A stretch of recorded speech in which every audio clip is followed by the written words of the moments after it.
All right, the two people standing there, please sit down.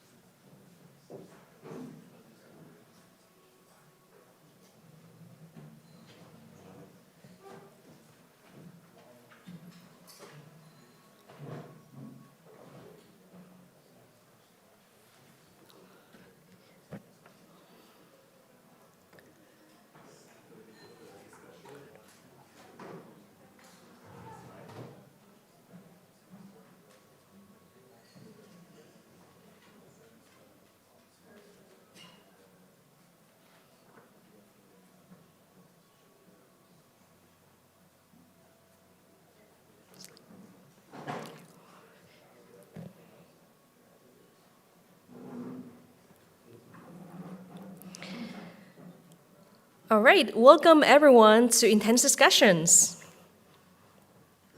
So,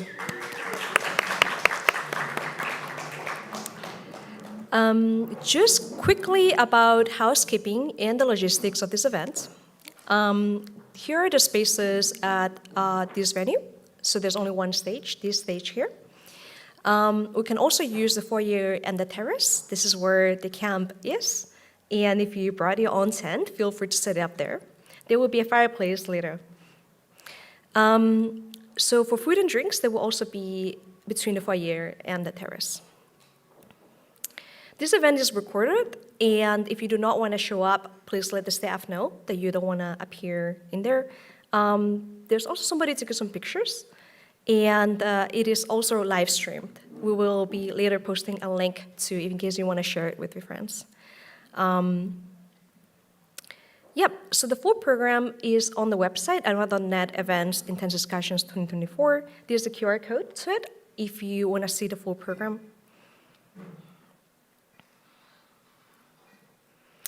All right, so we have a packed program. So it's all panels and campsite chats. We start off with a panel on distributed systems and peer-to-peer layers. Then there is a 30-minute campsite chat between Erica and Adrian on the Anoma's funding story. Then we have a pretty intense panel on the limits of cryptography with a lot of people. Then there is Intent-centric application jamming session. So actually, how many of you here are currently building any application or infrastructure? Could you raise your hands? Okay. So for this panel, if you have any suggestions, feel free to raise your hand and suggest ideas for novel applications or protocols.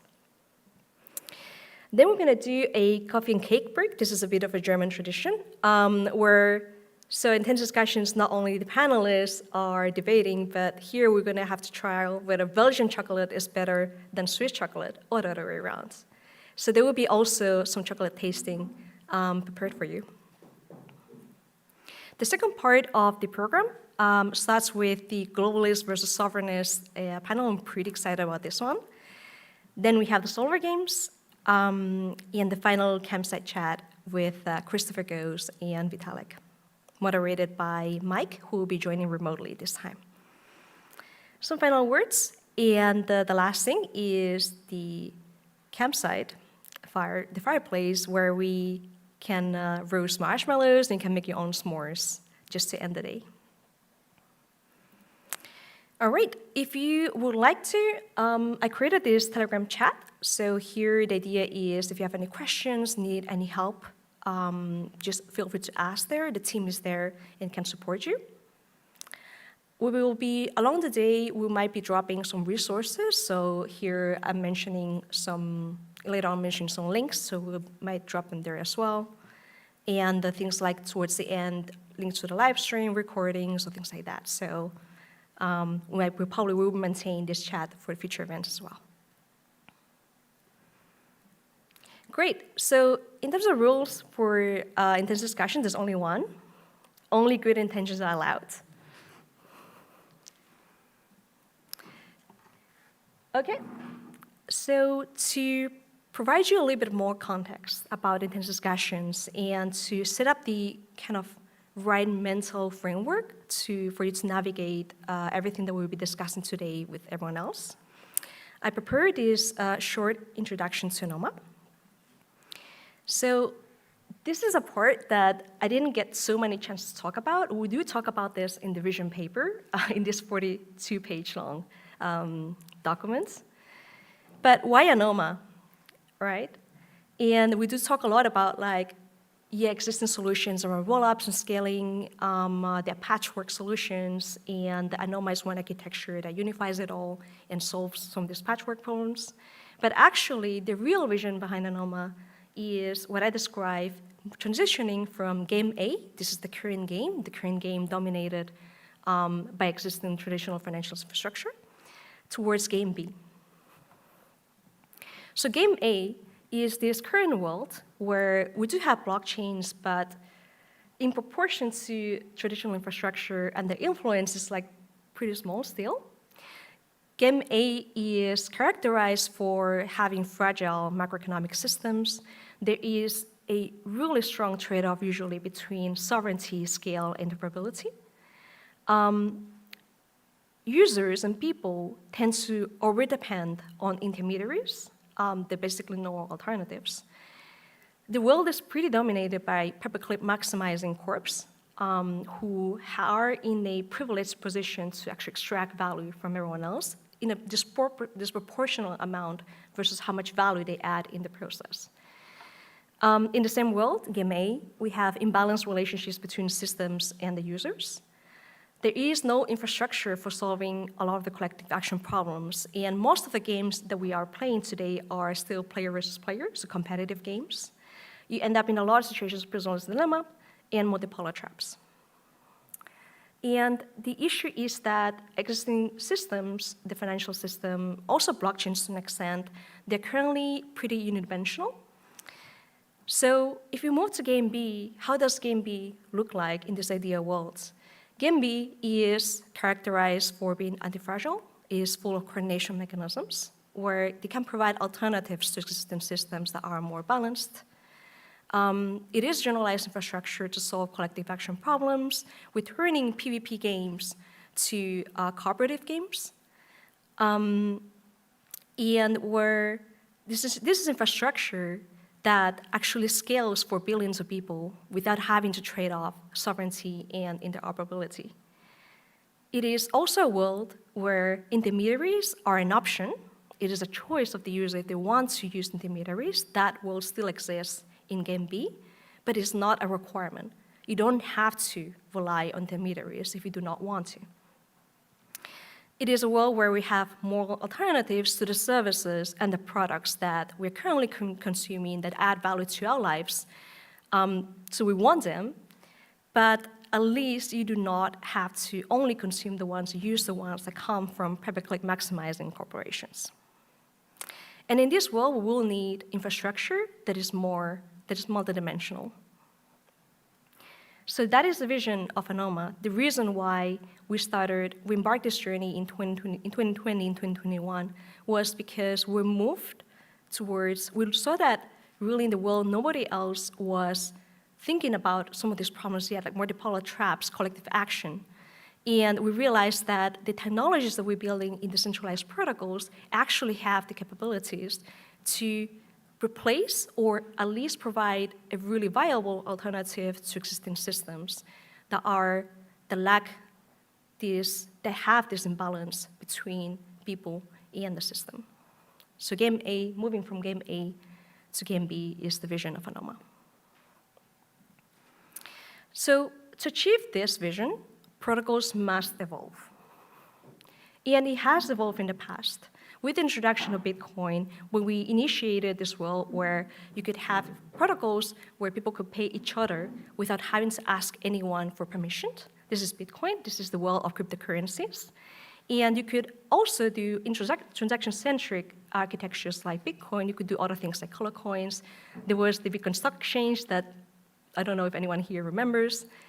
Then it evolved another time with the introduction of Ethereum and world computers and virtual machines that added even more programmability, more expressivity at the settlement layer.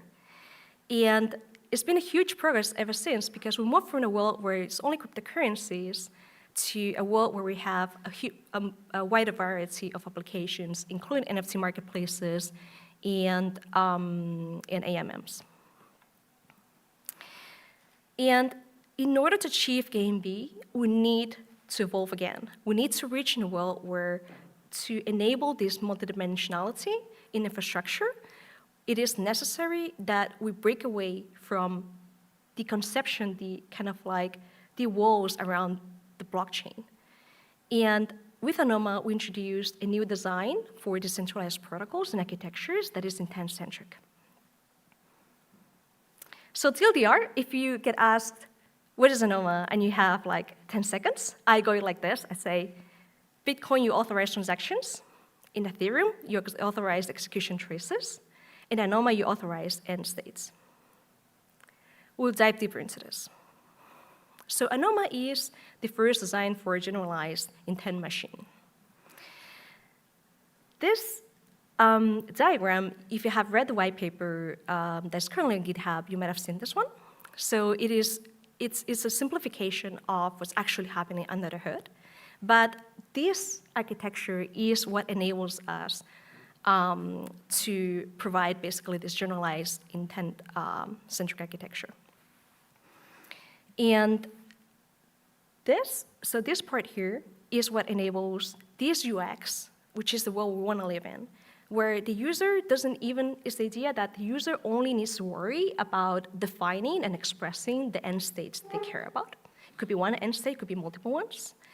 They only have to worry about describing that and authorizing it. And then the last thing that I need to do is just to check in the last step, verify whether this was settled or not. And this is the architecture that is necessary for us to enable this UX where the user only sees their intent and only checks about verification, but the middle thing is the intent machine. They don't have to worry even about how it works. There might be like a blockchain, might be 100 blockchains under the hood, might be different protocols, cryptography, distributed systems, blah, blah. The user doesn't need to care. They don't even need to understand what's happening, while at the same time, they have the assurance that the states that they described are going to be the ones that happen, or it just doesn't happen. But there won't be a thing in between where you end up losing some funds. This is an example of how an end-to-end decentralized application looks like in intent-centric architecture. It's a very simple one. Here, we are just talking about like NFT trade for fungible token trade, but it could be anything. Intents can be programs, intents can be like broader descriptions or different end states. There is Anoma, an intent machine, and then the end states are basically it's settled or not settled. The intent-centric architecture, intent machine, is actually, with the Anoma resource machine, we'll delve a little bit deeper later into it. There's one affordance, one property that the system grants, what we call information flow control, or also known as more granularity in state sharing or control.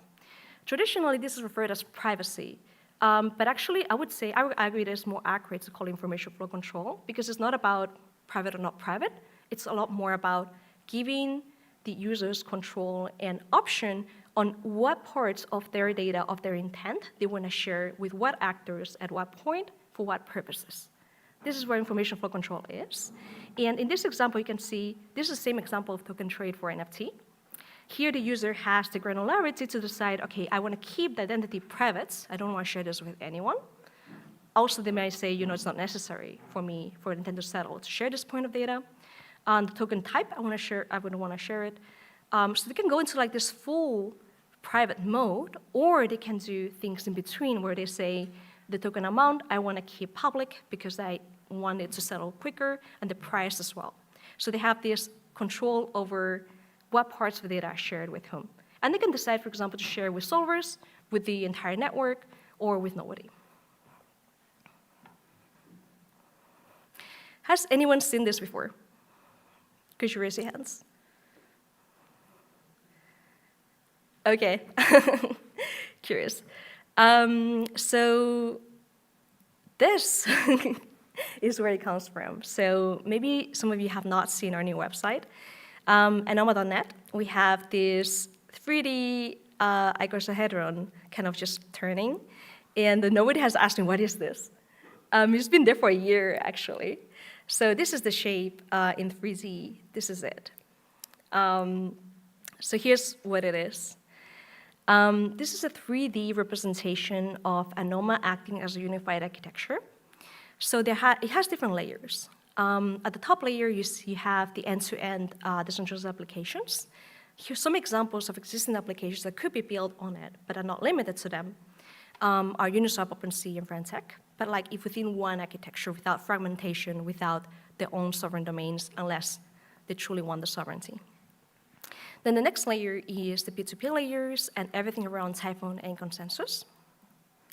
Sequencer and solver networks come after that. So in this unified architecture, what are currently independent sequencers or like their own isolated networks, like Optimism, Swap, Essential, Espresso, they could all become part of the same network. And there's a choice of different settlement layers. Anoma is an interface, not an intermediary. And at the end of the day, it is the user who decides even where they want to settle. So it starts from the peer-to-peer layer where you have to decide, or you can decide, do you want to broadcast it to every or any node, or do you want to broadcast it specifically to certain peer-to-peer nodes that you trust, as well as end-to-end. So it's the user's choice where they settle. It can be on Ethereum, Solana, Near, or any other system.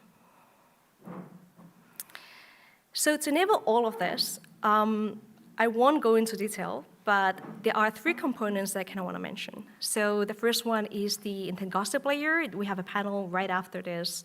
There, I hope to see them touching upon topics on like intent gossip, generalized intents, heterogeneity, like heterogeneous domains, sovereign domains. Yeah? Great.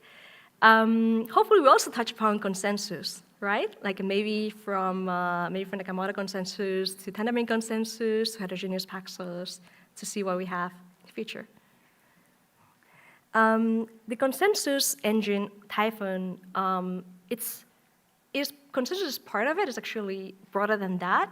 But it is the component of the Anoma architecture that enables things like cross-chain intents across chains, chimera chains, or kind of like on-demand shards, as well as atomicity in intents that go across chains. The Anoma resource machine is a really, really, really important part. It is what enables this transition from the account model. Like we started with Bitcoin U2XL model, then we moved into the account model with Ethereum and other virtual machines. And with Anoma, it is necessary to introduce the resource model from the intent machine. So the cryptography panel might touch a lot more into this. So Anoma's research is, if you want to remember just 3 fields, we do not touch compilers and PLD today, but there's a big part of that as well. Hopefully we can cover compilers day around DEFCON 7. Distributed systems, we're going to talk a lot about that, and cryptography as usual. But in reality, there are way more other fields that we haven't had a chance yet to talk about, and that includes economics and game theory, everything related to like the slow game and mechanism design, so like mix over there, the slow game presentations that Chris gave at Research Day. But anyways, if you're interested, you can find all the papers on the research that we're doing at Anoma Research Topics, art.anoma.net. So here are some of the terms that you'll be hearing about. I have mentioned a lot of them, except for scale-free, I have not mentioned, but it's scale-free, you'll find out. Does anyone recognize this picture?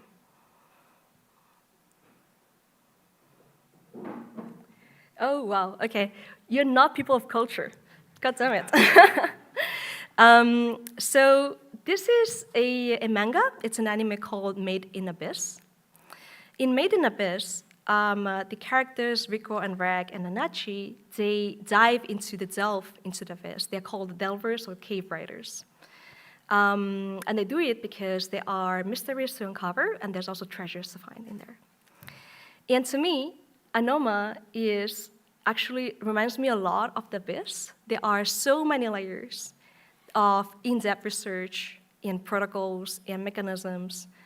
And the Anoma Abyss to me is kind of like your journey starts with when you are looking into intents, right? Like at the top of the Abyss, at the surface level, we have the intents. But then how deep are you willing to go depends on you, but like we don't even know what lies at the bottom of the abyss yet. So yeah, anyways, today we'll be delving deeper into Anoma, and I hope you have a great time.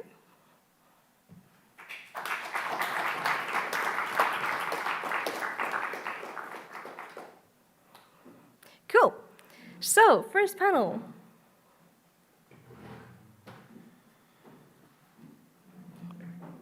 It's a panel on peer-to-peer layers, intent gossip networks, and the edge of distributed systems.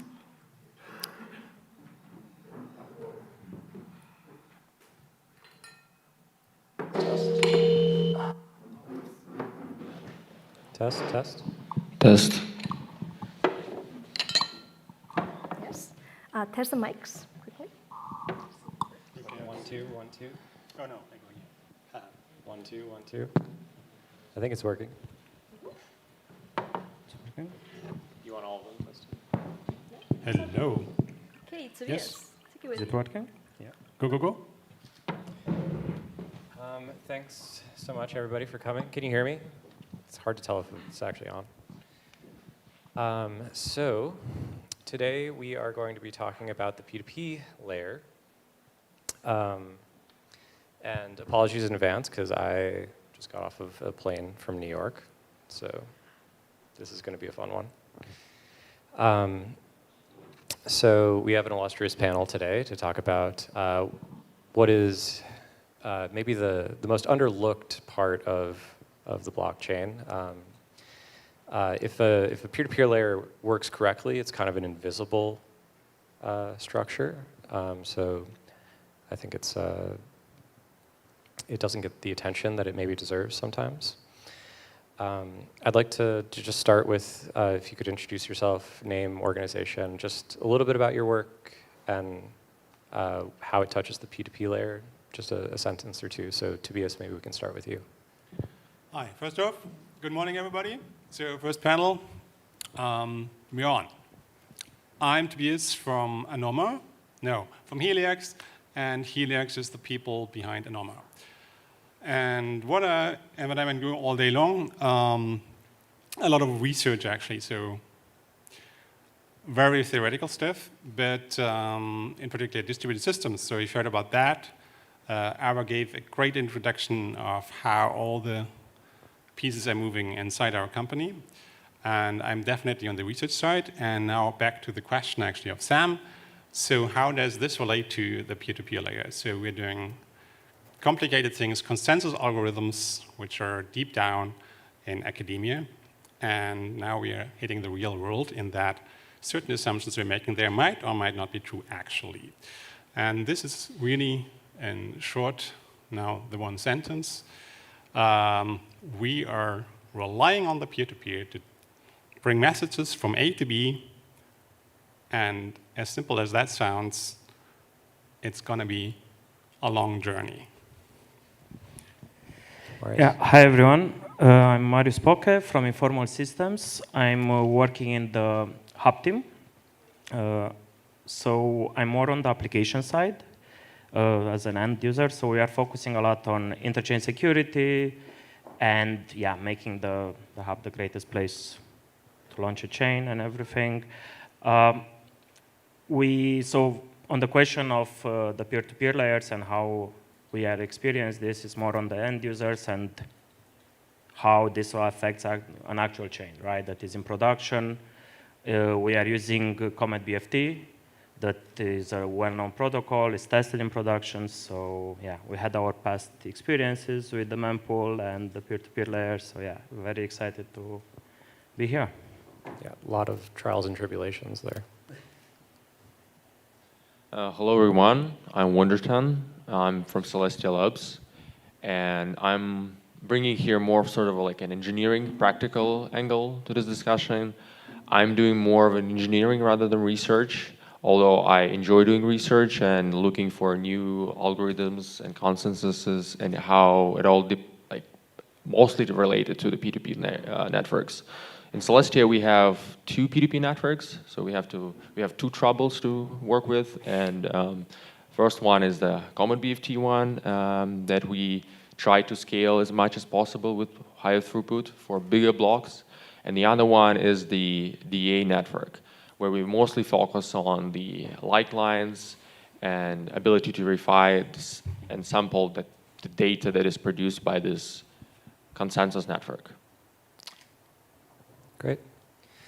So like I was saying, if the P2P layer is working correctly, you kind of don't see it or don't notice it, at least as a user. And I think this is a timely discussion because there's a couple of things that are kind of pushing against that where we are starting to have to look into it more. One is intents. I mean, you're kind of relying on the latent capabilities of the network much more than you would otherwise in a typical blockchain.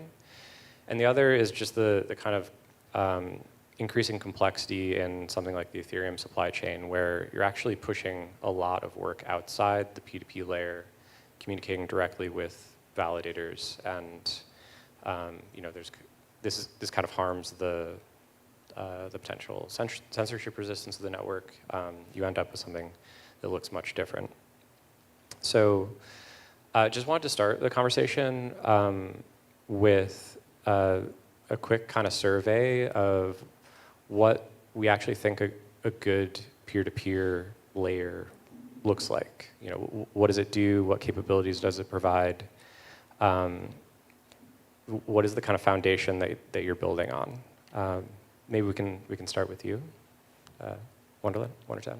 Sure. So the question is, what makes a good P2P layer, right?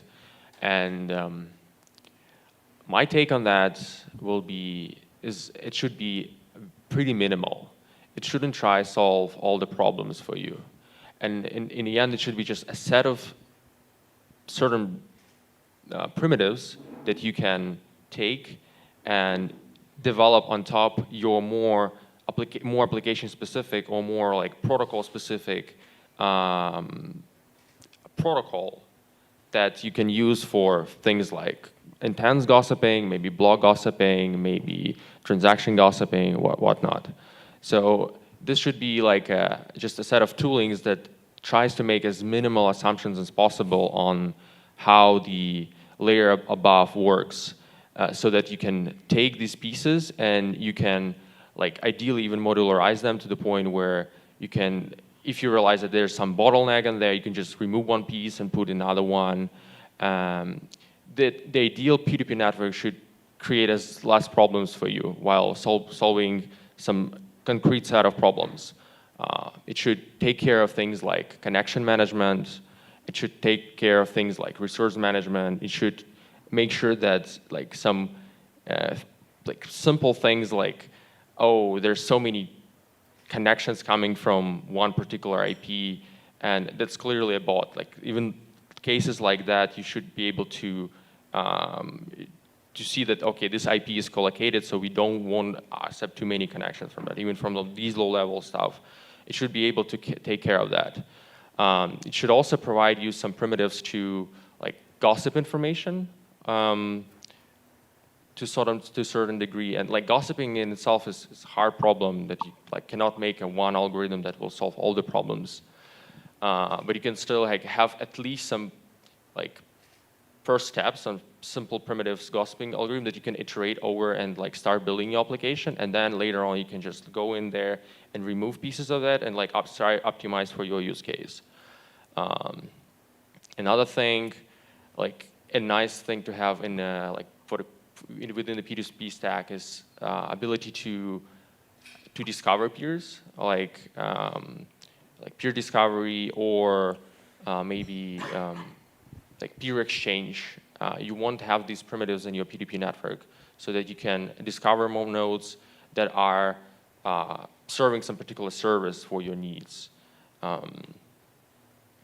this is what also like nice approach of Anoma's P2P design, where they make these heterogeneous DHT network where you have like multiple domains, and all these domains are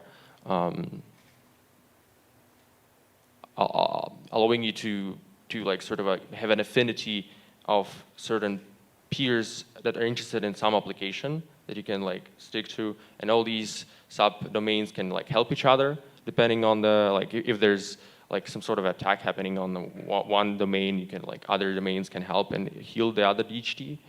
There are actually many things, but I don't want to like. No, that was a great start. to take all the time. So, anything to add? Yeah, in my view, I think if you are thinking of the main concern that is addressed by peer-to-peer layer is dissemination of information, right? At the basic, this is the basic concept, right?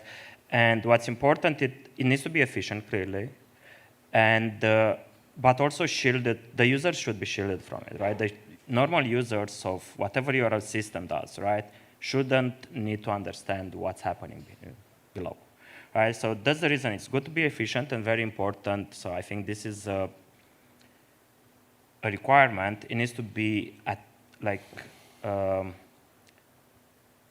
protect against spam and attacks, right? So to be able to degrade the performance of the peer-to-peer system to degrade slowly in case of an attack. So yeah, it's clearly, for that it's necessary to also separate this concern from the rest of, like in the context of blockchains, for the rest of the system, right? From ordering and consensus, from execution, all of this, right? So in this way, we can optimize it to do exactly what we want. Yeah. Yeah, so that brings up kind of an interesting property of the peer-to-peer network that it's almost more challenging to work with in a way because you don't have the full information of consensus. And you often have to deal with not only validators, but a wide set of actors who may just be kind of joining the network ad hoc. So you mentioned kind of peering with different parties in the network. What kind of facilities do you think you need to kind of handle that, the address book or kind of identifying and managing reputable peers?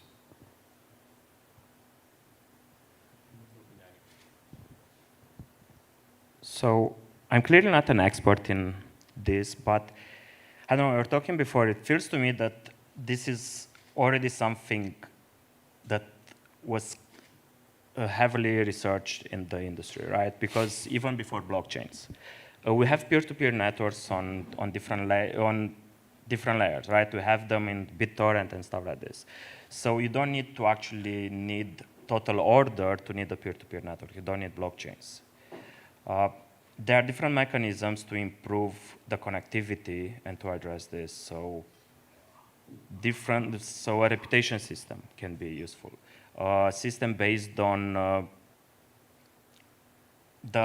we need a metric of what does it mean to have good connectivity, right? Why would you connect to those peers and not others? How do you change your peers? And so on. And that depends a lot on the user needs. Why are you actually doing this? What type of dissemination do you are doing, right? Do you are disseminating transactions? Do you disseminate intents? Are you disseminating blocks? What exactly is the target that you are trying to optimize for? So I think an example could be a DHT, so you just use different, like, if I'm getting good data from that peer, I will keep it. If I don't, I stop getting good data from that peer, I need to change it. Of course, this is very minimalistic. Great. What makes a bad peer-to-peer system? We kind of mentioned before, Tenderman, who most of us have worked with, has a number of warts. There are a number of issues of kind of mixed abstraction paradigms, just challenges with network degradation, particularly under load. What are some of the kind of things in the wild that you've seen that have kind of troubled you? Flooding. Say more about that. like the worst thing you can do, but it also works as a first step. You can just take all the peers you have and just send all the messages to them. This would be like a simplest thing to do, and but it also has a detrimental effects on your network, of course. The interesting part is that actually theory department says this is the thing to do. So, yeah, there's certain tension. Yeah. So I have no experience from what is happening in like real peer-to-peer networks, as I'm mainly trying to be a user of them. So, for example, flooding. What is the problem with flooding? Is that this thing just doesn't work anymore, right? It's just like it's just a specific. It could be like a denial of service attack, right? So you just spam all and every node in the system, and then you have no communication that is meaningful, at least. So, and exactly so, that is, of course, then the question: how do we deal with that? And yeah, that is actually like one of the hardest problems, I think, out here to make sure that the thing just works. So from experience from the last year, right, we had some incidents of flooding with the Cosmos Hub. And it's very interesting to see this because it's a trade-off, right? It's nice to have flooding because you have faster dissemination of the data, faster transaction inclusion in the blocks. But at the same time, indeed, what you're saying, if you have too much of that, you are killing the entire peer-to-peer layer. So what we noticed in those attacks, actually, the main problem was configuration, right? Because it's a local problem. Every node can configure what they are disseminating, right? Their peers, what type of data. Now, what we notice, if you have inconsistencies in this configuration and what you accept as a valid transaction, so you have inconsistency in this validity property, then you create this subgraph that starts disseminating a lot of, so they are filling in that mempool with a lot of nonsense. They are disseminating that, and basically they are killing their throughput completely. And the rest of the network will progress, right? And that was actually the case with the hub. The hub was never down during these attacks, but some nodes experienced problems. So this is an interesting thing to see how you can simplify the configuration. How can you simplify the system so that everybody can configure it in a way that it works as a whole? Yeah, just a side note, one of the kind of interesting solutions or partial solutions was the introduction of randomness into the flooding mechanism. So just randomizing when you are flooding the network, you are actually disseminating transactions, and that reduced the amount of amplification in the determinant P2P transaction dissemination scheme. Anything to add on what not to do in when designing a P2P layer? You've been thinking about new directions for P2P. What are you trying to avoid, Tobias? So I'm, again, sorry here, really sorry. I cannot tell you exactly where we're going with a peer-to-peer layer. Not because it's top secret, but it's really like active research, which mainly my colleagues are doing. So what I can tell you is that we are aiming for this heterogeneity of several domains, which already Clip was kindly referring to. So one thing we try to do is exactly build, like, essentially a counterpart maybe to zones and cosmos that you have, and very specific protocols that are spoken by a specific domain, as it's called, of nodes. And then when we can have these specific domains operating and have specific guarantees that we try to prove actually to hold for if sufficiently many participants actually do what they should do, so to speak, then we can hope that these together form a stronger network and also just and now, right now, brainstorming here and doing research on the stage. So if there's a flooding attack in one of the domains, then the other domains can say, well, careful, these guys are in trouble. So what do we do? We kind of like just cut them out because they sort this out, better sort this out. We don't have the means to help them. Or is it still like, can we still recover it and kind of help them by putting resources in terms of bandwidth, or I don't know what you have to help them get back up to speed. So I think the cue that I was actually having in my head for a long time is exactly what Wondertan said. You have to have a very clear vision of what the peer-to-peer network is for. And that actually goes back to a question of Sam in the beginning. So what is a good peer-to-peer network? And the straight answer is the question doesn't make sense. You have to be exactly sure what the thing is for. Love that. Sorry. Yeah, somebody has to keep the show running.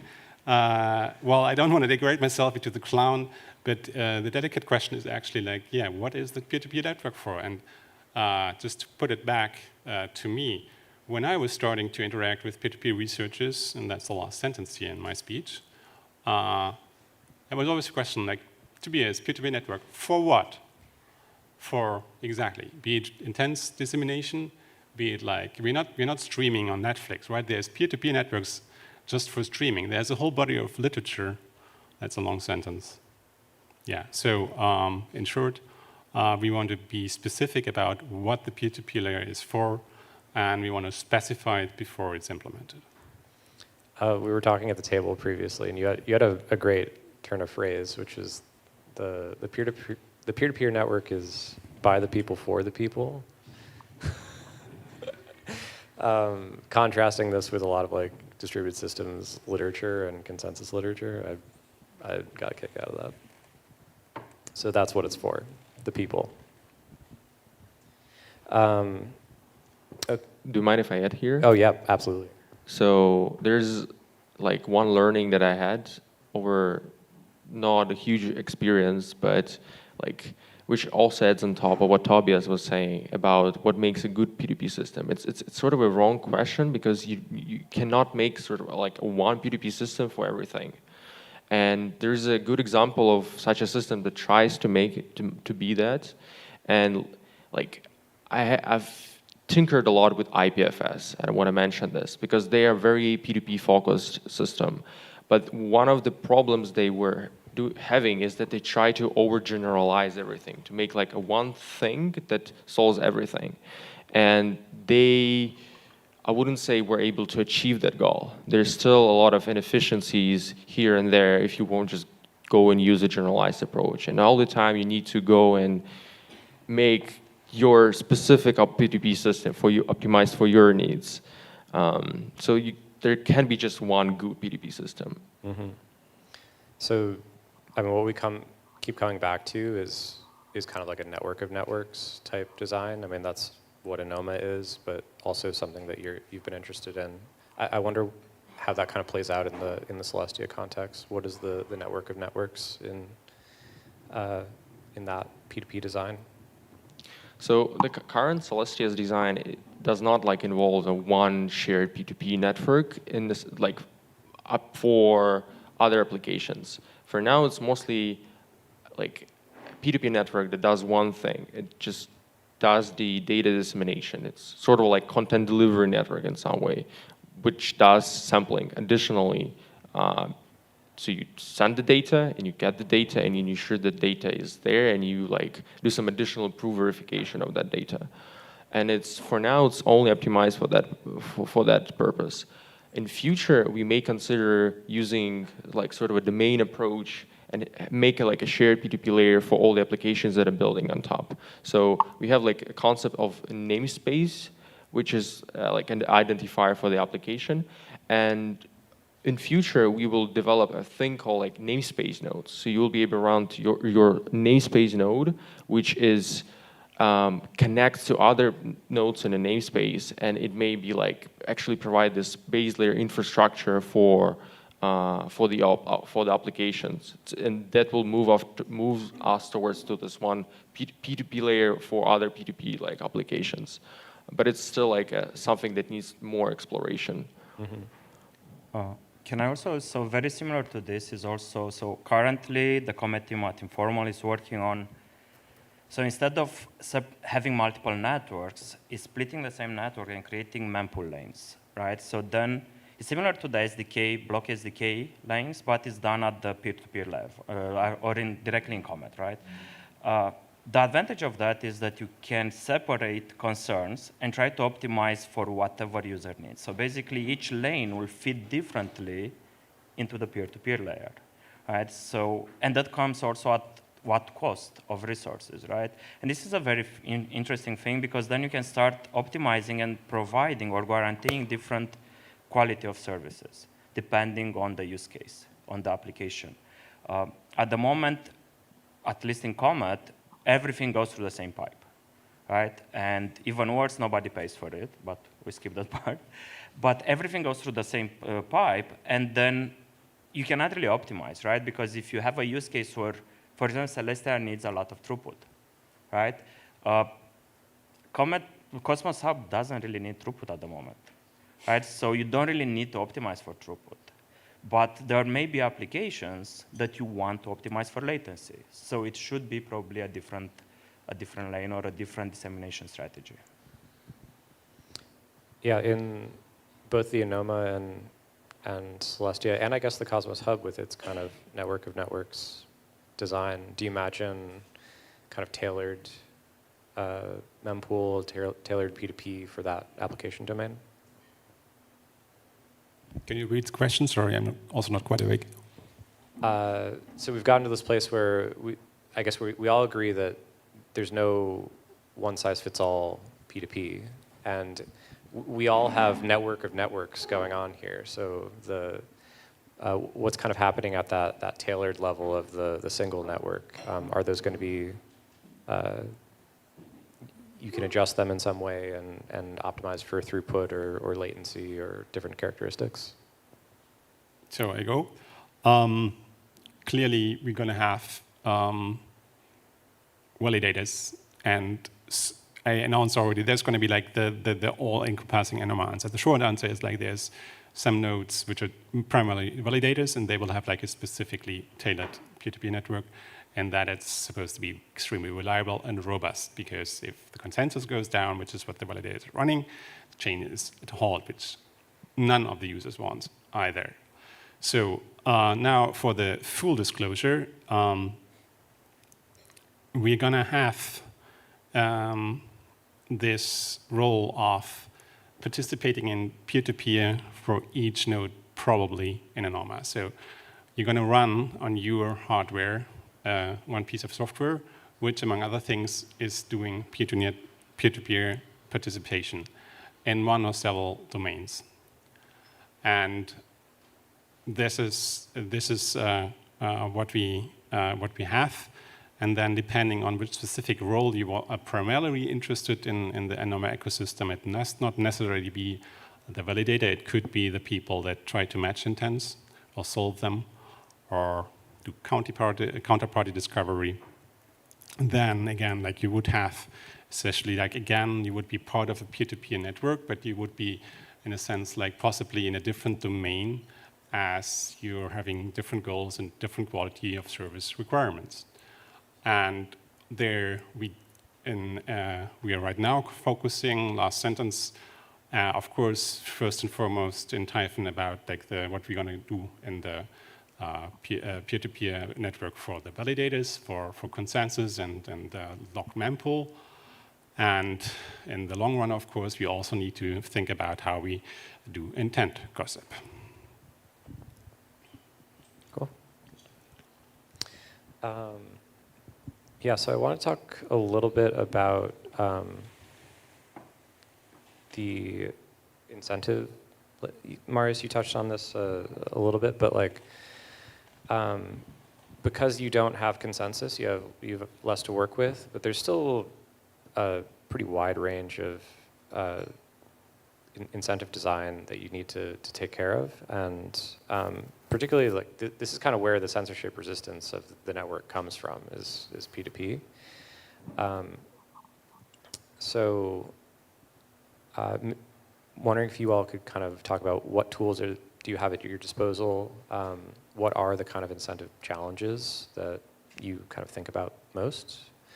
And how are you going about solving those? Yeah, I can take this one. So as I was saying before, I was kind of alluding that nobody's paying for gossip. So it's kind of people pay through transactions, right? So submit a transaction to any chain in Cosmos, you are paying a fee. But the fee comes from the gas consumption, right? From the SDK. So it's at the application layer that is calculated and is for storage, for execution, basically. However, you don't really take into account the dissemination of data, the gossip, which is very expensive, the storage at the comet level, right? So this is, you may pay for block space, but you don't really pay for the peer-to-peer layer. And this is something very interesting to kind of correlate the gas usage or the cost of the transaction with the amount of resources that you are using. And we were talking before about, it's not trivial to do that, right? Because it's kind of, so yeah, Chris was mentioning that in a centralized way, you can do this immediately, right? It's graph theory. You can just, so you know how to do it properly. Tobias. Come say it. Come on, say it.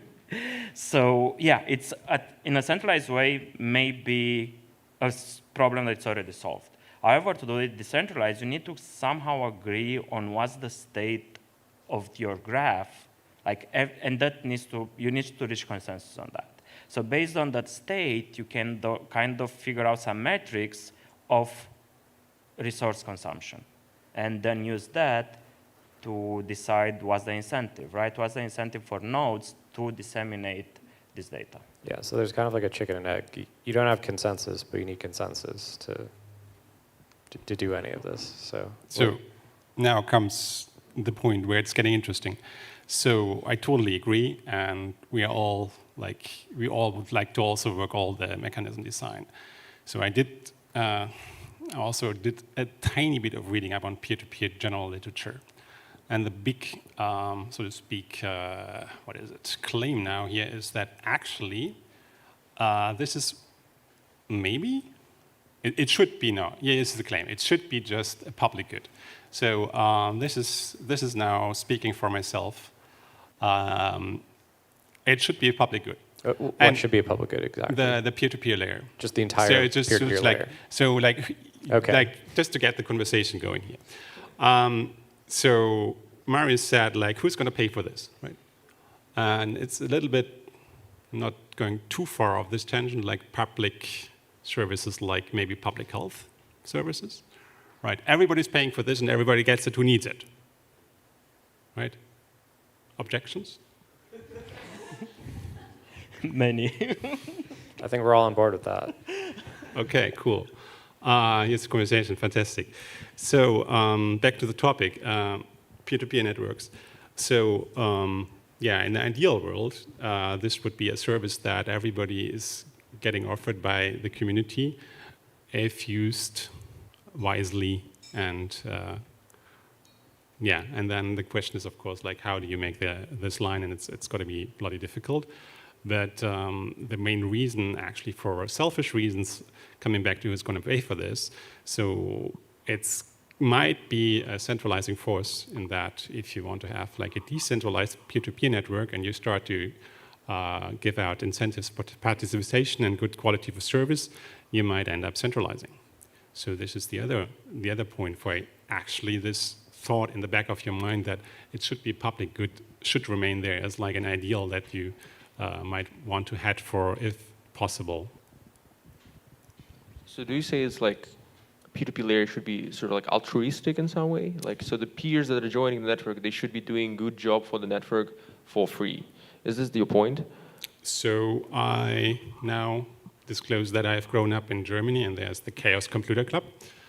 And I don't know these people really, but they have this, and I'm quoting this probably wrong, idea that everybody should have access to computers and network.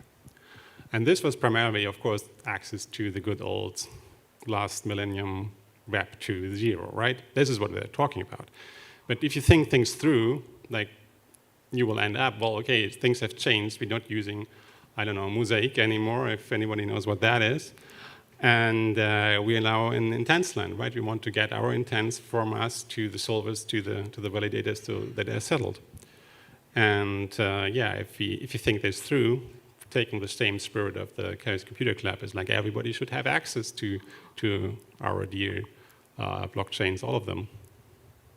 And that's only via peer-to-peer, because you cannot ring the bell. You have to send it over the wire.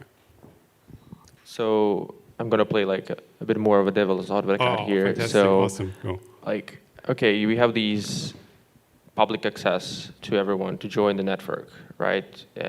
But these nodes, there's still like little hubs there that perform some active work for the network. How are these nodes should be take some sort of revenue to pay for the infrastructure they're paying for all the bandwidth they're giving out to the network? How should they get the stream revenue from that and like pay for that? So here comes two things. First thing, a simple example how this could go.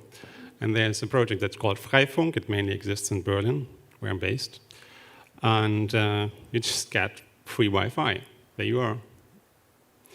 And you just have to find an access point in your neighborhood. You just have to maybe move. Or you just put the thing up yourself. And interestingly, I'm told from my dear colleagues, which are much more down closer to the wire, that if you tell them, yeah, look, I give you money, why don't you make a, and they would just, no, you don't take money, we do this is our thing. They don't want money, it just spoils their fun. So interestingly, these people are not quite into blockchain, and they don't like us so much, I'm told. I have to verify this. So Freifunk, awesome project, they just give you internet for free. And we just need the same thing for peer-to-peer somehow. I don't know how, right? It's like this thing like, well, we are here, we should go there, and well, we do something. But just keep it in mind that this would be the ideal solution. And I don't know, is somebody in the audience that knows how these TLS certificates are chucked out all the time and at increasing rate, and it's also a free service. So basically, if I remember correctly from a real-world crypto conference, it's that these people make your connection to the internet safe every day, every second, every millisecond. So I think some people maybe think that's far-fetched. Some people might agree. The whole notion of an Ethereum home validator is this, basically. It's just kind of donation to the network. I mean, you rarely mine a block with an Ethereum home validator. But in this peer-to-peer setting, I think it's not Freifunk. It's worse. You know, there's actually people who are trying to abuse the network, and it's not just tragedy of the commons. It's actually like there's malign actors who are trying to disrupt the network. So that feels very challenging to just rely on altruism. What do you think the approach is there? It seems like you have to have additional mechanisms to make the network legible, to kind of understand health, and to make sure that actors that are interacting with the network in that way don't remain peered. Can I? Like that's a big question in general. Like, how do you make sure that the peers you're talking to are not like Sybils, they're not bots, they're not like any sort of malicious actor. So, and one thing I know so far is that there's no like way to make one single big reputation system for all the peers, and like one that will be objective for everything. So I see this problem as more like every single peer should have a subjective way of tracking the peers it peers to. It's sort of like if you think about peers as like human beings and how do we connect to each other.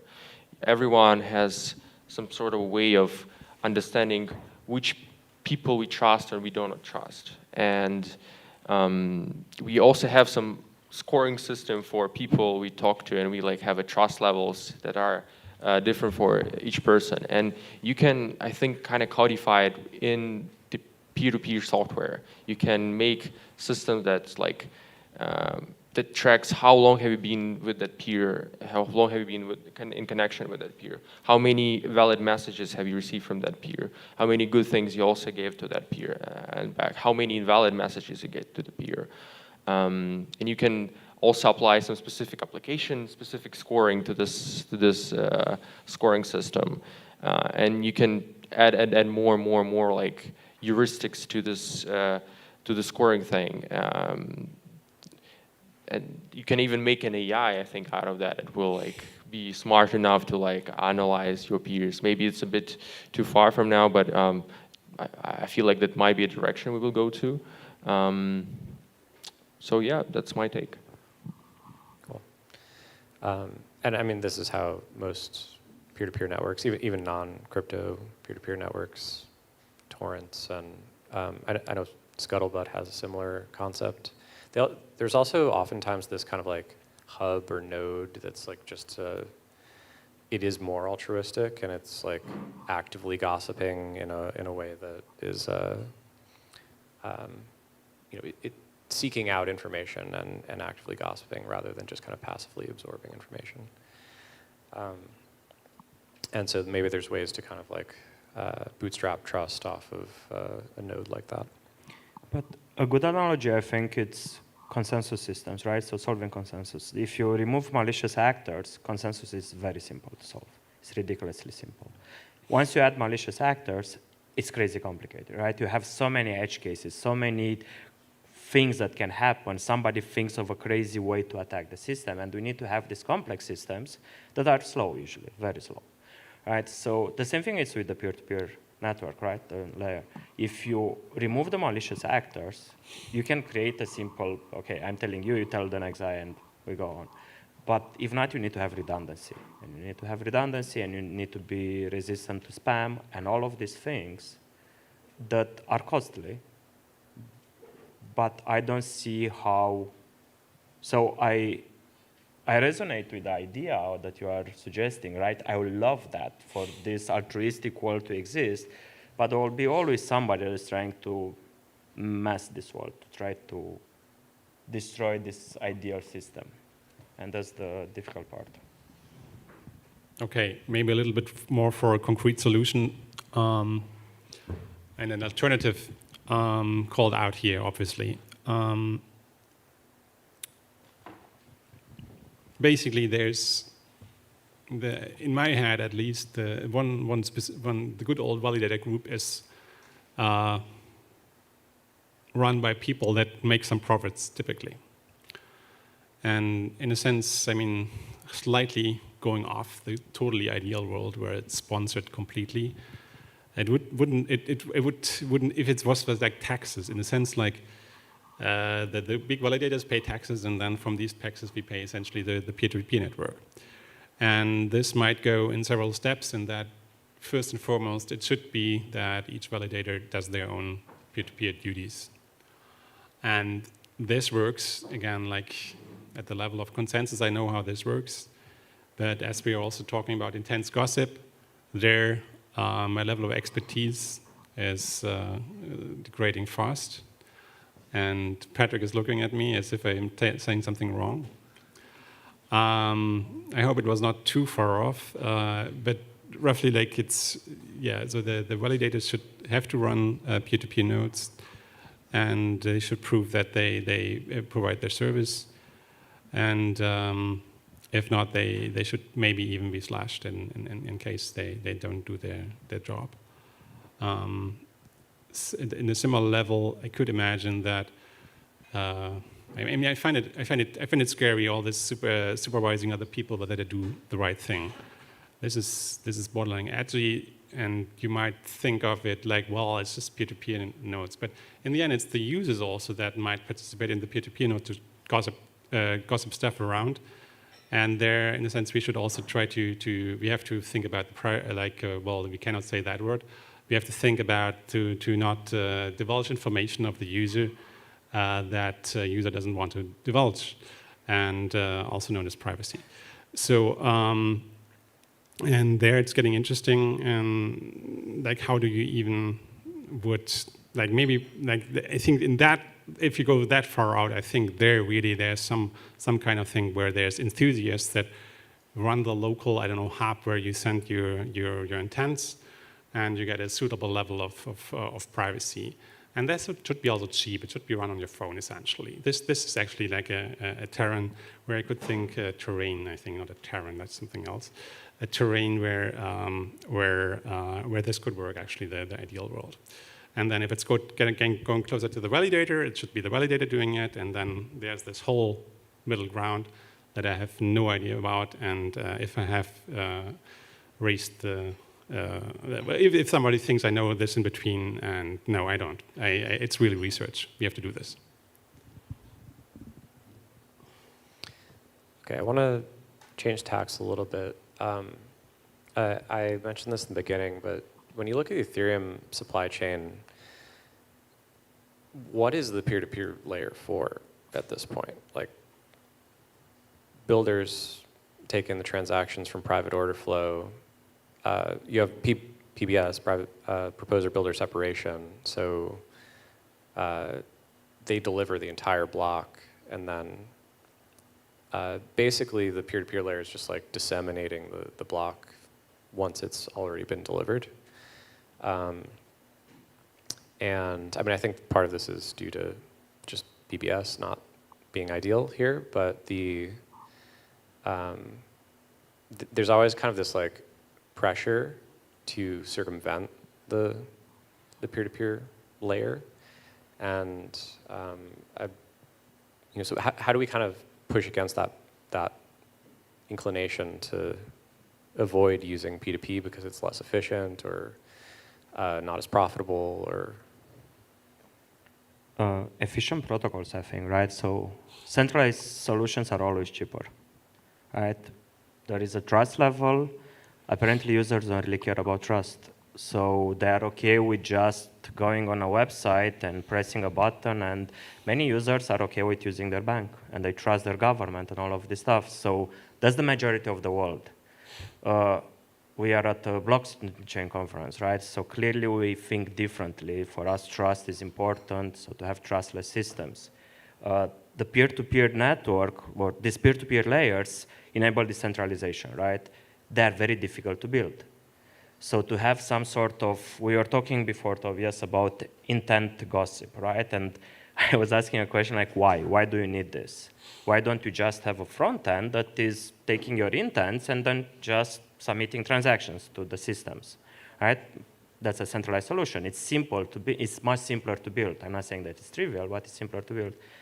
Creating some sort of decentralized peer-to-peer layer that will take intents and distribute them across the entire solver cloud or whatever it's called, like all the solvers there. And then going further, it adds latency, it adds complexity to the system. And that comes at a cost. So yeah, more efficient protocols, I think.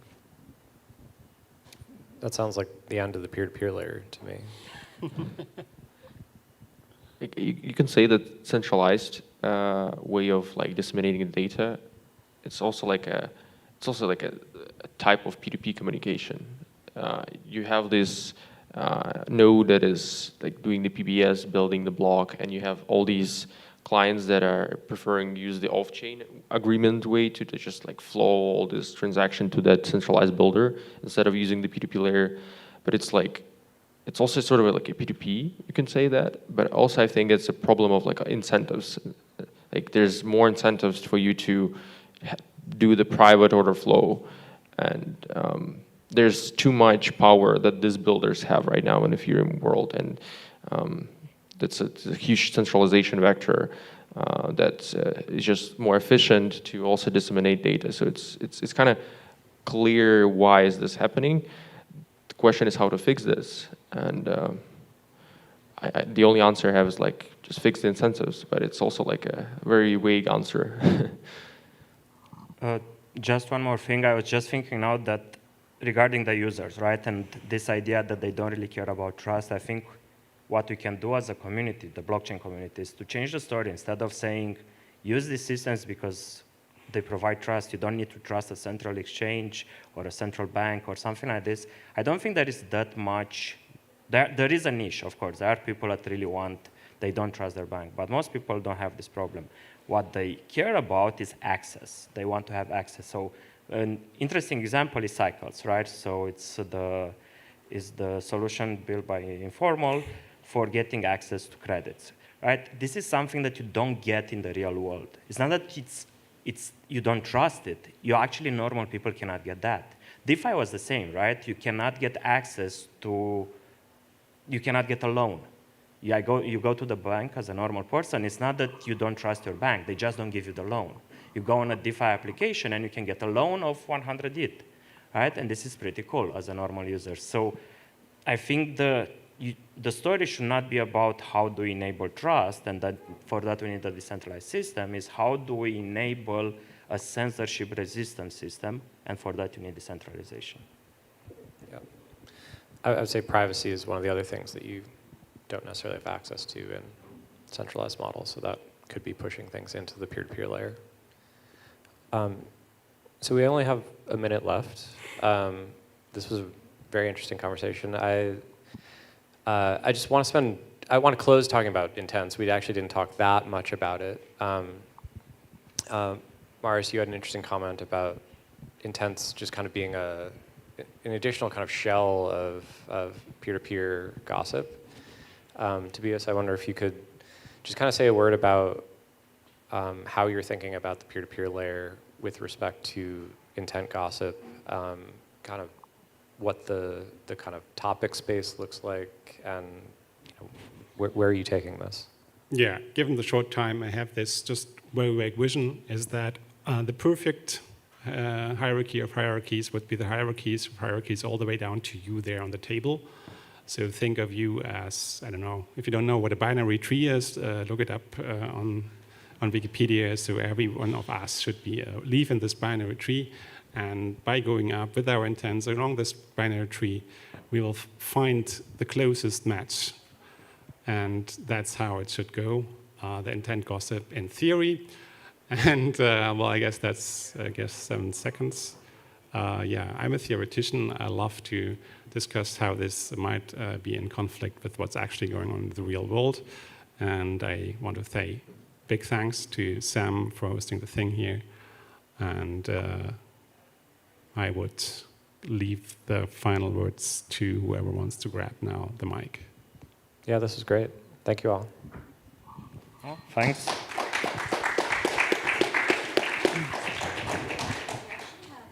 We're staying here. We do have time for some questions. Just checking, does anyone have questions for the panelists about the topic? Just raise your hand if you want to ask anything.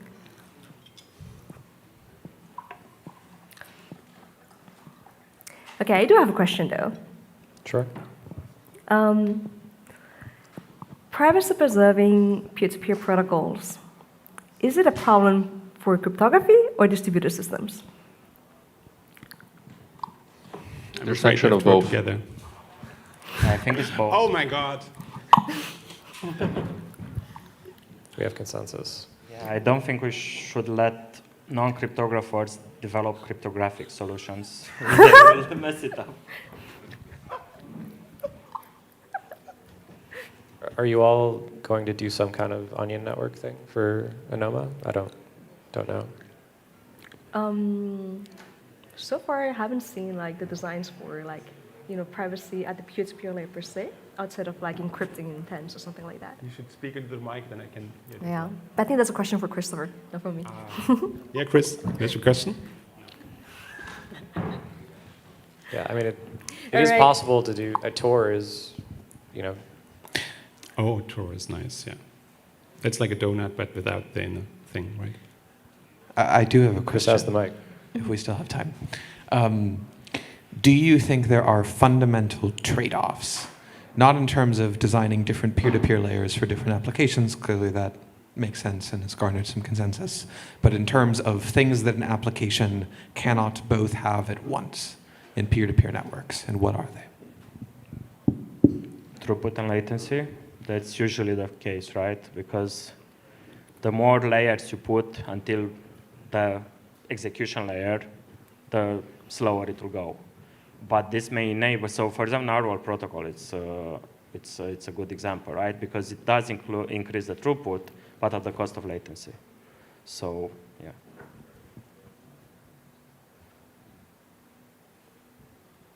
I mean, privacy is definitely one of those, because typically in an onion network, you want to disseminate transactions to multiple parties. So you take a latency hit in order to get additional privacy. Anyone else's questions? Oh, sorry. Go on. I also imagine there's, when you get into intent matching world, now you want to integrate that into your topic creation and dissemination logic. So you have to think about, like, how long do I hold on to transactions? How long do I, like, how widely do I disseminate them? And if you're kind of calling that part of your peer-to-peer layer, there's like lots of trade-off. Like, that just kind of infinitely expands the trade-off space. I think it's also the more complexity you add to the system, the more points for centralization you have, right? So we see that at Ethereum with the builders, right? Or with intents, you will have solvers. And that's a clear point of centralization, right? If I run a solver network, I control the entire blockchain. Doesn't matter how decentralized it is afterwards.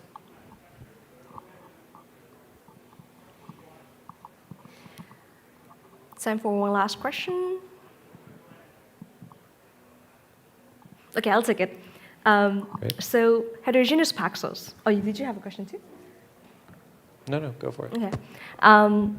So is there any research indicating that there is another evolution of consensus algorithms after heterogeneous paxos? Or is heterogeneous paxos the latest? I think we have to mention that there's several dimensions in which you can say, in which research is done. So what is new about heterogeneous paxos and is actually goes hand in hand, at least conceptually, with these ideas of having several domains which are interconnected. In short, heterogeneous paxos is a way to make validators of different, let's say, pre-existing chains talk to each other directly. That's my short version always. And this is only possible, of course, if there's a minimal mutual respect and or trust. This is the new thing that heterogeneous paxos is bringing to the table. The idea of having trust conditions and is a wide open research topic that I would say, like, ping Isaac Chef on Twitter. What I would want to add as one sentence in this context here is that another dimension is the trust assumptions that you kind of have inside of your consensus mechanism. And there's essentially like one big road of research would be to bring the consensus algorithms that we have in heterogeneous very closer to what's out there in peer-to-peer land. The buzzword for who wants to look it up is partial synchrony. It's a well-known assumption from distributed systems. And it kind of clashes really with everything out there in peer-to-peer that I've seen so far. So that's actually the real research challenge that's still out there.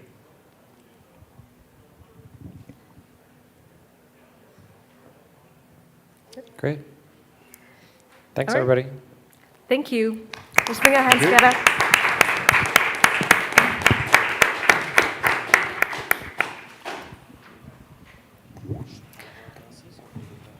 If you're curious to learn more about the peer-to-peer layer research and everything around consensus and Typhon, you can find information about it in the specs, also on Art or on the Anoma blog. All right. Next, we have the Campside Chat with Erica and Adrian. Welcome to the stage. With really intense outfits, I gotta say. It was intentional. Yes, this is totally Okay, planned. make yourself comfortable. Oh.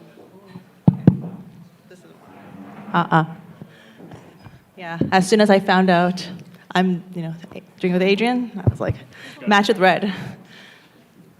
Cool. All right. Yes. Yes. All right. Hi, everybody. My name is Erica, founder of CryptoPlanet, CryptoSeoul. I host a ton of events like this as well, but Anoma has been with me since the beginning, so I'm a good friend of Anoma with good intents. Really happy to be a part of the discussion. Adrian's a great friend of mine, but we go way back. 2017, is it? We're old now. And the theme of this, Campside Fireside Chat is kind of like knowing about the founding story, about the story of Anoma, how it began. And I'm curious, honestly, because I've seen you back when you were, at Cosmos and kind of like doing the whole. Yeah, and so really curious how it all began with the co-founders. Like how did the discussion begin, and also with the Anoma name. I'm also curious about that as well. Can you run through the foundation story with us? Yeah. So Anoma started, I think, officially in the middle of 2020. Because sort of Chris and I sat down, it's like we were very depressed about the state of things. And the state of things was always, let's copy this EVM Solidity contract to yet another chain and somehow call this progress in terms of what we fundamentally are, sort of like the systems we're fundamentally building, right? And so this was the state in 2020, and so we thought, okay, if we keep going down this route, this is not going to be all that useful long term. Like my parents will never want to use this kind of stuff. And so we ended up thinking about Anoma, and Chris had come from this background. He built Wyvern, the backend to OpenSea, which is the single largest gas user on Ethereum. And sort of we thought about a couple of things, which is, users don't have transactions, generally speaking. Users have transactions in the Bitcoin world where like you go to a store and you give someone Bitcoin in exchange for milk. But generally speaking, most users nowadays have intents. I have A for B and I need to figure out someone else that has either the inverse or that I can coordinate with, right? So sort of intents was the first key cornerstone.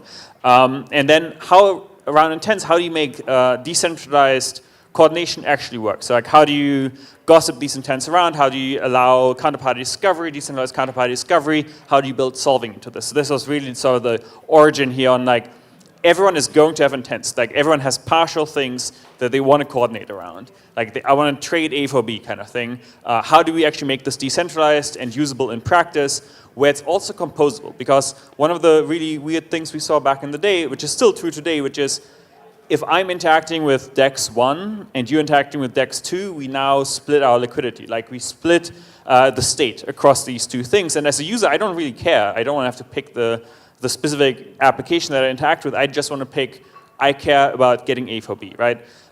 This was sort of the first part of Anoma. And the second part was, I think long term we always thought that information flow control, the ability to not reveal the entire state, was going to be very important because my parents, again, like they don't want that their neighbors know how much like they pay in a pharmacy or how much they receive in terms of salary, right? And so like I think for the real world, this kind of granular information flow control where users decide what they want to reveal and to whom was going to be critical. That's roughly sort of like how Anoma started, and that was middle of 2020. We wrote the original white paper, which was really focused around coordination. That's sort of the background there. How we got to Anoma, lots of hard work. We wrote down like 1,000 names. And then we picked. And we just kept writing down names until we found one that we liked. That wasn't taken, that wasn't sort of connotated with something else. That was easy to pronounce, so we tried this in different languages. It was a very deliberate, long-term design process on like, what is easy to pronounce by most of the world? And so we went around like, how do you spell Anoma? And no one managed to sort of misspell this in obvious ways. And then we also went around like, read this. How would you say this? This is the, yeah. So less meaning, but more of a pronunciation kind of, and Yes. sticking to the various regions. And for Koreans, it's actually very easy, straightforward to, write down and pronounce. So. Yeah. So if you're looking for names, write things down. Write like 1,000 names and then start iterating on it. It's kind of like finding baby names, like me. Yeah. Other things, yeah. You don't Good want baby name, actually. Yes, you don't want to be too long, and you want to be early in the alphabet, ideally. Precisely. Yeah. Ah, okay. So it's a very like intuitive name finding process. I can give you my entire thesis on how to pick names after this. Okay. But there's a process to the madness. Good advice for. Okay. Well, I think when I explained, well, because like Anoma was everywhere in Middle Asia, my conferences in Korea. So, but the like impression that people get is it is difficult. Like the content is pretty complicated, right? I mean, it's a lot of technical jargon, right? Intense. I think now it's becoming very. I don't know. It's hyped up. I think it's a lot of good vibes there, but just kind of let's dumb it down for people as well. Like for 10-year-old, pretend I'm a 10-year-old, right? Explain to I me. can start, and maybe this is not. It's dumbed down for Anoma. Maybe not yet dumbed down to the 10-year-old, but we're getting there. Anoma fundamentally it's an intent-centric distributed operating system. You can think of this as Anoma is an operating system that can run on many different CPUs. And like when you start looking at these blockchains as specific CPUs, we're currently living in this world where every developer builds applications against specific CPUs. This is sort of, we lived in this world prior to, I think, the mainstream adoption of Windows, really, where people like build against specific CPUs. And Anoma is really the first time that we have a distributed operating system that applications can roam between many different CPUs, so you don't have to rebuild your application against sort of if there's a new CPU, new execution environment coming up. And B, since a lot of these CPUs tend to be blockchains that tend to be networked with each other, it's a distributed thing that gives you certain distributed systems guarantees. I think this is sort of the easiest way, I think, not for a 10-year-old, but someone that sort of interacts a lot, or interacts a little bit with technology to start getting a good mental model of what Anoma is. It's an intent-centric distributed operating system. How I'd explain intents is intents. In your definition, intense. Yeah. I mean, many people have different definitions, right? Intents are partial state updates. Partial state updates. Yes, they describe what you want, not how you get it.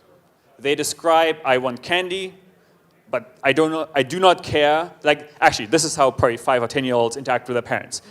I want candy. Yeah. I do not care whether it comes from Aldi, Lidl, or Migros, right? Like, this is sort of like the basic definition of an intent, where you do not specify how to get something, you specify what you want. And then sort of the hard problem of how the actual execution should look like, that's fully outsourced to solvers. The nice thing is this maps really well into everything from basic trading examples, like fundamentally all trades are intents, but not all intents are trades, but not all trades are intents, kind of thing. Like it's a subset. But so this maps are from the trading examples all the way to I want to be part of a multi-sig. Like when you use Gnosis Safe, really, like I have a partial signature, you have a partial signature, and someone else has a partial signature. They are not executable on chain. They're just like intents. Only when you combine all these 3 partial signatures together do you actually have something that you can execute on chain. This is intents are partial state updates. They're not just limit orders. Yeah. I think intents, it's easy for a 10-year-old to understand in a way. Like, yeah, a lollipop. Yeah, we should keep using that example. Yeah, you should keep using that Just example. getting a candy. Because I think, don't care from which store. yeah, I think intents is definitely a good keyword for people to understand Anoma, like from a newbie perspective, non-technical perspective as well. Yeah, like why? So okay, maybe coming from in Asia. So I'm Korean, right? And honestly, I think Asian continent. Well, Koreans don't really care much about privacy in general. I mean, sorry to be generalizing, but it's kind of true. Like about data, like our personal data is everywhere. We're kind of like immune to it. We're like, oh, it's fine. As long as it's convenient, it's, yeah. So kind of, can you like emphasize like why it's important and, how, Anoma can help contribute to that? Yeah, I would actually say that, so intents lend themselves really well towards sort of these privacy preserving applications because they model the behavior of I have a partial thing, so I can generate my partial zero knowledge, like I can generate zero knowledge proof over my partial state update, over my intent. So for example, if you, want to do a trade, if you do not have intents, we just need to send all our sort of state updates to a central solver, where the central solver then generates the entire proof. With intents, I can sort of do my partial proof, you do your partial proof, and then someone else can just do the rollup proof to combine all these different zero-knowledge proofs into something that's actually executable. So in that sense, so the technical abstraction of intents lends itself super well towards anything that's privacy preserving. I agree though, like privacy is going to be it's something that the architecture supports. It is not something that individual end users fundamentally care about. Like if it's convenient to use this, they will probably opt into it, but they're not going to fundamentally switch to something that's like a lot less convenient to use, right? And so I think as a whole, like intents are just probably an order of magnitude more composable, both in terms of because you don't have to specify specific applications that you're interacting with via transactions, as well as they're also just composable across many different blockchains, so like across many different execution environments. So I think really the drive here is that intents are like an order of magnitude improvement over sort of just raw transactions, and this is the drive why people will care about it.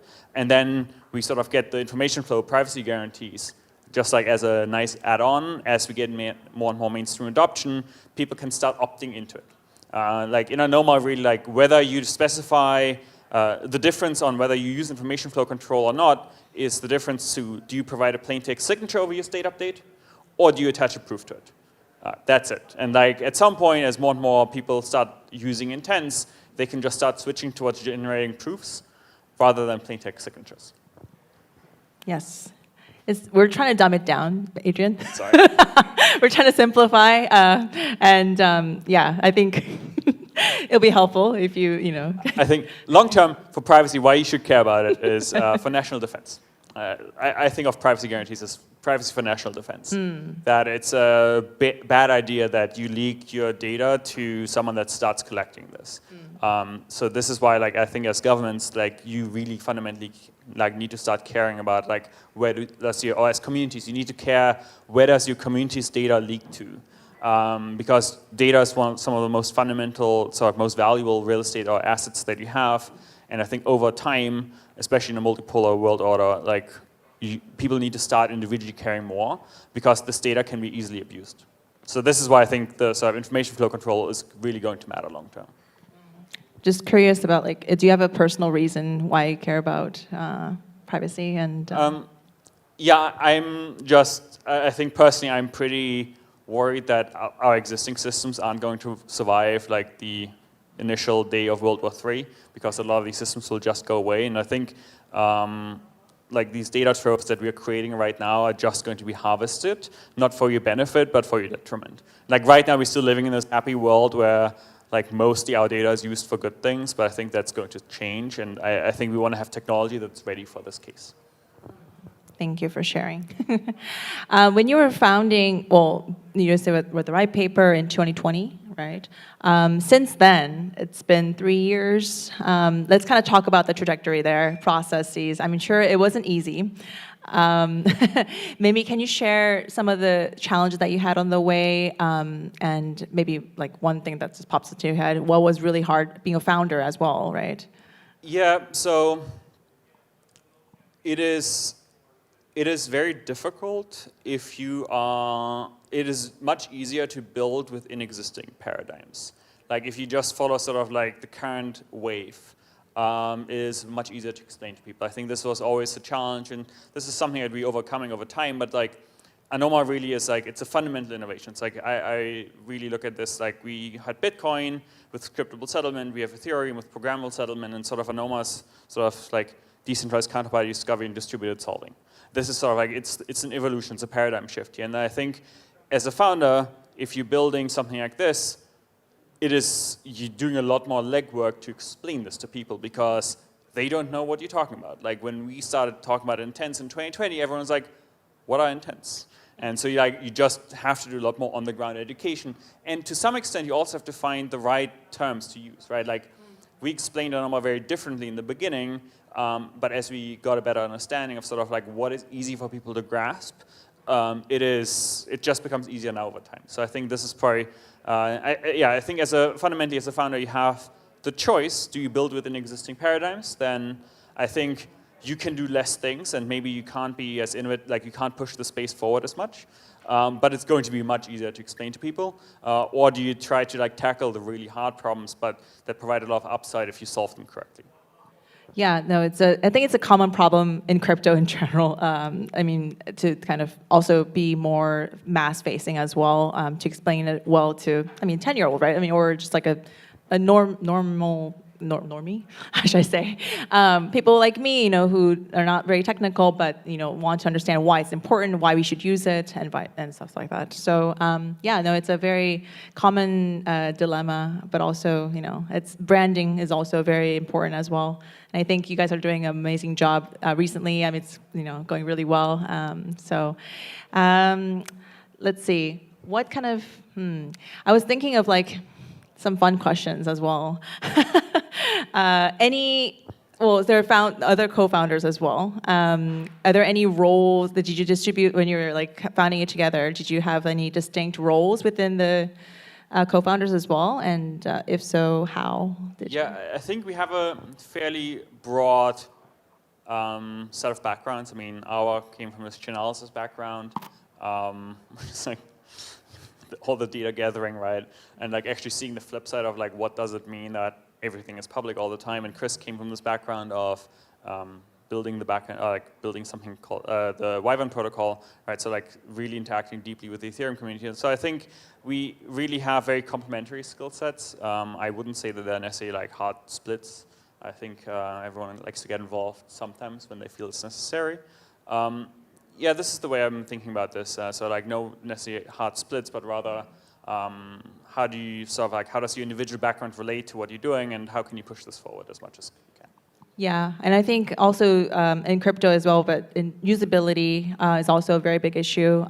It's important to the founders and to us, but how are we gonna, like have companies using or other, projects using it, right?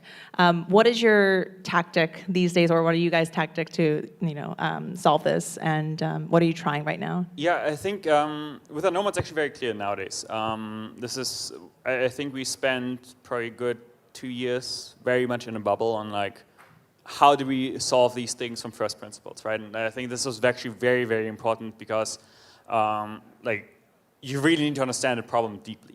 Once you understand the problem deeply, you can actually start thinking of how like, these are the right solutions for the problem that we're actually clearly seeing. And I think not enough people actually do this, like where they're trying to understand the actual problem space at a very fundamental level, right? And so I think we sort of took about 2 years or so, sort of just like thinking about the hard questions really deeply.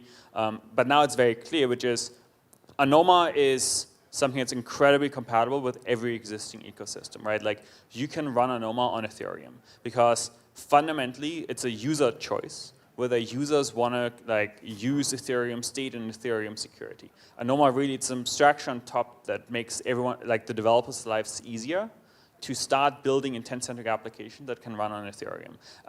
And again, this can also mean that the intent-centric, that Anoma can run on something like Neo, something like Solana, right? Like you can deploy the operating system really to many different places because this fundamentally comes from our thesis that you want to have a homogeneous architecture, but you want to have heterogeneous trust models, right? I think this is sort of where we really come from, or like where we see the world going. It's like there's not going to be the single global security model.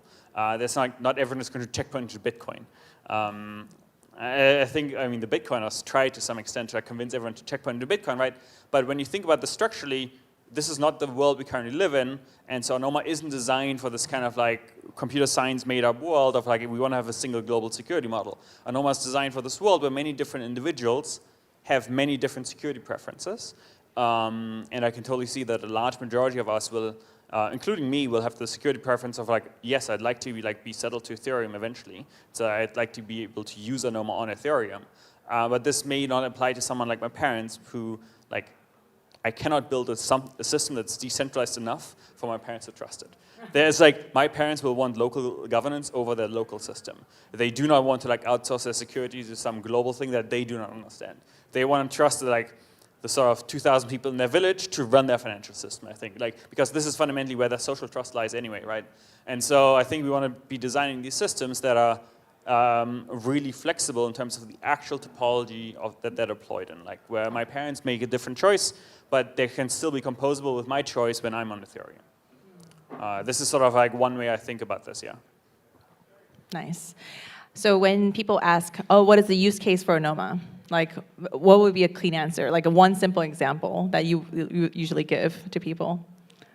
Yes, this example is fully driven by what blockchains are currently used for. Like, blockchains are only used for financial stuff. This is sort of, it's just the reality we live in right now. Like 99% of all valuable state on these systems is financial in nature, right? And so Anoma really is, it's not a specific application, so it's like, what can developers build more easily using Anoma, sort of within the sort of existing ecosystem, which is all financial applications. So I think sort of the large use case here is within the financial realm, and I think from the thing that I'm most excited about is a composable DEX, effectively privacy-preserving DEX, where individual users have intents. They may be running through many different front ends, but all this like front end liquidity is like it's fully aggregated, right? Like to some extent, Anoma, what Anoma does, it does state defragmentation, which is rather than locking state in individual specific applications, it allows users to express their intents, and then this may be settled against CowSwap, this may be settled against Uniswap. This is not something that the user needs to care about. So I think sort of this is, to me, a privacy-preserving DEX that is truly composable. Is I think the first very cool application that I'd like to see. Because it's also now the people that don't want to trade privately and the people that don't want to trade transparently can do so at the same time without having to fragment the liquidity between these things. So this is like one example. I think a lot about, I think the other thing that I'd like to see that's non-financial in nature is public signal. It's the inverse to Kickstarter. It's the ability for users to sort of write their intents and like, oh, I would like to see this road cleaned up, and I'm willing to pay $5 for this. If enough people get together, someone can sort of issue the inverse intent, which is, well, I'll take the $500 and I clean up the road, and there's only settable if the road is actually cleaned up, right? So, but now users and individuals can much more direct what they would like to see happen in the world, rather than someone going, well, let me clean the road and then like start charging people for it. Okay. Well, thank you for the example. I know we talked about founding story, and this, is specifically about the origin, but I would like to kind of talk about also the horizon, next horizon for Anoma. It's a long project, it's a long-term process to, endure as a founder and kind of, pave the way. But how do you see Anoma going, and as for you too, in the next year, but also short-term and long-term? I'd like to hear both, if that's same or different. Maybe more specific in the short term, yeah. More vague in the longer term, I guess. So I'm very excited for this year. We're targeting the first Anoma testnets this summer, targeting mainnet towards Q4, so the first deployments of Anoma starting to actually be in the real world. I think the timing is very nice because right now everyone is like intents are clearly a thing, right? Like everyone is starting to understand that intents are the correct abstractions to be using. And no one has any good generalized infrastructure for this. Like it just doesn't exist. So I think the timing here is perfect because everyone is thinking, I would like to build this application using intents, and Anoma is the only infrastructure that can actually support these kind of application or like developer desires to some extent. So I think this is what I'm super excited for this year. Also growing the community. I mean, there are going to be some cool announcements later in terms of how you can get involved. So I think this year is going to be packed on just like shipping a lot of these things. Long term, I think a lot of the fundamental research is figured out and is in the process of being implemented. And Anoma was designed to be incredibly modular, so you can like swap out different cryptography systems. If sort of later, like if in 2 years we find a better zero-knowledge proof system, we can swap this out quite easily. So I think long term, thinking about like how do we actually get different topologies of Anoma deployed? How do we have this really? In this industry, we tend to call this the multi-chain deployments, but more like thinking in the real world. How do we get individual communities to run their own sovereign infrastructure that is still composable with the rest of the ecosystem? And this sort of applies to Ethereum, Near, Solana, like having a sovereign infrastructure on those systems that can compose, but also having like my local Anoma instance running in my city of Zug, and sort of getting composability that way, because I think, yeah, this is really what I like to see long term, because to me this is the only actual way to build really resilient systems is to have too many systems that can compose with each other, but that aren't necessarily fundamentally tied to each other. Speaking of Zook, I wanted to ask a question. Last kind of fun question, but I know you've been a proponent of Switzerland in general. You've been asking me to, like, Awa as well, to move to Switzerland for many years. Just curious what your thoughts are in Switzerland. Can you just kind of, like, because I know... Yeah, so I am a pretty big proponent of Switzerland because I think they have a well-working system in the way the system is set up. It is, it's a sort of, you can think of this as cantons are just incredibly autonomous, and you can make reasonable local choices, and you have competition between all the 26 different cantons. As a result, you get way more innovation on the sort of the governance side and like what policy should look like than I've seen in any other system. The other thing is people are close to their democracy. In 2 cantons, they still vote in the public square via hand signal, which is a really good thing because, I mean, there's some downsides that shouldn't be overlooked, but fundamentally, you feel close to the democracy. You feel close to the system that you're living in. And I think this is a very important feature when you think, so like, to me, Switzerland is like the ideal embodiment of like how blockchain should be structured to a large extent. Because you want to have many sovereign systems that are still sort of like they can decide how much they want to interact with each other and how much they want to have shared security guarantees, for example, right? So this is sort of one component of like maybe your like fundamental security model is going to be something like Ethereum, and you then want to have something that's composable, like that is checkpoint in this security model, but maybe also you want to just be fully sovereign. So I think this is why I'm a big fan of Switzerland. And like overall, I've traveled a bunch, and it's like Switzerland is like the only reasonable working governance system that I've seen so far.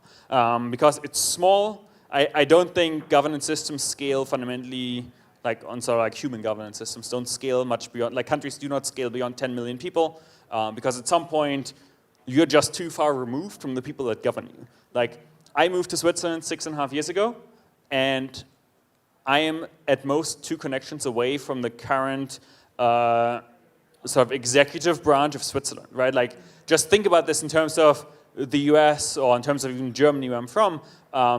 You want to be close to sort of the governance systems that you have to interact with, and as a result, I think Switzerland is a pretty good model.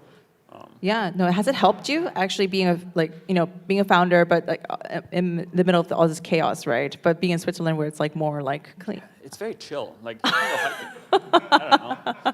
It's highly recommended. There's like, Zug is 35,000 people, and I'd say it's a cultural center. Like Zug is like the single smallest metropolis in the world. Like great services, great infrastructure, but it's just small. And to me, honestly, please don't move to Switzerland. I picked Switzerland because there was no one else. It'd be a bad idea if all of a sudden like another 10,000 blockchain people moved there. To me, Switzerland is perfect because like, I mean, in this industry, we travel a lot. So when I'm not traveling, I like to not see that many people that I know all the time. Yeah, same with Lisbon, right? It's like I'm in Lisbon now. It's chill, but when we actually find out how many people are based there in crypto, it's actually astonishing. Like they creep out of their houses, and it's like it's a lot of people, but they like to chill otherwise because it's so hectic out. So the benefit of Switzerland is like there's like 15 real people. In Zug, we're like 15 real people, and generally you can walk through the city and never see anyone you know. It's great. Good to know. Maybe for a vacation, we'll drop by. But also, hiking is super cool. Exactly. I think we should just make this the general sport. We should go hiking. It's a very healthy sport. Like the first time I went hiking, there was just these couple of 70-year-old Swiss women who just like beat the crap out of us. Like hiking up Pilatus. It's like, yeah, hiking is a very healthy sport, it seems. Indeed, indeed. Maybe we should, I should organize an event where we all go hiking to... I'm done. Okay. Well, as an organizer and a community builder, it's been always amazing to get to know Adrian, Awa, and Chris, and their amazing journey that they're, heading towards and, going into. So thank you so much for this fireside chat. It was really good to get to know you better, and, stay tuned for more updates from Adrian. Thank you so much. Thank you so much, Erica.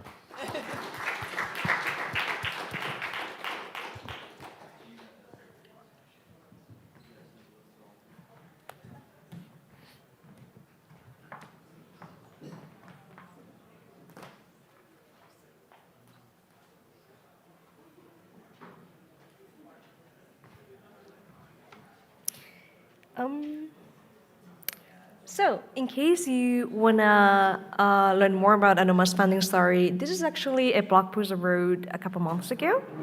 It is posted on Miro, and you can find it on my Twitter profile. It's just another perspective. This is actually written from my perspective. Adrian shared his, and maybe one day Christopher will share his. Hopefully, there's some overlap in all of them.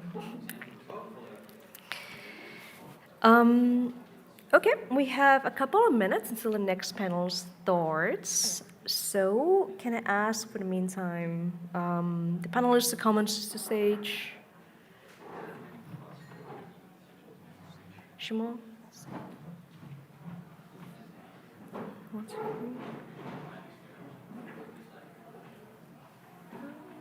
To check.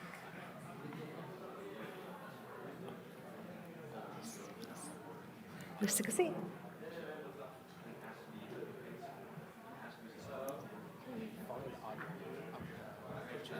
What? Shall we follow the other picture first? If you prefer, yeah. Okay. I think the much is better, the live stream. Yeah. We are missing, Luis is here. You can also test the mics and see if they work well.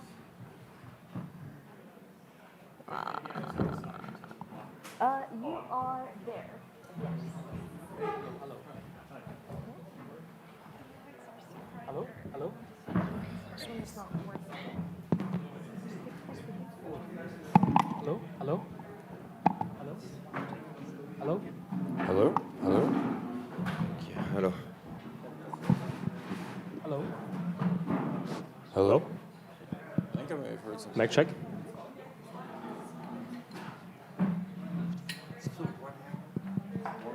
Yeah, a little bit. Yeah, get yourself comfortable.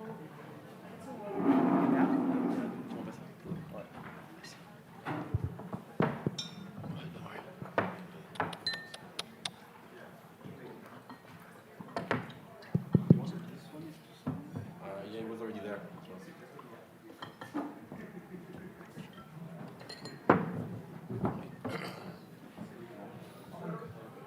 Yes, sir. Do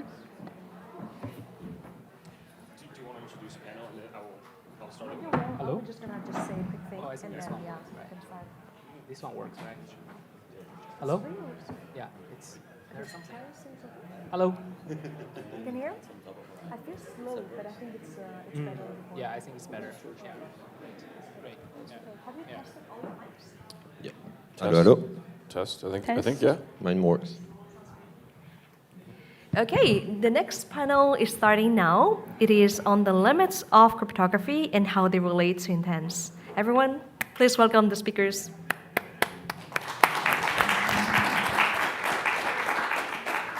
All right, so I think we'll have 40 minutes of packed discussions today. And so to start off, can each panelist please introduce yourself, your project, and answer the question, how does your project use intents? Yulia. Okay, so I guess I'll start. So I'm Yulia. I am a cryptography researcher at Anoma. I feel like everyone probably at this point knows that Anoma is intent-centric, but if you don't, just a bit how Anoma uses intents. So intents are kind of built in the core protocol. So on every layer, the decisions made are aware of intents, like at P2P layer, intents, like different nodes can subscribe to different things depending on what intents they are interested in, or on the resource machine level, you have intent level composability and instead of transaction level composability and stuff like that. Hello, I'm Fede. I'm the founder of Lambda class on Aligned. I'm a little bit sleepy, like 15-hour flight, and I'm from a developing country, so I might not know mathematics that well. So that's a small joke. So my project is Align. We are a CK verification layer that is cheaper and faster to run than Ethereum right now. In the future, it's an economic layer. In the future, it will be also a CK aggregation layer using recursion or some stack prover, probably the one from Starkware too. We're still talking with my friends. How do we use intents? So we will build a bridge where we use storage proofs. We prove that somebody deposits some money somewhere. We prove that, we verify it on a line, on the market maker sends a transfer to the address that the user wants to bridge money.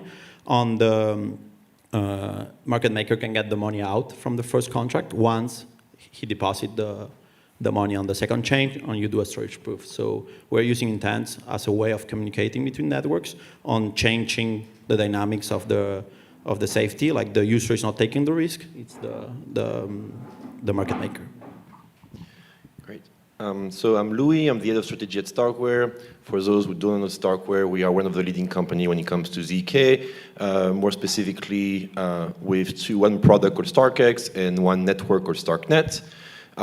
When it comes to intent, obviously Starkware directly does not work in that field directly, but we do provide technology that we have seen a lot of teams using to create those kind of tools, like storage proof that Fede just mentioned, things like ZKML, and also DeFi pooling and Imbura. So we didn't see a lot of the variation of how, expressing through cryptography what you want and how you get executed across layers and across environment.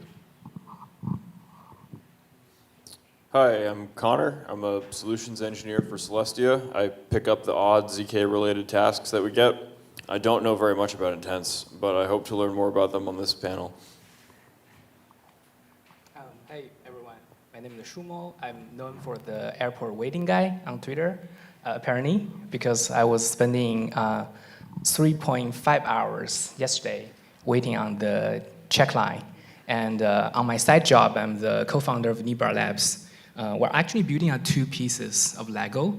The first piece is the universal proof aggregation layer, and the second piece is the proof aggregation-based rollup stack.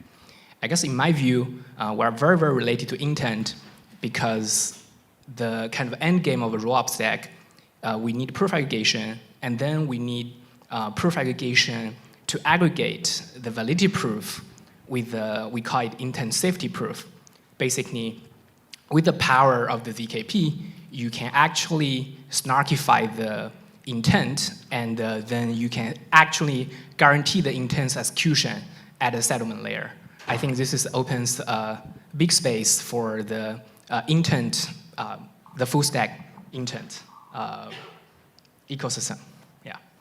Got it. So to summarize, I think there's multiple different ways intent has been brought up. Yulia talk about a normal resource machine, and we have bridges that, there's intents for cross-chain transactions, which is similar to what Shumo I referred to. Panelists agree that there seems to be different notions of intents, but the overall goal is similar, but the underlying implementation might be different. All right, so let's introduce the second topic here, cryptography. And how does cryptography relate to the way that your project uses intents? Yulia first. Okay, so Anoma is providing information flow control. So users supposed to control the flow of the information they own.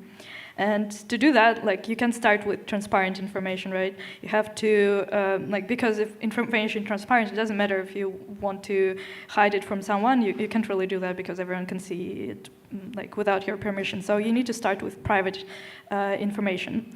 So that's how basically Anoma uses cryptography. Because Anoma is intent-centric protocol, there is intent matching phase and settlement phase. Intent matching phase is when intents get matched into transactions, and settlement phase is when transactions get settled on the blockchain, like ordered execution and all of that. And in both phases, we use cryptography to provide information flow control, basically. In my case, it's pretty simple. As I said before, if a user wants to move an asset from chain A to chain B, we have to prove first that he has the asset on chain A. We do a storage proof, like we do a CK proof or validity proof, to be exact, of the state. And we need to verify that. On doing that on Ethereum is pretty expensive, so we do it on a line layer. On the other way around, when the market maker sends the money to the chain B, where the user wants to receive the money, we also have to do a storage proof that needs to be verified. So the way we mix intents on ZK is by proving the state of what the user has. We need to verify that before matchmaking and moving money around. So I guess in the case of Starkware, the most direct work rate to intent would be the work that two companies that come to mind, Herodotus, which does storage proofs and similar to what Federico is talking about, and the folks at Giza that does DKML. And the reason why I bring those two up is because what intent is about, the way I understand it, of course, is you want to represent the wish, like what someone wants to do, and you want this to be executed in a trustless way and get him to have the best execution. And so what Giza does, for instance, is running a model, an algorithm, whatever, in a way that can be efficiently done in a VK, locally done, and use that information across the environment that they are trying to execute. So to us, the most important aspect is making our stack extremely fast, extremely efficient, for them to be able to provide the service that they want to provide. It sure seems like privacy and secret information is a big part of intent matching, or at least you see it come up a lot or used interchangeably. A limitation of using ZK is that you can't have state that no one knows. Someone has to know whatever the secret information is, and when you do need to have state that no one knows, you often end up using other kinds of cryptography. You'll use multi-party computation with a committee or possibly a TEE. But anything's possible. I guess from my perspective, because we're actually building a new ROP stack from scratch, a good part is that we actually can rethink a lot of fundamental design choices and make the backend underlying infra more friendly to the intent. And here the title is limitation of cryptography, not ZK, right? There are a lot of limitations of ZK. For example, like Connor just said, you need like a state discovery. For example, you need some kind of like a secret sharing. So before I come here, I actually just like reread the article, like cryptographic paper by a Harvard professor. His name is Boa Barak. He has this like a famous or infamous chart about thinking about after 100 years, what kind of society we are living in based on the mathematical assumptions. The first assumption is P equal to NP. People call that algorithmica. And then the other one called cryptomania. Basically like LWE holds, but no IO. And then the last one called Officetopia, I guess, basically exists IO, right? I think it really depends on what kind of like a fundamental cryptographic assumptions hold. If the IO hold, we pretty much can do everything, like Connor said. There are some like witness encryption, all this like a moonshine. Cryptography is not practical yet, but maybe it's practical. So for example, Flashball doesn't need to use TE to build solve. But I do see a very immediate limitations for cryptography is that the speed.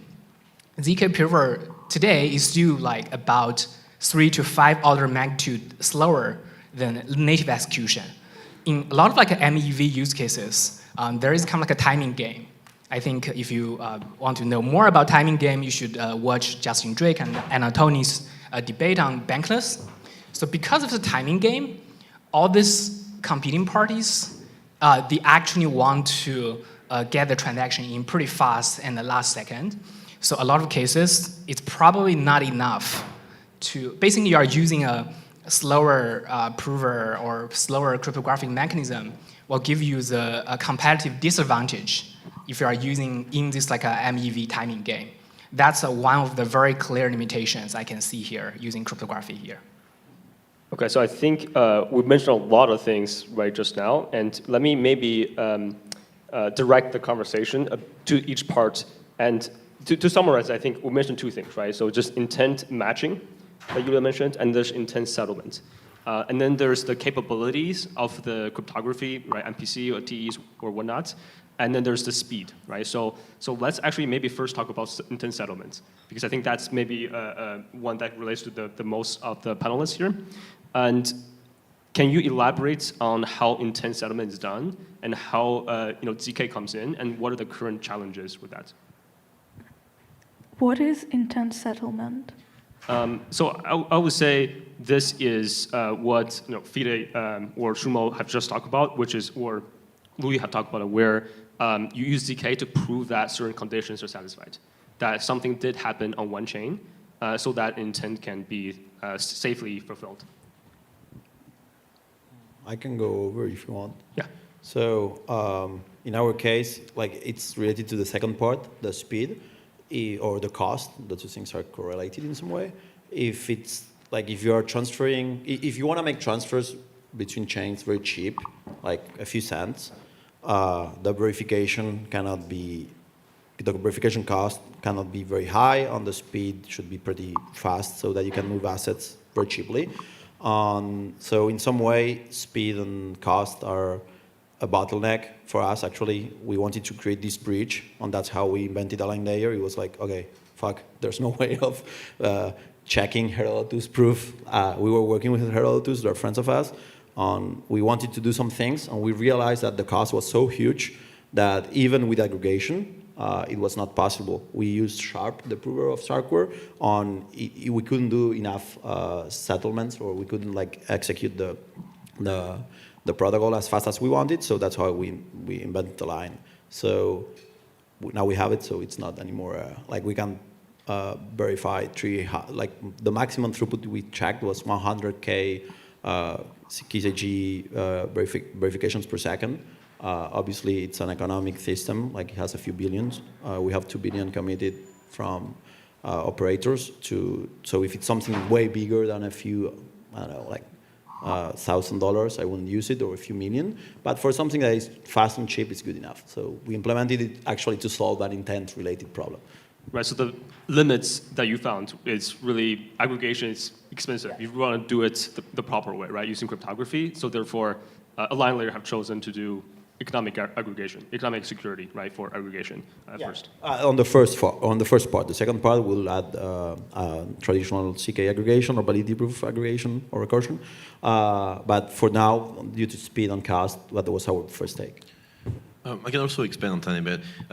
As Federico very clearly mentioned, the current speed is a very huge limitation how you can synchronize and therefore share intent between environment, especially as heterogeneous environment. And so the reason why so none of the L2 right now, none of the KL2s are bottlenecked by provers. But what they are bottlenecked in terms is latency. We are able to prove gigantic proof, but it will take 8 hours. And honestly, there is no bound at this point of the size of proof you can do for any meaningful computation. But the reason why you want to speed them up is, first of all, to reduce the cost, because less time, faster reduction of the cost, but also to reduce latency. And it gets to a point where when you get to the theoretical limit of this is when you get to a point where latency is so slow, it's so fast that you actually can do proof verification at each block.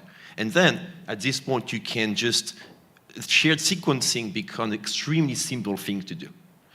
We love to, I'm not a huge lover of shared sequencing personally. I think it's a bit complex. I find it complex to implement, but at least if you were able to have like recursive proof at each block, at the tip of the chain, that would sort of make sense. You could imagine partial execution on one end and finishing the execution on the other side. And so this is where I'm quite excited about the sort of like technological progress we're seeing right now.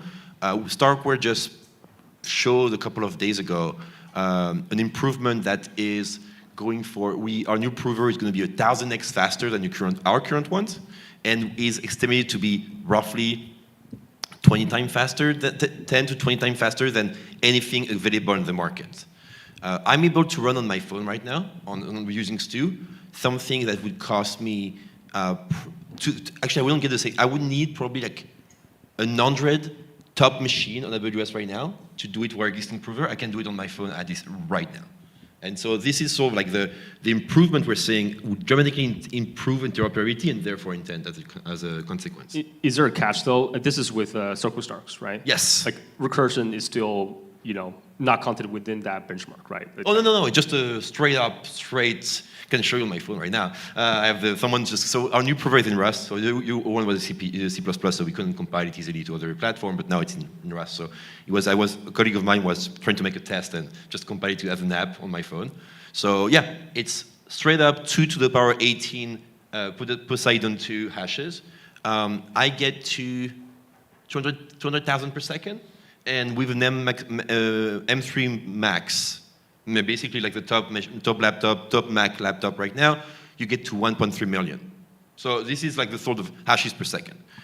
This is a sort of speed up that will reduce dramatically latency and therefore massively improve your interoperability.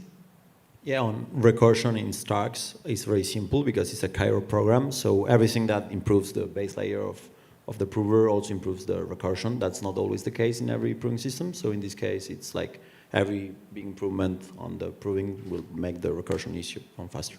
Yeah, and like I said, this doesn't account for recursion. It's not like including recursion within the proof itself. Shumo, any comments on recursion? Oh, sure. I think I agree with what Luis and Fede said. Like I think for prover speed, there are two things. First is the raw speed, like how many actual overhead proving compared with the native execution, or the RISC-0 folks using the stimulated RISC-V CPU like Hertz. I think this is a good metrics. The second one is people call that continuation or sharding, whatever. Basically, his ability to spread this proving workload to multiple different machines. So let's say you have the same computation power per machine. The ability to spread the computation over 100 machines will make the proving faster than ability to spread the computation over 10 machines.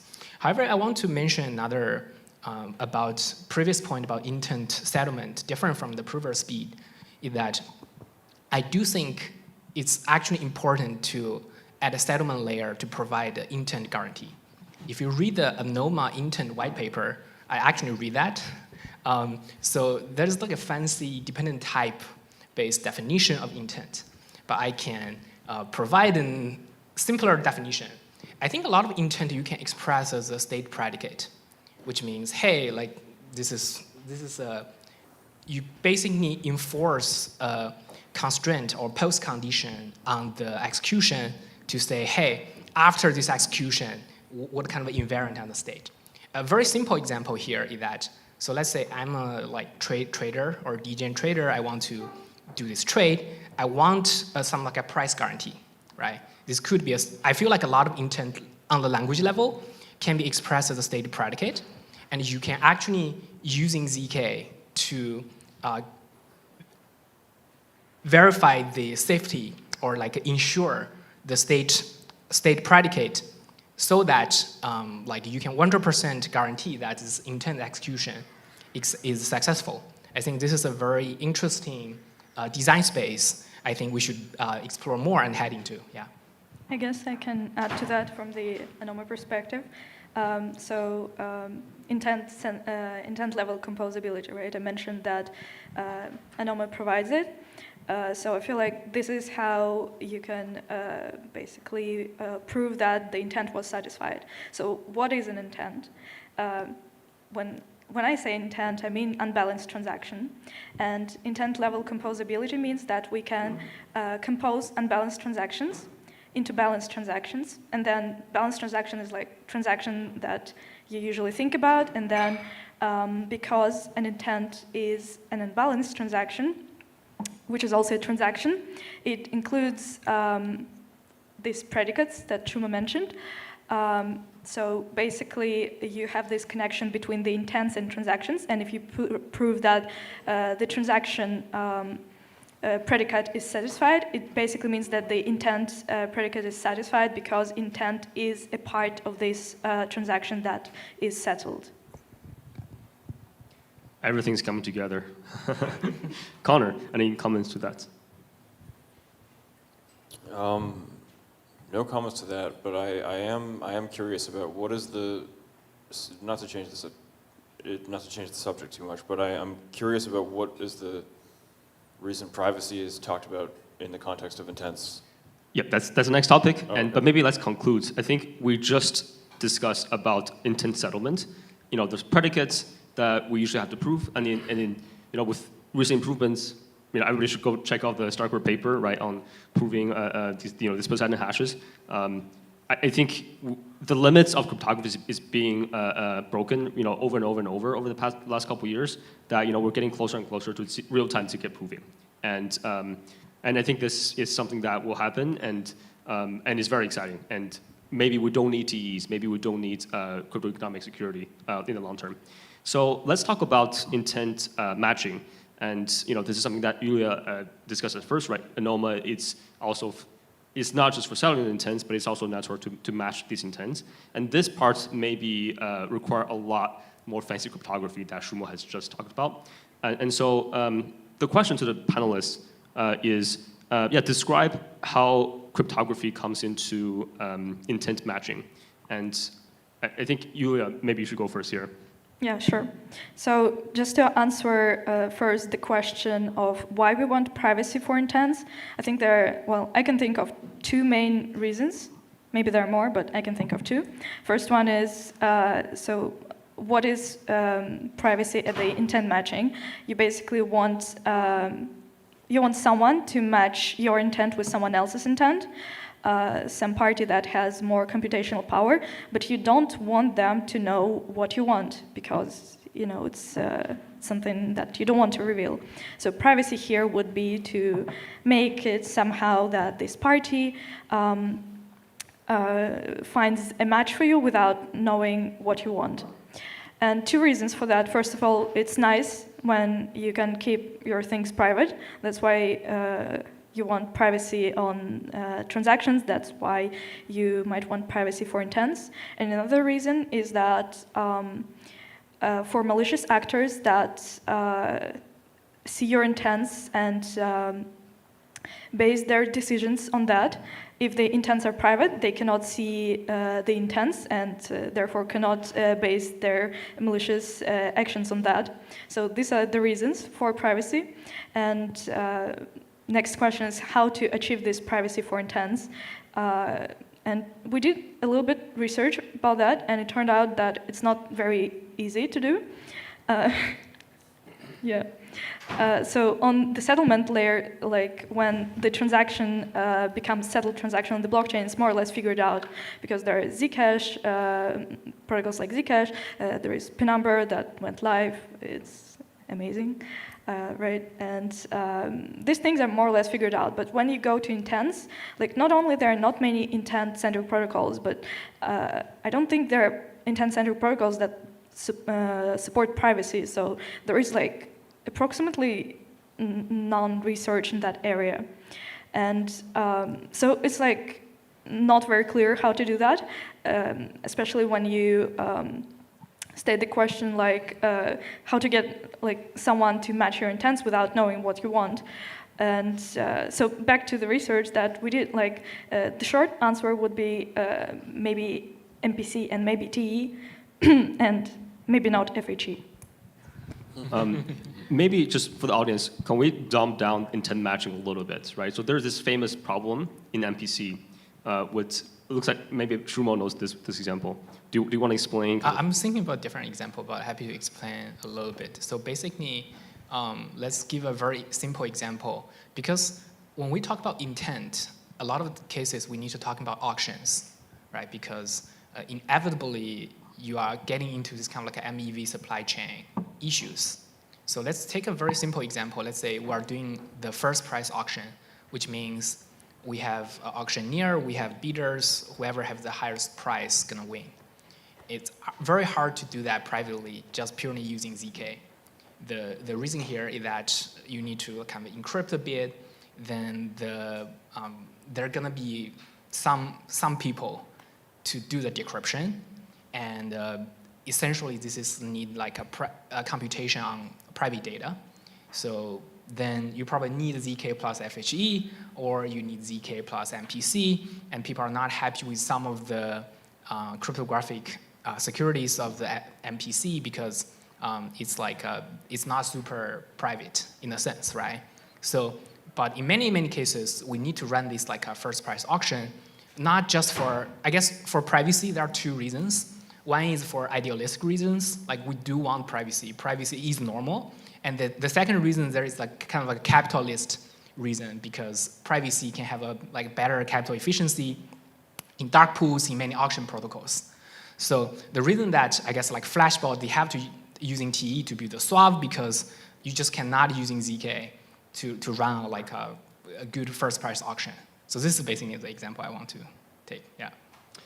Yeah, so I guess TEs solve the problem, and that's why Flashbot use it. But you know, Anoma is planning to do MPC for this, and you know, there seems to be a whole spectrum of solutions to solve these type of partial information matching problems.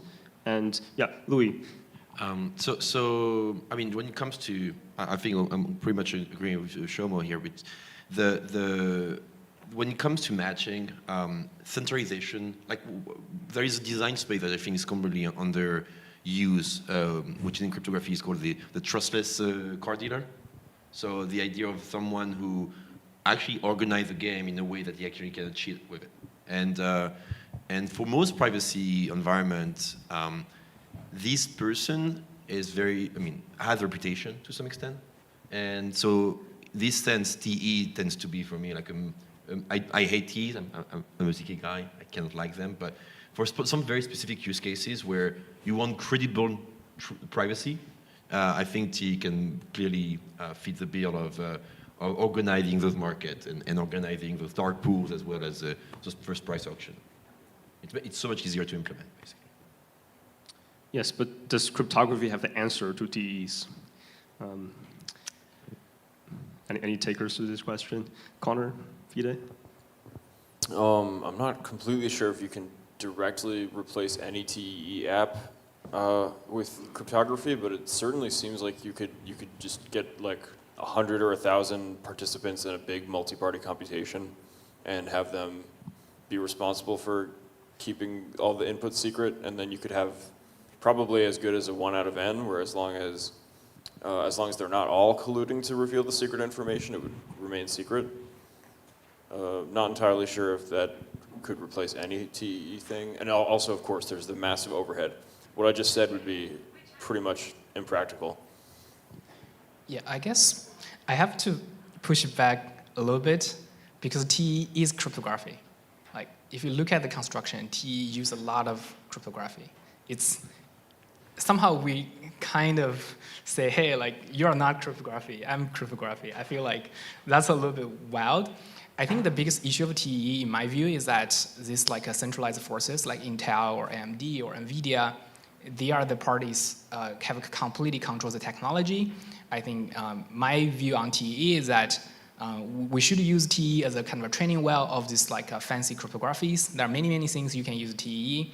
I think a lot of people are very interested in like a single shot signature these days. These all can very just like using TE to do it, but we need open source TE implementations, maybe some like a RISC-V or like open source enclave, so that we have less security risk.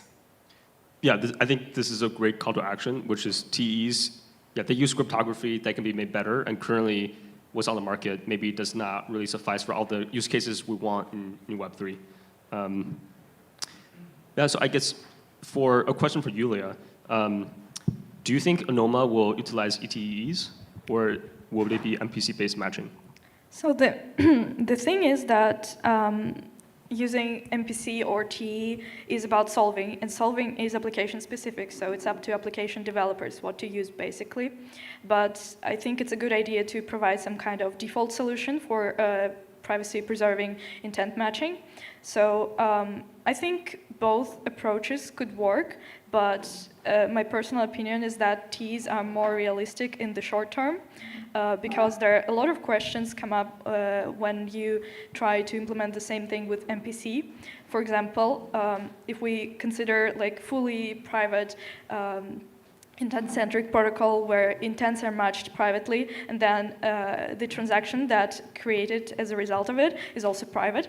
You need to somehow combine these privacy parts together, and in TE it's more or less easy, straightforward. You just do matching in TE, then you create a transaction using this privacy-preserving tool like Taiga, Anoma's Taiga. It's a privacy-preserving instantiation of the resource machine.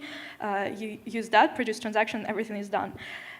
In case of MPC, it's much less obvious how to do that, because basically you would have to run Taiga either as an MPC protocol, or if you decide to ask different parties to compute different parts, you need to connect these protocols, these MPC protocols, the one that matches intents and the one that turns the matched intent in some form into transaction together, and there are a lot of questions about that. So I feel like what could make sense is to, for the short term, explore TEs, but also explore MPCs in the meanwhile, so that you can have both approaches, because I don't think either is perfect or necessarily better. It's all about trade-offs, and it makes sense to consider just both. That makes a lot of sense. So TE is first. We'll add MPC when it's ready, and it's really complement each other. So question to Fide. You run one of the largest dev shops in this industry. You guys do a lot of ZK work, right, with Starkware, ZK Sync. Do you see TEs being something that projects are asking for? Do you see MPC, FHE being something that's up and coming, where there's a lot more projects? What are you seeing in the space? Sure. So we did quite some work with TEs. The problem, and I think this is good for cryptographers, at least for now, is that TEs API are fucking horrible. They don't work very well, so the competition is the bar is pretty low. Intel is working on a few things that are pretty cool, where it will be similar to a RISC proof, or like a RISC-V thing where you write on top of it and anything will work. Until now, you have to use very low-level things that work until they break. There's always some strange edge case, at least that was our experience. The last time we wrote something pretty big, and by big I mean more than 5 to 10 Ks lines of code inside the TE, was like 1 year ago. So maybe the ball better. But my experience was pretty bad the last few years working with TEs. And nobody is asking to use it. The biggest use case I know is the one that has been mentioned, that is flashbots. Apart from that, I'm pretty bullish on FAG. I love the work done by Sama. I think it's like the Starkware of, I believe Starkware is the most advanced research or engineering company in the space, at least on the CK part. I do believe that. I hope my other clients don't get angry. But it's the truth. Removing the application layer, or more like I think the circle structs are amazing. Well, BNews, actually, I think it's also pretty cool. But I'm not a big fan of MPC. It can be useful, but I think it's not that far away from a multisig in some way. So yeah, I'm a big fan of FAG on CK. But Zama does use MPC. Yeah, it's MPC and FAG. I know. Yeah, I have seen it. I'm not a big fan, but I understand it's like it's a practical thing. The thing is that you have to do it correctly. I remember there was somebody that had multiple servers, but with the same key, or had every key in the same computer. And he got his house. Some network that's been live, right? Yeah. And he had some issues with the law. So, anyways. I'm not against it. I think it's a useful thing, but in general, I'm more a big fan of FAG on CK. On TEs are cool, but they're not that useful yet. I don't know the experience of the rest, but from my point of view as a normal engineer, it's not that simple to use.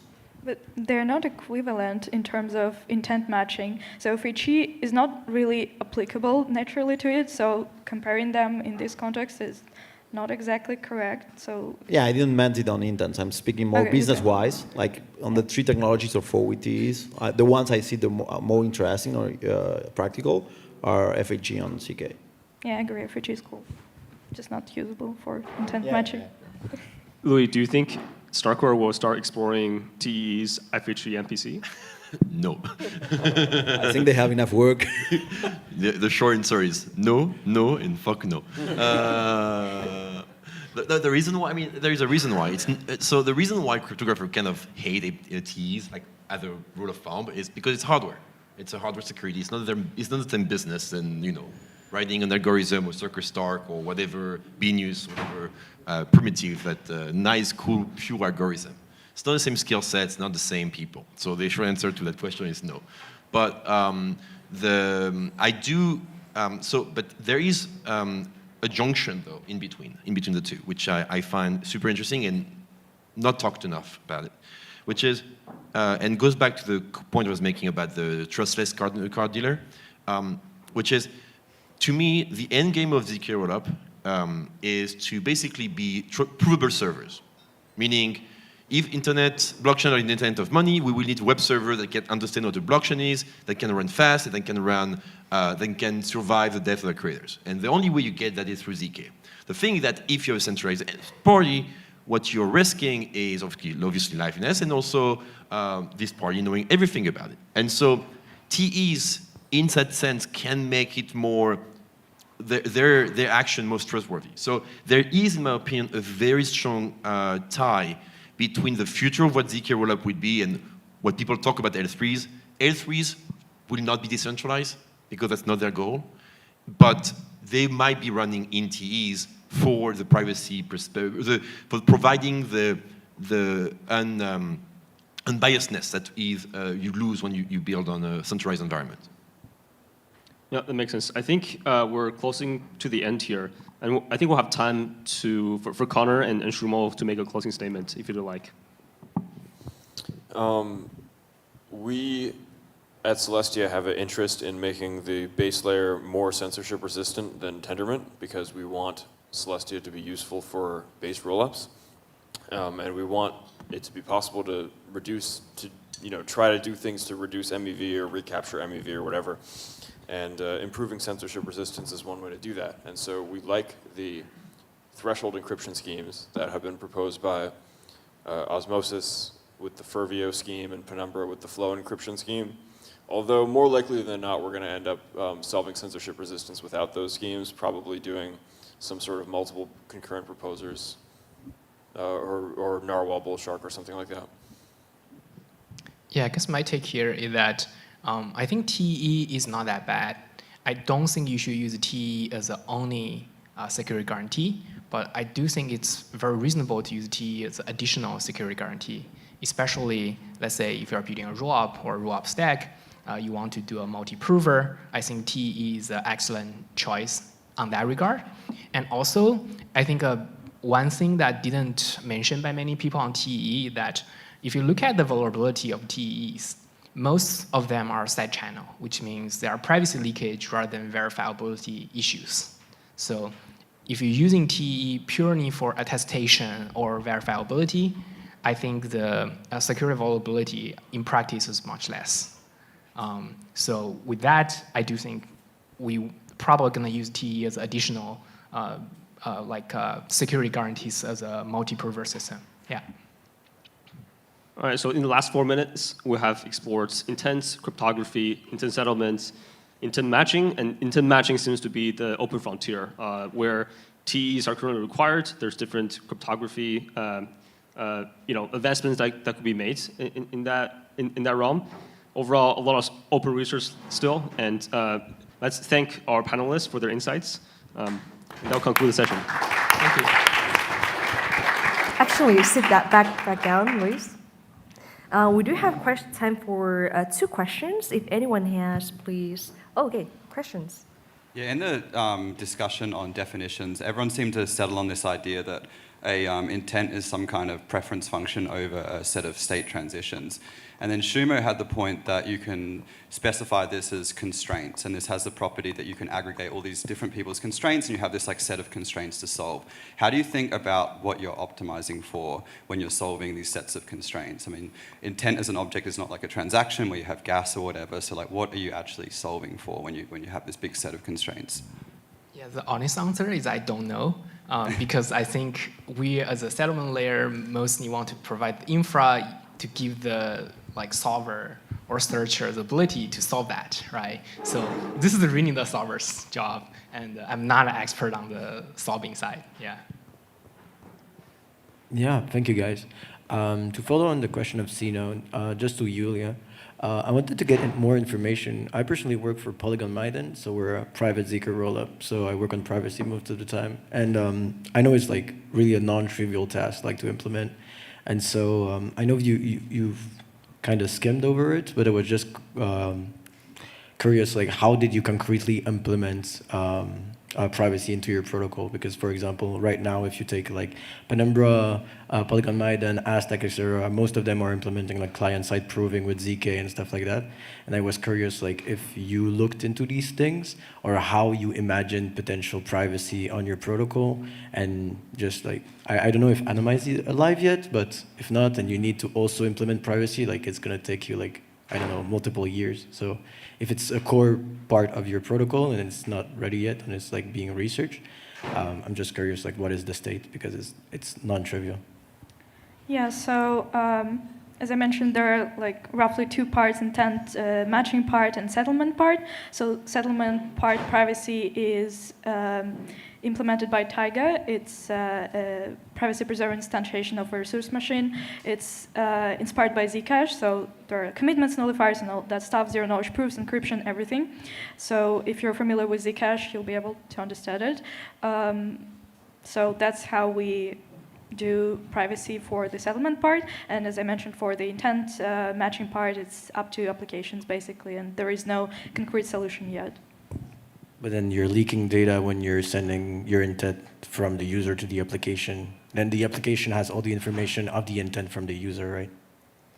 So it's not really private. Like it's private on the the searcher side, like the solver side, but it's not private on the application side, right? No, so I think applications are not exactly like an entity that you send your intents to. You send your intents to solvers, and application is somewhat ephemeral here. So when you have privacy at that layer, for example, you use TE, so you send your intent to TE, multiple intents to TE, inside TE they're checked if you can match them, and if they match, you create a transaction from that, an output transaction.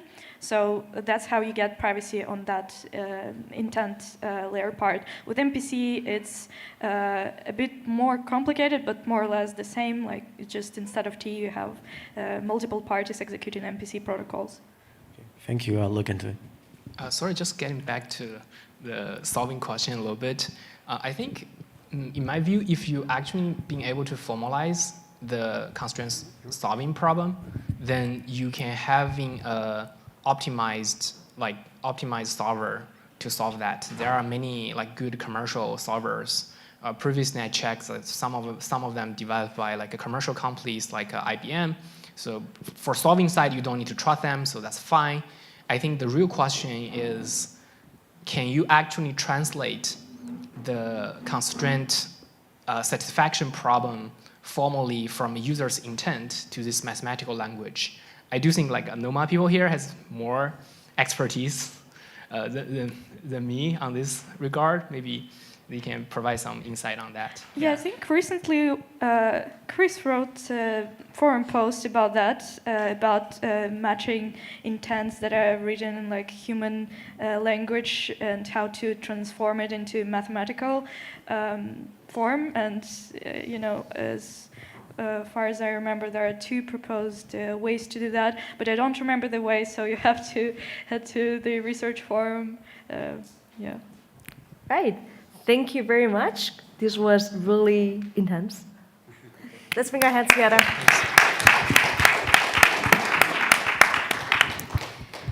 Can the next, oh right, just a comment. I did mention the art reports. Yulia did write a report about private solving. As mentioned also here, is one of the hardest problems right now in applying cryptography to decentralized systems. In case you're interested in doing research in this domain, feel free to reach out. Can the next panelists please stand up? Oh, hey. Which side do you want me on? It should match the images. It's best. Hey, Rob. How you How's it doing? going? Yes. How's everything with you? Good, good. Thank you for having me. Oh, thank you for making it.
Right, the next panel is a live jamming session on intent-centric applications.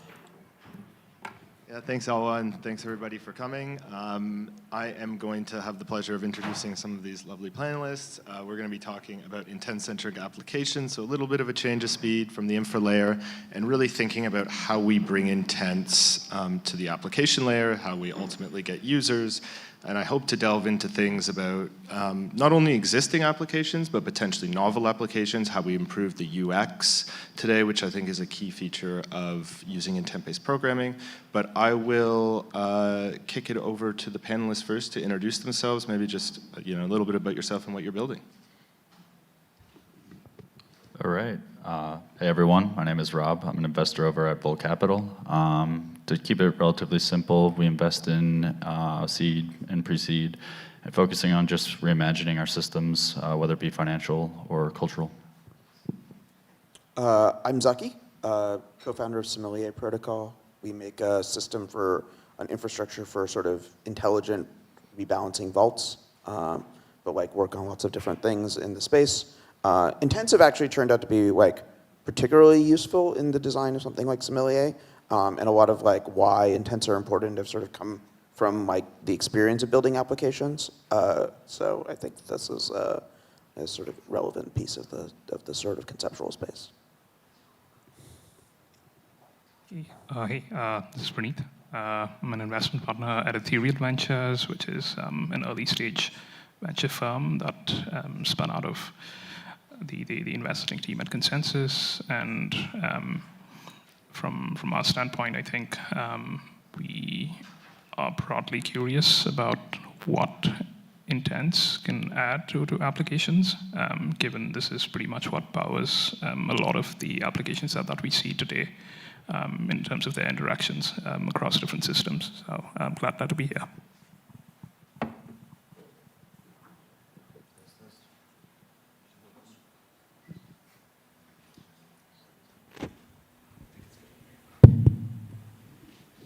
Hi there. Oh, it's loud.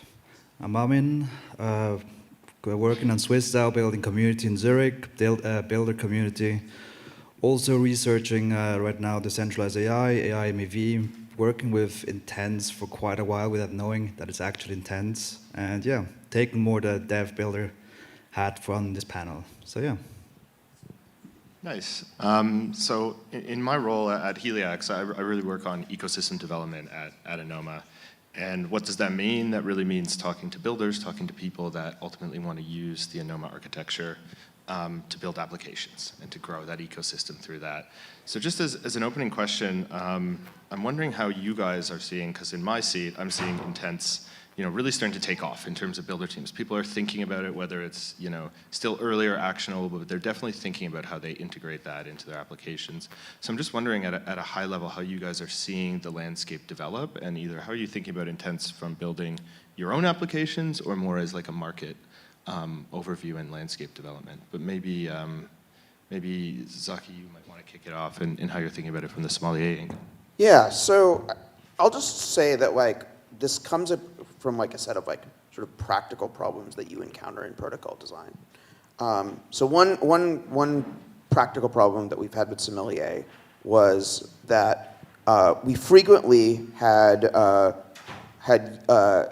sort of a vault containing mostly illiquid positions. And so when a user wanted liquidity, when the user wanted to withdraw a deposit, the strategist had to make some decisions about where to pull liquidity from. And for probably the first year that we were live, the state of the art for doing this was if you want to withdraw, you put a message in Discord being like, this is how much we want to withdraw. And like eventually the strategist comes across and does this, and it was a sort of very inelegant system. So we built a very simple intent framework that was basically like, I'm willing to withdraw, I'm willing to pay this much. And basically it allowed for this sort of asynchronous, sort of minimal communication, fully on-chain communication between like our users and the strategist who was in the position of like essentially solving for this. And it allowed for essentially doing this in a way that maximized performance for all the users in the vault. Relatively simple thing. I think like another thing that like got me thinking a lot about intents was, well, as we've expanded cross-chain, and like now we have vaults on Arbitrum, we have vaults on Optimism, we have vaults on ETH mainnet. We're n number of L2s. This will all is all sort of coming together. This idea of, hey, like I'm a user, I have an asset on chain X, I want to use a vault on chain Y. The idea that a user would have to like figure out how to move their liquidity and like obtain the right asset and like enter the vault is completely insane. And so we wouldn't that would be another place that we've been sort of searching for the right solution. I don't think the intent ecosystem has given us exactly what we want, but we're continuing to search for that solution.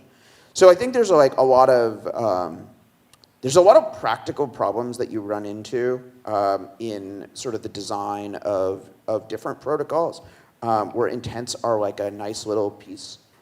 And like more like sort of reusable intent building blocks in like a variety of different frameworks would be like, I think like hugely enabling across the entire ecosystem. We've had to build our own. They're not that complicated, but like I wish there was more of like a sort of like intent, I don't know, SDK or like soulmate for intents that was out there. They were like, here's a bunch of simple building blocks that you can integrate with. But anyways, that was a long rant. Maybe someone wants to chip in from the investment landscape of how you guys are seeing the general application kind of development. Yeah, I'll jump in. From the investment side of things, I think there are tons of teams that are labeling themselves as intent-centric protocols, which I think is kind of like a poor way of doing it. I think this new paradigm, if we really take a step back, this is something we've had for the past probably 10 to 15 years at a minimum. The more declarative paradigm where you see with like Uber, Airbnb, any of these more applications, and DoorDash itself. So it's really taking those principles and the different design patterns they built out and now figuring out how can we do this in a trustless way. And I think there's very few teams who are actually building in this direction. From the application side, another thing that I just kind of like keep in a more mental model is like from the user's perspective, 99% of the individuals who interact with crypto don't want to like understand and figure out that they're even using crypto. So this is where intents and these different workflows can kind of like really be optimized for. So looking for teams in this space who are thinking about it in the right way, and also from like a base layer and the different workflows that need to be created. So. I can speak a little about, also from a user standpoint, I think when people generally think about interacting with systems that they don't understand, we have layers of abstraction and commitments to what each specific service will give them. So when we're using Uber, for instance, or if it's a B2B marketplace of sorts, what ends up happening is you end up making a commitment to a specific set of constraints that you impose, and then you expect service providers to do something similar and act within the constraints of the space that they're in and deliver the solution. And then there's not much that you think about as a user about what's happening behind the scenes, really. And that's a very natural state of the world that people are very, very used to in a lot of senses. And that's something that broadly makes sense when you want to start thinking about parameterizing like these commitments and commitment games that we have, and give people like the ability to choose what they want to know about a system that they're interacting with, and choose to think about abstraction, which is a fundamental computing primitive, the way we see it. So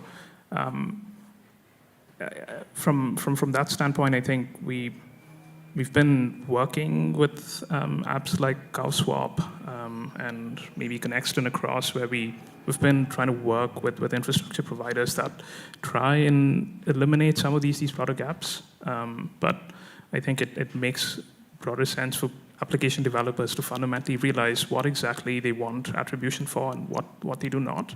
And a lot of this can ultimately be not constrained by the underlying settlement systems that they're working towards. So that's what we would like to see more of, really.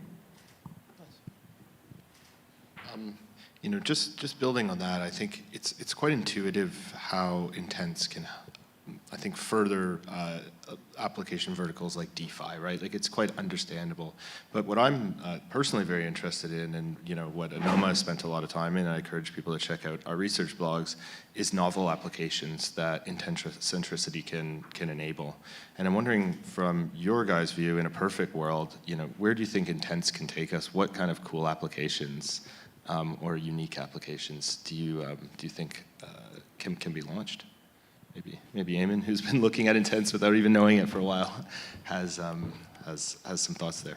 Well, in all fairness, I'm rather new, so I might just give an example, something we hacked together recently at ETH Berlin that was basically about the matchmaking overall. Just, you put out an intent, you want to talk to a certain person, be matched with a certain kind of individual, but you don't want to swipe all the time on the dating app or just type in tedious stuff.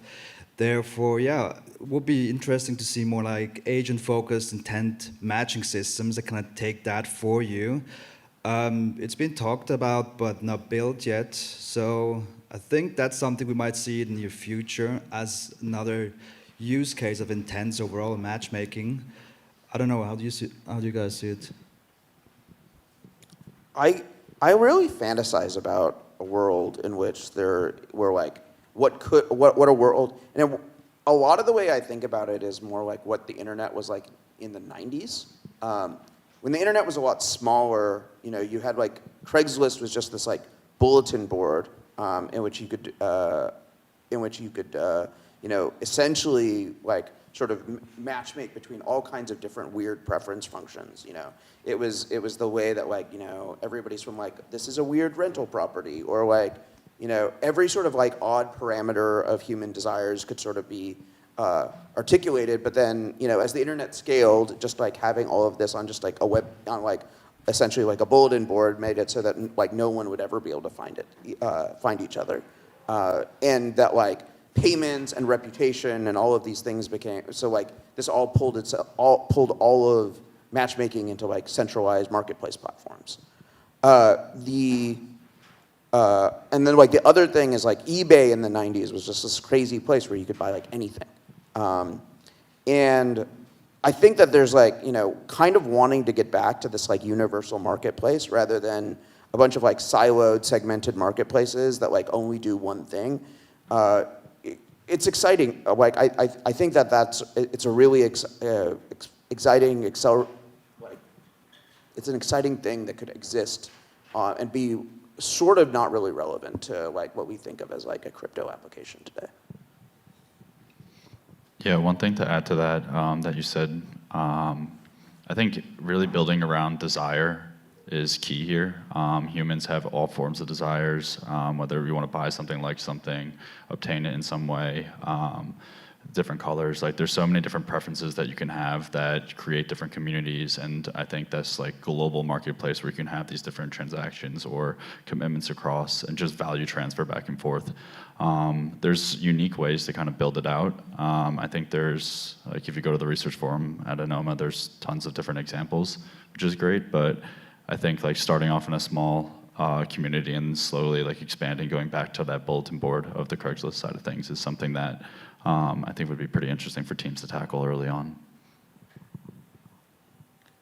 Yeah, the one thing I would think about that is of interest is fundamentally connecting domains that are not able to be represented accurately in each state, so to speak. So it's again the problem of Oracle, so to speak. But the idea being, if, for instance, I had to make a payment in the real world that had to unlock something on the blockchain or vice versa, I think there's still fundamental constraints in terms of ensuring that these commitments are reflected accurately. I think we're getting there, but with some form of cryptographic commitments. But I think even something as fundamentally simple as unlocking, a loan in fiat for crypto collateral that's deposited in escrow is still fundamentally hard to reconcile across other currencies and other payment rails. And so this is a simple example where you need to have representations of commitments in a given domain that need to get reflected in another. And this could be in and of itself like a system where you express these as intents, and this is something that solvers take care for you, or your agents take care, and make sure that they satisfy these, or they have something at stake to lose. And just picking up on something there, in the way that these intents are expressed to solvers, like, how do you guys ultimately see interfaces developing here for users? Are they going to be talking to, autonomous agents that are then delivering their intents to solvers? Or, I think this is one of the most interesting facets of intent-centric applications, is what the actual interface will look like. Any thoughts there, maybe, Amin, or? I think like the entry barrier will be way deeper to like a user, non-crypto user being in the space, like interacting with a dApp or something. I do see the agentic kind of agent approach rather realistic in like the next 2 years, whereas you would have like a agentic representation of for whatever you want to do or get done in that sense, overall reducing the friction on the UX and DevX, of course. Of course, we need to add some more complexity in setting up your environment, your dApp, your setup on the dev side. That's something I'm not looking forward to, honestly, but it's going to be more efficient for sure. Yes, on the user side, I feel users should be much more fundamentally comfortable interacting with systems that have different layers of complexity. This is something that we do on a daily basis, knowingly or unknowingly. But from that standpoint, I'm just even curious about the notion of discoverability that you might encounter. For instance, when you think about routing, really in the real world, when you start with a starting point and a destination, and then you get a route, say on Google Maps or Apple Maps, and then you discover things or different experiences, and there's a scope to do that within the constraint of the route that you set. So I'm curious about people who are not just willing to reduce latency for some of these experiences, but in fact increase those and see if there's a mechanism to reflect other user preferences as part of this routing that's done, and give users something more as part of what they're doing in these applications. One of the things I guess I am fairly certain of is that users will not express their preferences through like a general purpose intents app.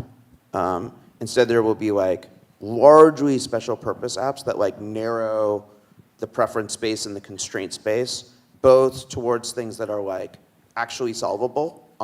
So like the apps, essentially are like the app developers learning like what kinds of preferences are actually going to like find people to like essentially to solve for them. Because like the worst user experience is like, I want to accomplish something, but like I have a complete blank slate in terms of preferences, and like I'm going to express a set of preferences for which there are no one will solve for. And so like one of the things I think a lot of front-end app developers essentially will play the role of is like narrowing the constraint space into things that are like, and like slowly expanding the frontier as like more possible solutions expand, but like kind of not giving users that like blank page problem. So, but like what is exciting about like intent-centric infrastructure is you could have a variety of different apps with a variety of different preference functions, all feeding into the same sort of both like transmission of orders and like sort of like moving those orders into venues that can actually like match them with solvers and execute them. And then that entire ecosystem can be evolving dynamically while the user interface stays static. It's not like where it's like, today I was trying to get from the Brussels suburbs into like Brussels city center, and I opened 6 different travel apps, Uber, Get, Free Now, Bolt, until like eventually I found one that would actually plausibly get me where I was going. But like that entire so like we're like the order book and the who's willing to market make those orders is so tied to the front end of the app, and so therefore you need like 6 apps to like plan an hour-long journey. And this is like a really suboptimal place from like a design of markets and a design. Whereas what you would want is like, yes, there could be many apps and some of them specialize in like shaping your preferences in simple way and will let you express different preferences. But like there could be just one app that drivers use and like essentially pull all the order flow that matches for them. I like to also think about it in terms of like the stakeholders, so the solvers themselves, and them becoming more expressive. So one model that I kind of work through is like, if I have an apartment in New York, typically you're given the choice of having Optimum or Verizon. Like those are relationships that are already built in for your cable provider or internet.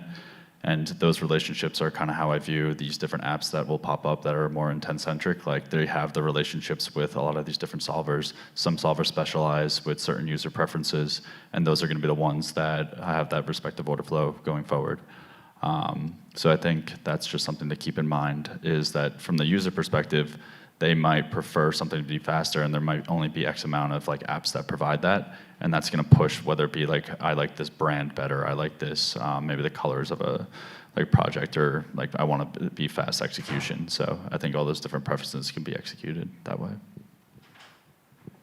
Nice. And I guess just from like a barriers to entry or friction standpoint, like this is obviously a new way of thinking about transactions or interacting with the blockchain more generally, both from a user, but probably maybe even more importantly from a developer perspective. I'm just wondering how you guys view the barriers here, or the adjustment period more specifically. Like, do you think this can happen quickly? Is this over time? Like, do you see already existing applications porting over to intent-centric architectures, or do you think it's more of a ground-up build of new applications? Okay, I have my current set of takes, which is, I think the biggest barrier is the amount of infrastructure you have to build today. If you want to, so like if you want to build something intent-centric and you want to have like a diversity of market makers and solvers, like so you've got to like figure out your intent format on chain. You have to then like write a server that is going to like store that's going to like take orders from your front end, but also then like make those orders available on some API, and then you're going to have to like onboard various market participants into those orders. It's like a huge amount of work, and I think that has like practically like one of the biggest barriers to building with intents. And I think that there's like sort of two reasons to be bullish on sort of people moving towards more general architecture, which is one is I think there's like a regulatory surface area to having like all of that infrastructure being bespoke and all of it having like living on one server that's in one jurisdiction somewhere. And I think the other reason is I think like Som would use intents for more things if like we didn't have to like spin up all of this additional infrastructure that is like maybe of marginal value to our protocol, because like right now, I mean, if you're reconciling liquidity between like the like 15 different flavors of ETH that exist on L2s, like there's a good business there, and that's the 80-20 of like intent architectures right now. But they've had to build a lot of infrastructure for that, and it would be useful for other things, but you don't want to like build your own version of that.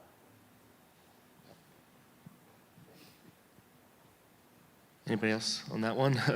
Just on the kind of adjustment period as you guys are seeing it. I think in some way, shape, and sense, I fully agree with what Zaki's viewpoint here is. I think the notion of counterparty discovery, the notion of finding people who can do optimal routing for a set of constraints that you have is going to be fundamentally constraining. And so I think the reason why we are so bullish on intents broadly is we feel that people need to focus on developing proper applications where people and users use the product for the sake of the product experience that they get. And once we get the ability to express these kinds of preferences that users and these applications might seek in a more generalized manner. I think at least having a framework for doing this might be helpful towards getting people to use and collaborate with different participants in the stack to kind of get things moving. So you could have solvers focused on like fulfilling liquidity needs, but later on you could have solvers kind of come in and focus on serving time and availability in other services and maybe even other solvers. But even having the notion of a framework where you can express some of all of this is going to be extremely helpful in getting people to really build applications and not really think about being constrained by the capabilities of the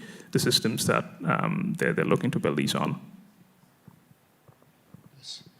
And I've heard, just through the conversation here, a lot of kind of chat about what I call real world or maybe even Web 2 applications, so stuff like Uber or your journey into town today. And I think, at least from my standpoint, that's been one area that Web 3 hasn't solved for yet is kind of broad-based real-world applications. So I'm wondering, this could be a bit of a loaded question, but are intents or intent-centric applications the kind of breakthrough moment where this technology perhaps goes to a wider user base and we have the propagation of various novel applications? I think yes, but with the caveat that there's typically 5 applications that people use every day of like the mainstream, and the 6th one always rotates depending on the flavor of the month or some form of meme. So it's really breaking into like a mainstream app, I think will be quite difficult early on, but an intent-centric design and architecture is the best like one-to-one comparison to what we have in these more traditional apps that are used by the conglomerates that we mentioned before. So I do think like it's probably the best bet to kind of break through beyond kind of the standard like stablecoins aspect of things. I also think we're still rather early-ish with the entire intent-centric architecture idea. Like it's being used in DeFi for sure, but like having more like new devs, earlier stage devs, having an idea of what it is, how they can make use of it, how they can extend, build on a hackathon with it, that's still about to come. So I think that we will see also in the near future. I was surprised that there wasn't that much documentation around how you can make use of it, or like just like in a non-DeFi related application or use case. So I think partially also with more education and content coming out there, you will potentially see more of it out there.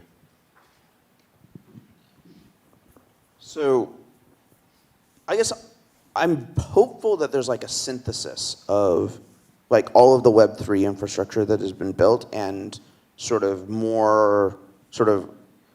breaking out of like so like I think of basically like Web3 currently has like 4 products, which is like volatility, yield, like leverage, and payments.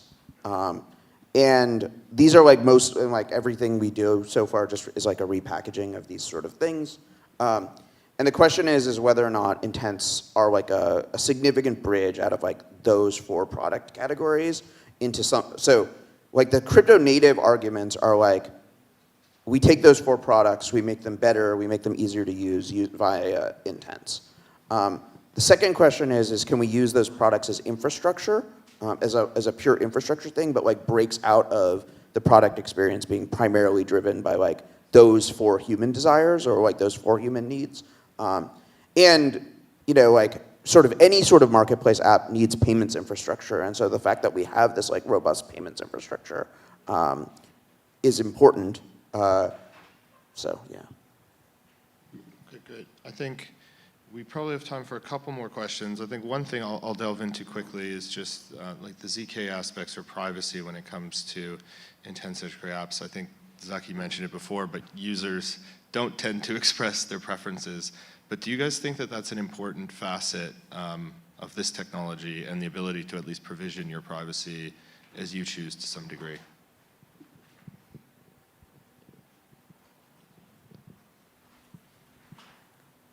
I can quickly start. I think this is more a personal inclination, but one of my motivations and one of my beliefs with crypto and its values is that we can fundamentally break away from recreating market structures as they stand. And that is, if that is something that we need to incorporate, we need to start thinking about incorporating privacy from every level of the stack. And having a notion where you could think about doing counterparty discovery or fetching state in a manner that doesn't really kind of give out more information about what you want, besides what you want really, is going to be very, very important in architecting these kinds of systems. And I feel this is something that we should espouse. This is something that we should believe in, or at least architect towards systems where we could have these kinds of capabilities, where users could choose to offload whatever they want to offload, but not really give up more information than they really care about. I guess one big picture question, just to wrap it up. I think, the kind of old adage of less infra, more apps. I think we've spent a lot of time, resource, effort on infra, and I'm wondering if your view, if these intent-centric applications actually allow the onboarding of many new developers and kind of balance those scales out in terms of not only unlocking new applications, but onboarding a lot of new devs that can more easily work with this technology and kind of, get a more balanced landscape.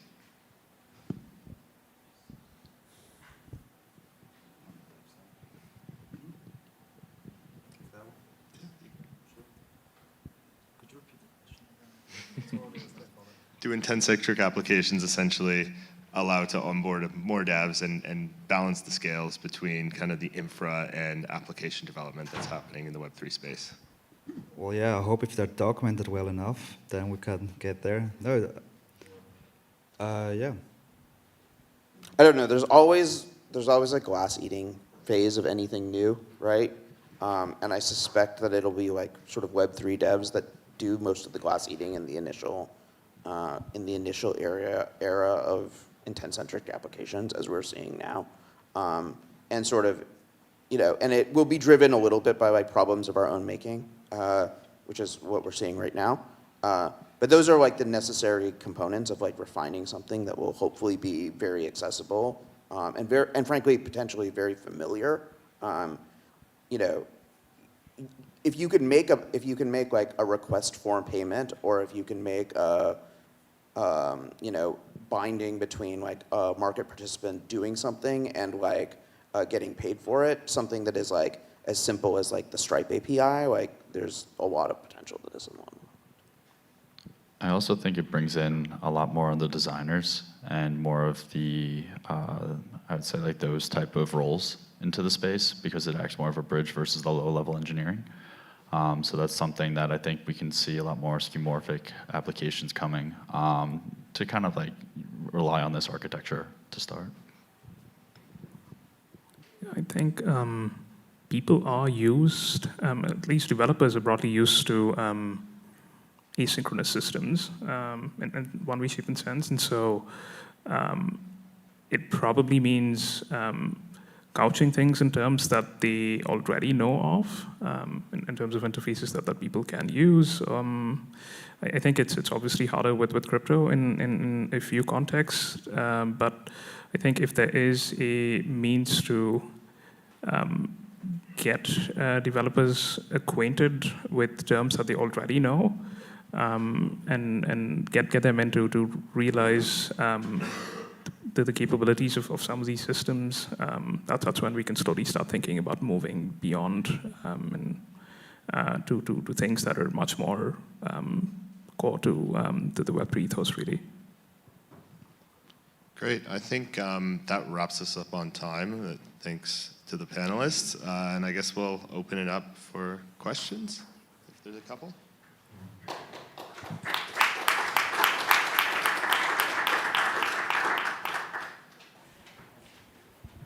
Yeah, Zaki made a really interesting point about this ideal world where there's like Lego sort of building blocks that users can construct complex transactions or whatever out of. But it feels to me that there's this like perverse incentive here between users and the application. So from the user's perspective, if I can make, as a market maker, for example, if I can make a limit order and that limit order can exist in like 10 order books at the same time, I've got like 10x capital efficiency, which is great. But from the perspective of the application, it means that I have like more capital flight. The capital is less sticky, users are sort of less sticky in general. So it just seems like something that a lot of applications won't actually want. How do you think about aligning this perverse incentive? So I do think that there's like, so there's value to verticalizing, right? Like and like we see this in Web3, right? Where, you know, like the Telegram bots verticalize with the block builders is the sort of classic like MEV-centric world of like, hey, like there's these profound economic incentives towards like verticalizing flow.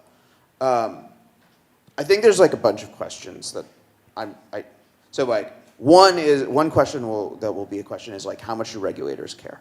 And regulation might just be the factor that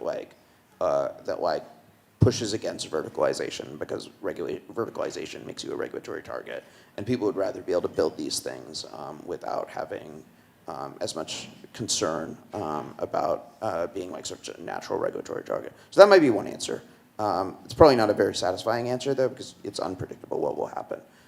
I think there are other questions about, you know, what is the value? Is the value of a front end that like captures a lot of users and captures a lot of order flow, even if, and I think like I am seeing this in like the builder community in terms of DeFi right now. Like more and more DeFi builders are like, okay, let's say we have a DEX. We're willing to route order flow to like whatever execution will get the user, because we like would rather the user like be sticky to you know, our front end and like learn and build that user habit of like coming and bringing their intents and their order flow to our front end, rather than like making them trapped in our execution. And I think almost every DEX team that I know right now is sort of working all on the patterns. So you think like aggregators long-term will have the greatest stickiness? I think that very few people will make venue-specific like order flow execution apps in general. I think like the only thing I'm working on right now that is like a venue-specific order flow execution app is Penumbra, because like like having private execution is such like a unique set of like preferences that we can't easily generalize it over it at this point. But like we also want to be able to like have like Penumbra, even if a user doesn't want privacy, like we want a user to be able to get execution against Penumbra without having to like specify privacy. But like there does need to be like a privacy specific order flow execute because there's no other way of like generalizing over that preference. Thank you. Yeah. All right. Thank you very much for this panel. So I was hoping to see more jamming around non-DeFi applications, but in case you do want to jam and you have ideas, feel free to join the research forum where we have a really long thread where we're talking about different kinds of applications, novel applications that have not been seen yet, that cannot be built with existing infrastructure, such as public signals, scale-free money, multi-chat, promise graph. In early 2021, 2022, we actually had a lot of other ideas that we just have not yet spoken about. Everything related to coordination mechanisms, solving multipolar traps, solving collective action problems. So there's a lot to talk about. But for now, feel free to join there. And we'll be moving to the coffee and cake break. We have 15 minutes. So I believe that Swiss chocolate is the best in the world, but maybe Belgian chocolate is also good. Let me know what you think. Enjoy the break.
I guess you can also do that in Lisbon.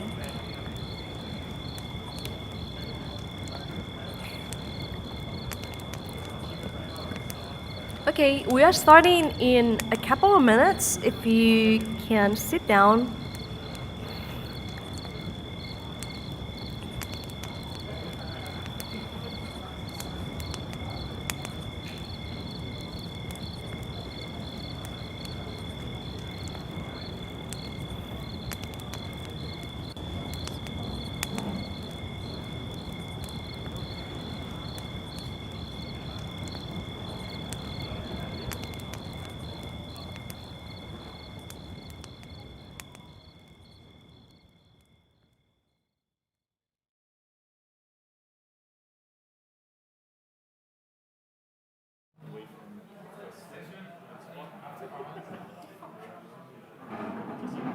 No, silver.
No, but it's also like my transaction will be cheaper if I locally settle it. Very it says put local. Like my local thing. No, this really depends on where you're from. Like how you go. This is a different. This guy grew up in. I'm from Ukraine. I'm from fucking. Yeah, we don't trust local. We don't trust local. In that case, you would have a global thing. This is not like to force people. Like you must be sovereign, like local. This is more that you want to have the. You want to be flexible because they're gonna try to steal all your money. It's not even about physical locality. It's also like the World of Warcraft community may want to have because their state is valuable next to you. So they want to co-locate their state.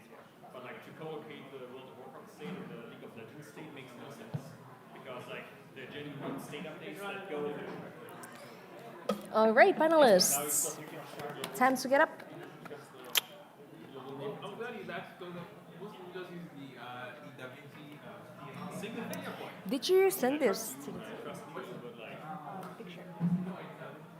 I don't know how to do that. Everything. Your League of Legends. Because usually I do. Also, whether I was paying for that.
Great.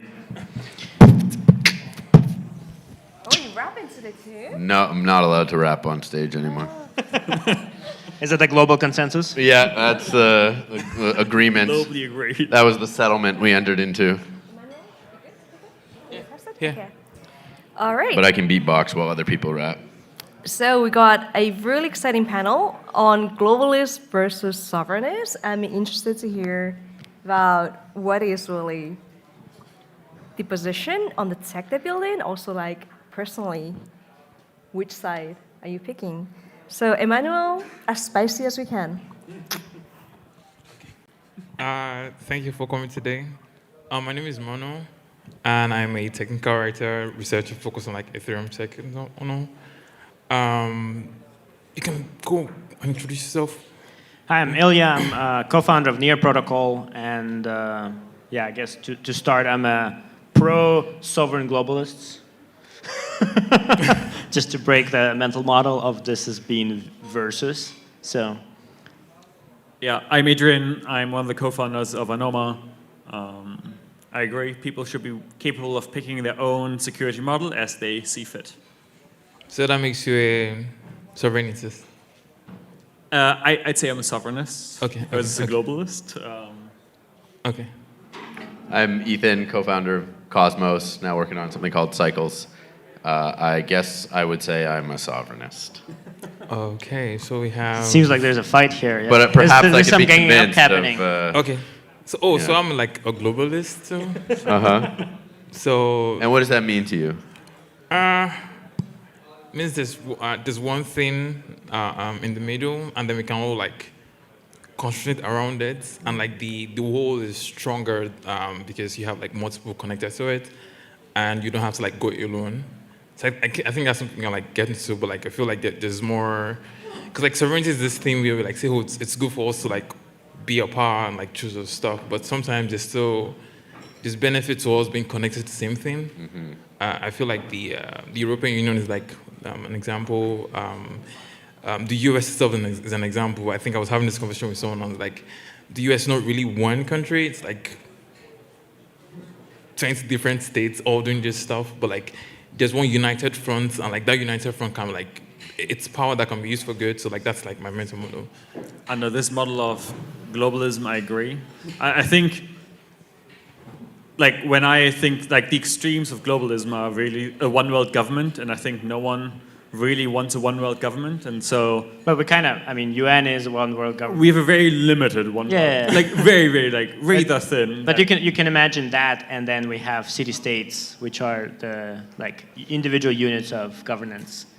And you just unite them with the network. Yes, if we want to have a super thin global layer, I think this should happen at the interoperability layer and more the standard side on like how do sovereign systems interact with each other. On especially the states, since I'm from Switzerland, or I'm not yet from Switzerland. But you will be in the future from Switzerland. Let's see. I actually really like the idea that you can have like a federal system where if certain communities want a checkpoint into it, then they should, right? Like I think this is, but I don't think the entire world should look like this, where we all have to checkpoint into exactly the same model. Yeah. But don't you want eventual consistency on that checkpointing, even on the level of the Switzerland? No. Right? Like you want everyone to be like at some point aware of what's happening in that village in the mountains. Yes, you want this within Switzerland. So like this is how I think on like L2s, for example. Like Switzerland is effectively like an L1 with a couple of L2s hanging, like 26 L2s hanging off of it, right?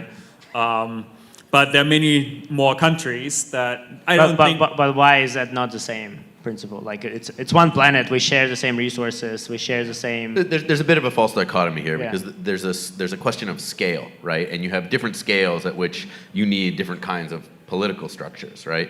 And so it's more about the scale at which sovereignty can be expected to be expressed, right? Ultimately, like you're saying, we're all fundamentally limited by the biophysical reality of the planet.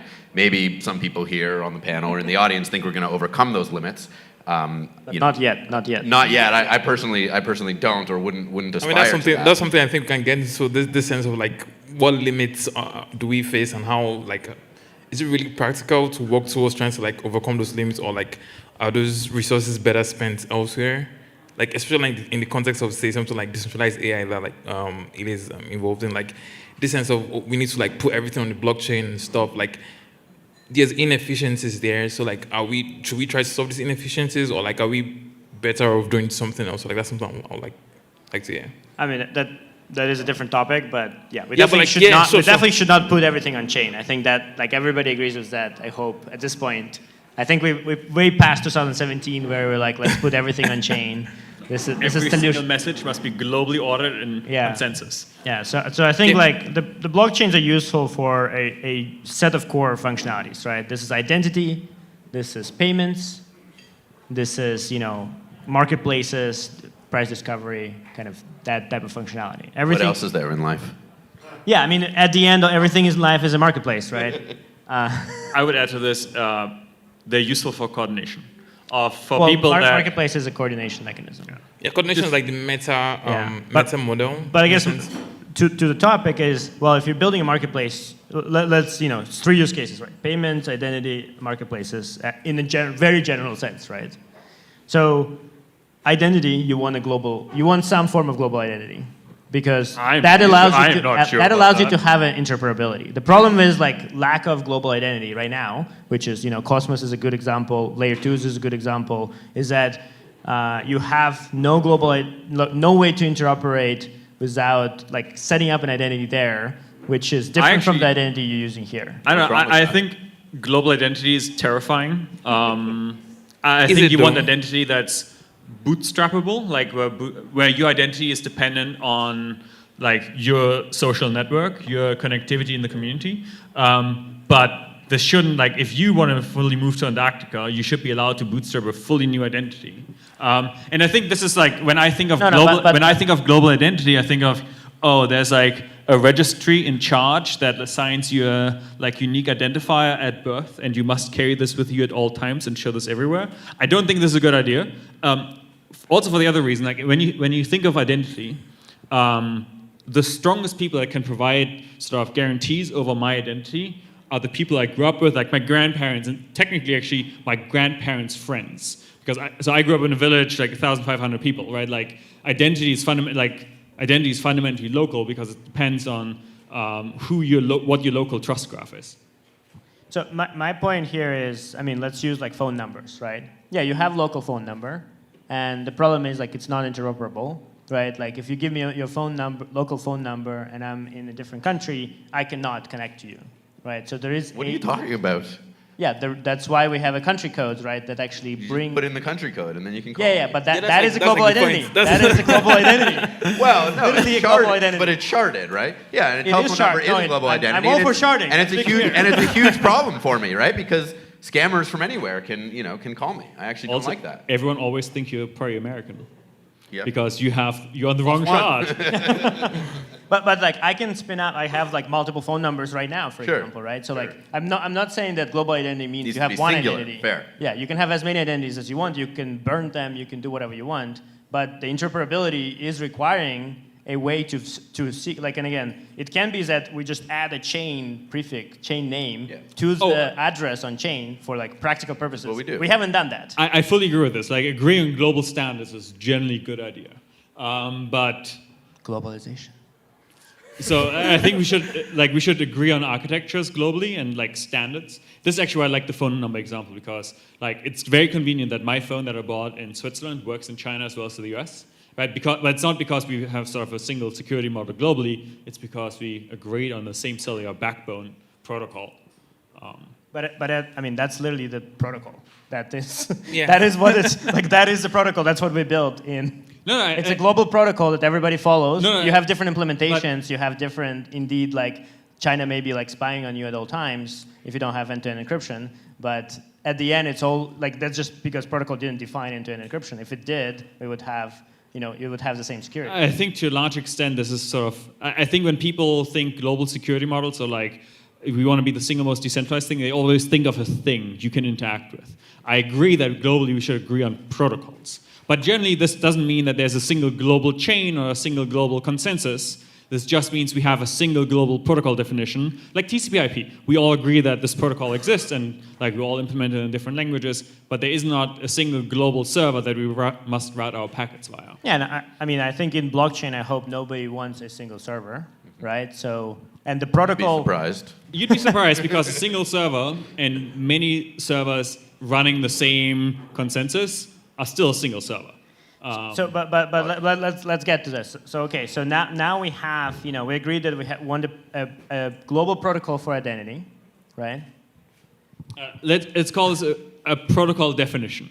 Not it's different. It's like a protocol is written down in text. Yeah, but it is not so is every other, like Cosmos is a protocol. But this is different than I think what everyone thinks on we don't want to have a global running. We don't want to have a thing. We want to have a text page that describes a global protocol. But we do need maybe global consensus on what kind of country codes you use. Is that a good example of how globalism helps? Global standards do help the expression of local sovereignty, right? But you need global consensus on that? Probably. Yeah, you need a table where you have the country codes, right? Somebody needs to and this is to that register. point about the relevance of scale, right? It's relevant to have a global consensus to run at global scale. Absolutely, it is, right? But that shouldn't be, the only thing. Yeah, that's the only thing. Sovereign Exactly. globalism. And it actually enables the expression of more sovereign, consensus. So I'm happy with that. One way to describe describe this. So if you have this one directory of where we all agree on country codes and stuff, and then every country is this signatory to it, it means no one can just change it arbitrarily. Mm-hmm. But then if you had say you had independent countries maintain their own independent list, it's easier to corrupt or compromise the list of each country in isolation versus if all of us are referring to the same bulletin and stuff like that. So that's the trade-off between sovereignty and globalism. Globalism, we can all contribute resources because we're all verifying the same thing, but for sovereignty, we're verifying independently. So how do you see that trade-off? Yeah, maybe to use a more specific example, now let's say we have some global consensus to agree on identity, and now you have local payments, right? So everybody's paying each other, it's all good, super fast, local, and you have countries which, let's say, don't like to follow rules because, maybe they like to steal money sometimes, right? The governments themselves, so whoever runs that, trusted node. So how do you now verify that they actually following the rules when you settle across this sovereign you shouldn't. areas? So you shouldn't settle across them. This would mean they are central route. The thing that you use, you have to fundamentally understand the trust assumptions, right? So it is fine. For example, in the Switzerland case, I mostly trust my local government, so I'm fine that the local government runs things. But I'm not saying that everyone should settle via the local Swiss instance, right? This is it's really a choice of who do you settle with, and I think users should be very aware of which specific security zone they're actually in. Wasn't that too much work? That may be true. I don't. This works reasonably well in the physical world. In the physical world, you very easily understand what your local trust assumptions are. It's still difficult though. Mm-hmm. It's still difficult. So the thing when debates around say sovereign roll-ups and stuff comes up. It becomes harder to reason about security models. If all of us are settling on Ethereum or using Ethereum for D and all that, we know, so long as Ethereum is live and safe, in principle, without mod6 and all of that, my rollup is safe and live. But with a sovereign thing, and now it's reason about how strong is the community? Yes, but then if you don't know the community, don't trust them. Don't. But that's a trade-off. The thing is if we all checkpoint into a single global layer, now we have problems, and we have to trust this global layer not to fuck us. This is you can participate in it. You can participate. You can verify. That's the way. I always think this is why Swiss democracy still works to a large extent nowadays, is because people are very close to the actual centers of power. Because this is why I like hand voting systems where your local community, 2,000 people, meets up in the town square once a year to vote on their next year's tax rate. This is a good system because you as an individual truly understand what your security model is. I do not like the idea that and I think this is to some extent why this doesn't work in the States anymore or in Germany even, you need to, the further you get away from like the actual, like the more abstractions you have in the middle, the harder it is for individuals to understand them, and the less trust individuals place in these systems. So this is why like something like local payments should be settled on a local thing. And I'm not entirely clear why this needs to be checkpointed to a global thing. How do you go from there? Like, let's say, like I got paid locally, and I want to pay for something in another local thing. Right now, you need some way. You need some amount down. of interoperability, but as IBC proved out, IBC has great point-to-point interoperability without the need for a routing hub. IBC does. I mean, IBC still requires like each chain to have like to be very secure. Yes. Like IBC requires like each chain, so like the trust assumptions now. No, it doesn't. It requires that the chain you're on, you trust it to a sufficient extent, and like secure. No, but like again, I'm in a local zone. I get paid here, and I want to buy something from another local zone. This local zone is corrupted because it's run by my local government, who is completely corrupted, right? Not a story from real life at all. And so now, like when you're actually sending a transaction, like maybe all of the money you received are actually fake, and there's nothing under the hood. So, like, wait, in what sense? Where do you receive? Well, the money? you're trying to send money from your local address, right? That's run by your local corrupt government, and those money are like they're not backed by anything anywhere else, right? Yes, you always have to trust the system that you're on and the system that issued you the asset.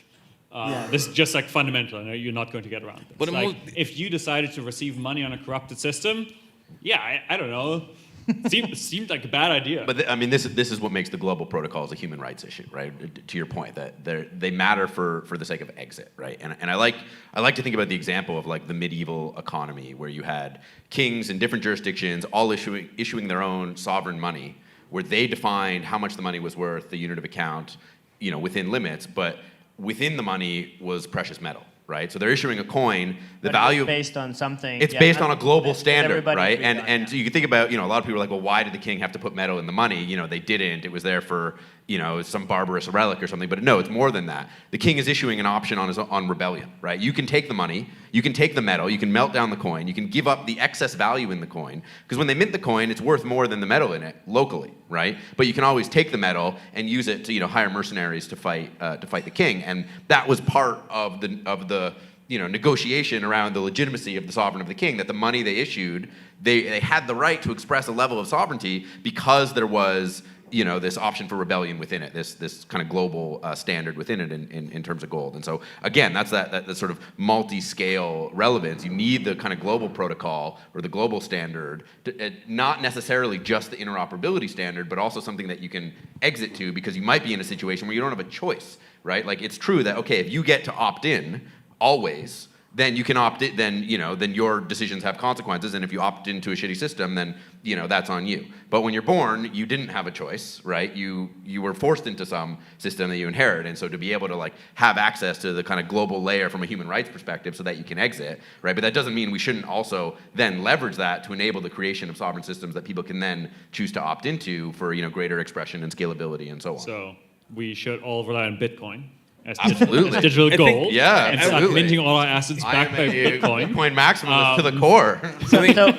So we have identity. We have that we need a common protocol. We have money, that we need a global protocol. Now let's get to markets. So on markets, right? Yes, you can have local markets, and what we know from that is that they are very inefficient, right? You don't have the same price discovery when you have local markets, and it's easier to manipulate, right? Because you fragment the liquidity.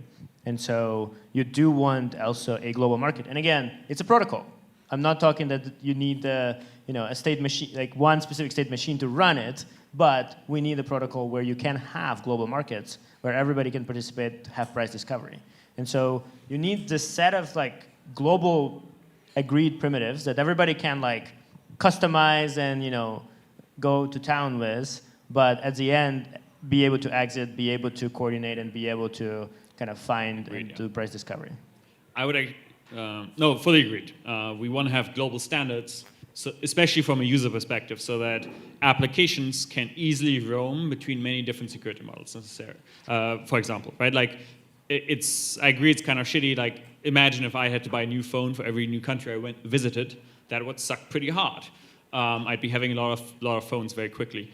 So you want to have this ability to have defined protocols that applications and users can interact with in potentially many different in many different deployments.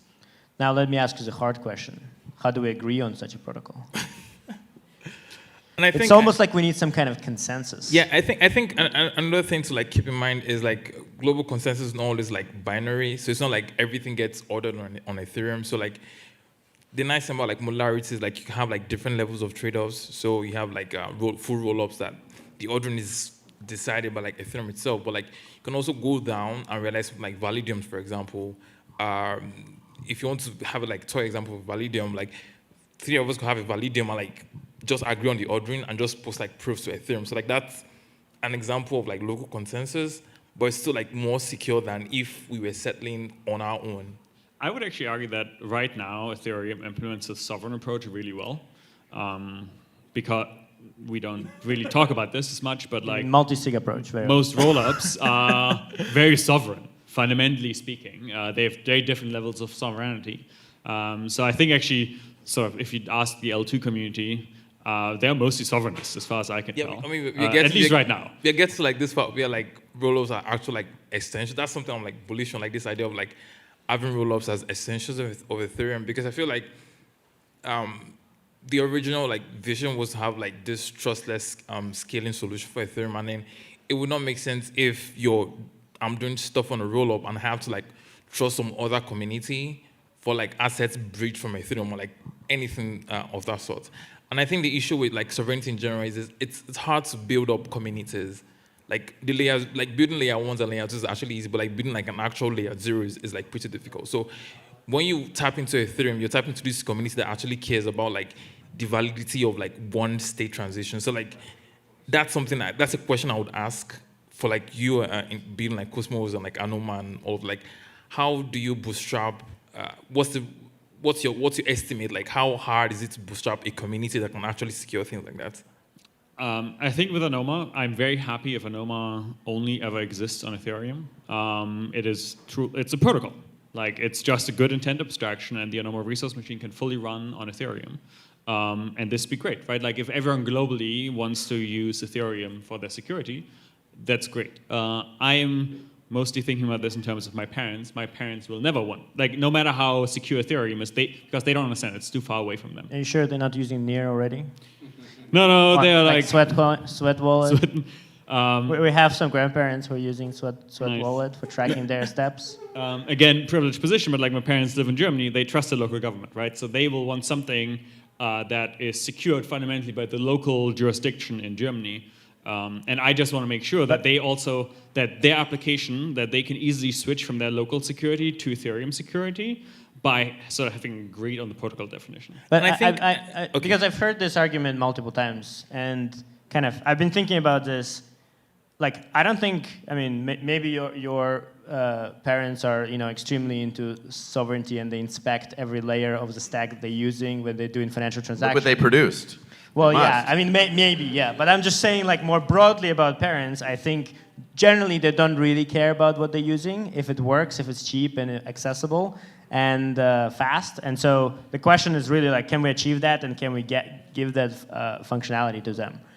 So I would argue, especially older generations, really care. Because they fundamentally already don't understand how the internet works or how the global financial system works.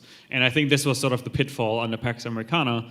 All our financial system is checkpointed into Pax Americana effectively at the moment, right? Like, if you use the financial system, if you use the MasterCard, you're checkpointed into the US government security. And I think a lot of Germans especially hate this. This is why cash adoption is still tremendously high in the country. Because like you care about local infrastructure. And I think this is also something that really sort of the social media area showed, that it is not a good idea to give up large amounts of sovereignty towards any sort of global system. So we've tried this approach right now on this globalist approach to some extent, where like we all checkpoint most of our data into the US government. And I'm not entirely clear whether this is going to be long-term stable. Also from the perspective that like the financial system will stop working if we cut enough fiber cable. Like the US financial system will be fine, but like the German financial system, like the Raisin, Visa, and MasterCard, is going to blow up as you lose more and more fiber connectivity over the Atlantic, right? So like this is the other aspect of sovereign systems. You want to be resilient in the failure of global connectivity. But something is like, aren't there like advantages to actually having like a world economy, even if it's like denominated in the dollar? Like, what's the alternative to us like doing our own thing? I think this also like boils down to like the argument of using ETH as money on like rollups and stuff. That's also like very testy argument. Like, why not use my token as like money and stuff? So like, what do you think? I think it's anti-fragile. This is really like, if we have a single, like think of the financial system as relying on global consensus. Like I think about this in terms of World War III resilient infrastructure, because my assumption is that on the first day of World War III, we lose all satellite connectivity plus most of global fiber. At that point, I'd rather live in a world where my applications still work against the same protocol that I can now run locally. Because we've lost global connectivity, so that's gone, right? So we can't use this global financial system anymore. We must now have a system that allows people in Zook to still do commerce. And ideally, we don't have to rewrite the entire application stack. Ideally, this can be the same protocol. Also, so the way Anoma is designed is you can switch, if that makes sense. How does Anoma design, and I think I would pose this Ethan as well. So how does Anoma design fit into this sovereign infrastructure, and same as Cosmos, how would you describe how the designs for protocols, how does it fit into the sovereign model? I think Ilya will also ask for NEAR, how do your sense of globalism, how does it appear in the protocol as well? As local as required, as global as possible. If you have global connectivity, great, use a global. So what kind of example application, no one in the audience knows what an example sovereign application would look like. What would that look like for you? For example, let's assume in this room, we can run an Anoma instance to do local settlement between all of us. I mean, we have to agree on some security setting for this, but then we can run this locally. But then again, if you want to interact with Ethereum as a security model, we can then also interact, and we have connectivity to that consensus, that security model, then we can also use the same applications to interact on Ethereum using Anoma, right? This is sort of the idea that if we happen to live in a world where all of a sudden we lose connectivity to outside of this room, we can still have a functioning coordination system in this room. That makes sense. Yeah. I mean, I think we're very early in the formation of these political economies around, sovereign and global blockchains. And the real question for me, it's not so much globalist versus sovereignty, it's how do we build systems that bridge these scales from local to global and back, right? How do we build the global system out of the composition of local systems, and how do we secure the local systems, from the global? So there's this reflexive relationship between them, and I think we're still trying to understand what that looks like, especially as we navigate, impending constitutional reform for the planet. I mean, just forget, I see the blockchains and what we're doing as the tools we need to support the, this transition that the whole world is going to have to go through now. The constitutional structures we have today are from the mid-19th century, right? The emergence of the Industrial Revolution, post-Napoleon world order, the end of the medieval period, all this sort of stuff. Limited liability, shareholder-based corporations, focus on nation states, right? And so all of that is being challenged now by silicon transistors, by the internet, by AI, by all these technologies that really question and by hitting the limits of our biophysical reality, where the realization is starting to dawn on us that we are insufficiently representing the structure of the world in our institutions, right? And the world is both global and local, right? It's not one or the other, and you actually need both, and you need them for different kinds of conditions. You cannot organize effective defense at a strictly local level, right? It's a global concern, right? You cannot organize certain kinds of accounting at a strictly global level, but you also can't do them properly at a global level, right? If you try to say that all value can be denominated in USD, you're going to do something fundamentally wrong, right? Because it can't be. There's more to USD in the world. There's wheat, there's gold, there's minerals, there's oil, there's all these different things. You can try to collapse them all down into some expression in US dollars, but you're gonna you're collapsing information. It's a projection. It's a reduction, right? And so in my view, what we're trying to understand, we're right at the beginning of this thing, right? We have no idea where we're going yet. We're very early on. It's the in the 21st century. I think this is the grand challenge is how we how we kind of reconceptualize the different functions of money and the tensions between them, right? And everyone is kind of obsessed with this like store of value function, and maybe we're starting to see more development on the medium of exchange function with stable coins and so on. But we've left the problem of the unit of account, of how we do accounting, of what we account for, of where value accrues and flows, almost completely untreated, right? And that's a fundamental challenge for both globalists and sovereigntists of like, what do we actually value, and how do we account for that? And I think that's kind of what we have to figure out. I have no idea anymore how any of this relates to your original question, which I can't even remember. I think this is what's important to me. This is what I value as a sovereigntist. You're trying to set a global agenda here. And so like, does this like relate to like design for Cycles money? We haven't like discussed that. Like, is this something? Yeah, what's Cycles money? I don't know. I mean, I tried to like read through, and there was this like debt clearing system, and I'm like, hell yeah. Okay, this like looks like Moonman. So like, I was going to ask you, so like, how would you sell Cycles money to the audience as someone who's big on sovereignty? Yeah, well, no, that's great. I mean, thank you for the segue. I appreciate the opportunity here. I mean, Cycles money is our attempt to take the next step in this, to move beyond just the store of value narrative and to start to think about the medium of exchange and the unit of account, and to move from just a quantity theory of money, which everyone is still obsessed with, to more a quality theory, right? To actually look at the graph structure of liabilities in the world, right? So much, everyone is focusing on the assets, on the assets are important. The asset side is important. Building counterparty-free assets, permissionless transfer. It's a fundamental human right issue, right? But the power of banking doesn't just come from the asset side of the balance sheet. It comes from the liability side. The fact that the bankers gather in clearinghouses every day and they clear huge amounts of debts between themselves without using any money at all, right? And the rest of us don't have any access to that kind of power. I mean, we can build our counterparty-free assets all day, but that doesn't actually unlock the power of banking for everyone else, right?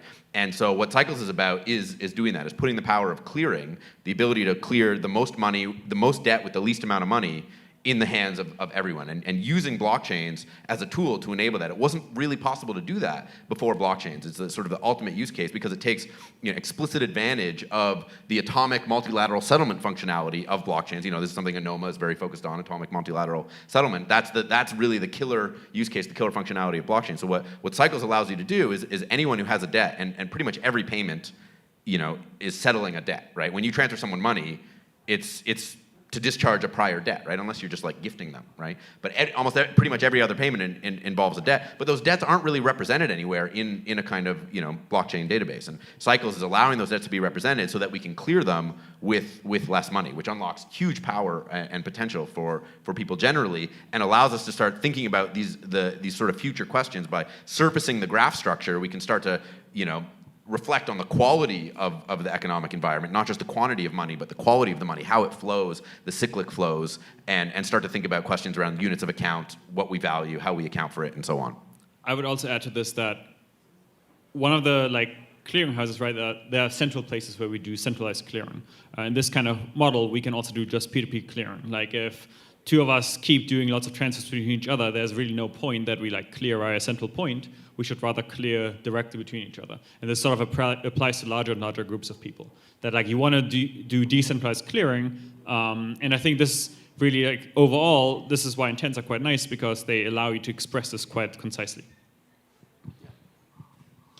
Yeah, I mean, we took a different approach, kind of starting from the top and working to the bottom of the stack. And so Near started kind of as a single blockchain, but with a design of sharding, where you are able to kind of continuously grow the namespace, the account space, the block space, the state space of your blockchain. So you don't have the same limitations that you do in non-sharded blockchains, right? When they pretty much run on a single machine replicated.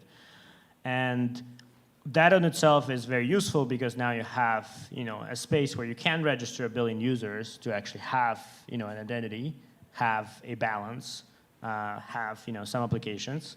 But at the same time, kind of from the start, we're realizing, you would still not want to have every single thing happening on chain. And so we have few projects that in the ecosystem that kind of taking the same approach, but now building it out kind of from there to, for example, do private shards or have peer-to-peer connections that you can use now this identity and payments as a settlement, but then have still local kind of settlement or pre-settlement or transaction or kind of peer-to-peer, payment channels to really enable kind of more local applications. So I think, and similarly, for AI, for storage, etc., you don't want to have, everybody to see the same data or the same inference, redo the same inference many times. You need some form of protocol where you pretty much can, request and work, make sure they've done it, and if they don't done it, punish it globally to ensure that,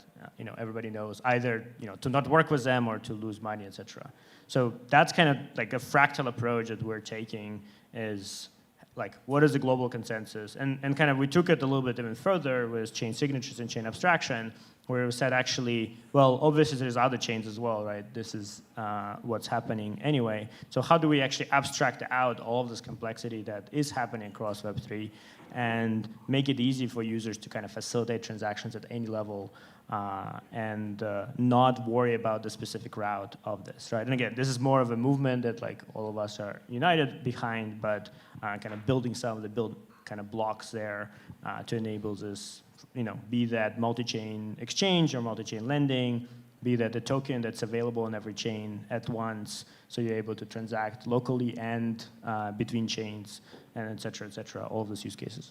Yeah, and I think it's like to Ilya's point, you can sort of like configure a global system to be sovereign in the sense of like if you have this one, if you run like a local, if you run like a local cluster that's still sort of like dependent on global ordering, that's also like sovereign in a sense. But then the point is, so for like Anoma's design helps you in the case where the global consensus doesn't even work and you actually need like local things to work. So it's possible to, like my example, have a Validium that's still doing Ethereum stuff, but that Validium cannot work if Ethereum isn't working. But like if you have like Anoma, like it could still work even if Ethereum wasn't working. Is that correct? I think this is the approach that describes Anoma the best, which is in the happy path. Like Anoma is designed for the very, very sad path that ideally we don't go on, right? It is designed for this multipolar world order where currently we live in this like Pax Americana, happy times kind of thing, at least for... Are they happy? Times. It depends on who you ask, but I think sort of for most people in this room, this was a great model, at least for now, and I think we are just like, the future is not going to be unipolar, it's going to be multipolar, and Anoma really is a sort of a protocol that is designed with this in mind, that the happy path of like having global consensus, having global connectivity may not exist, right? And I think in that sense, we took sort of the, like to some extent, a different approach on designing Anoma, which is, can we make sort of the system, the developer abstraction available on many different specific settlement layers like Ethereum, right? Like you can run Anoma on Ethereum, or you can just use Anoma on Ethereum, and you get all the benefits of global consensus on Ethereum. But we do not have to rewrite all the applications if global consensus isn't possible anymore for whatever reason. And we sort of like forced back into this local citywide consensus. The nice sort of fallout from this is that we also had to think about, okay, how do you do global multi-chain things? Because maybe your chain is local, maybe your chain is global on Ethereum, maybe Anoma is on Near, and so like how do you coordinate between these different systems, and like what kind of guarantees can you give users that maybe want to say, well, I don't actually care where I'm settled, like I care that like I am fine with either Near or Ethereum, right? Like this is fine, and users can use Anoma to express this desire. And then whatever it's like, whether the user cares about fastest, cheapest, best price, they can just receive that intent, like the fill out to that intent on whatever system offers currently the best price, right? And I think this is sort of the fundamental thesis behind Anoma, that we want to make a really good dev experience and user experience that abstracts away a lot of the complexities of like, well, this settlement layer or that settlement layer, and there's also capable of handling this like very terrible failure mode of not having global consensus.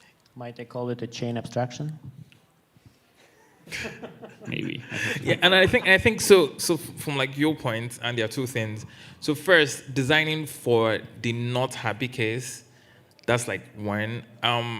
Because when you have like censorship resistance, privacy, all of that, there's this usual debate around like users don't care about all of that, and like users do care, but like users don't care enough, like in the sense of it's a one-shot thing. Like if this something that happened tomorrow now, we would all suddenly like start caring about this. But like it's not going to likely happen tomorrow. And so like the need for that isn't near. Like cheap, fast fees are like a more immediate need that I need to like more solve. More near need, yeah. So like it's more, so like in the sense of like, if you're designing for this thing that's supposed to happen like in some unknown future, how do you like design for now? That's so like, even in the happy case, using an abstraction like Anoma or protocol like Anoma just gives you benefits because it gives you sort of this like application abstraction where you specify a specific intent. You do not care whether this goes to DEX 1, DEX 2, or DEX 3, right?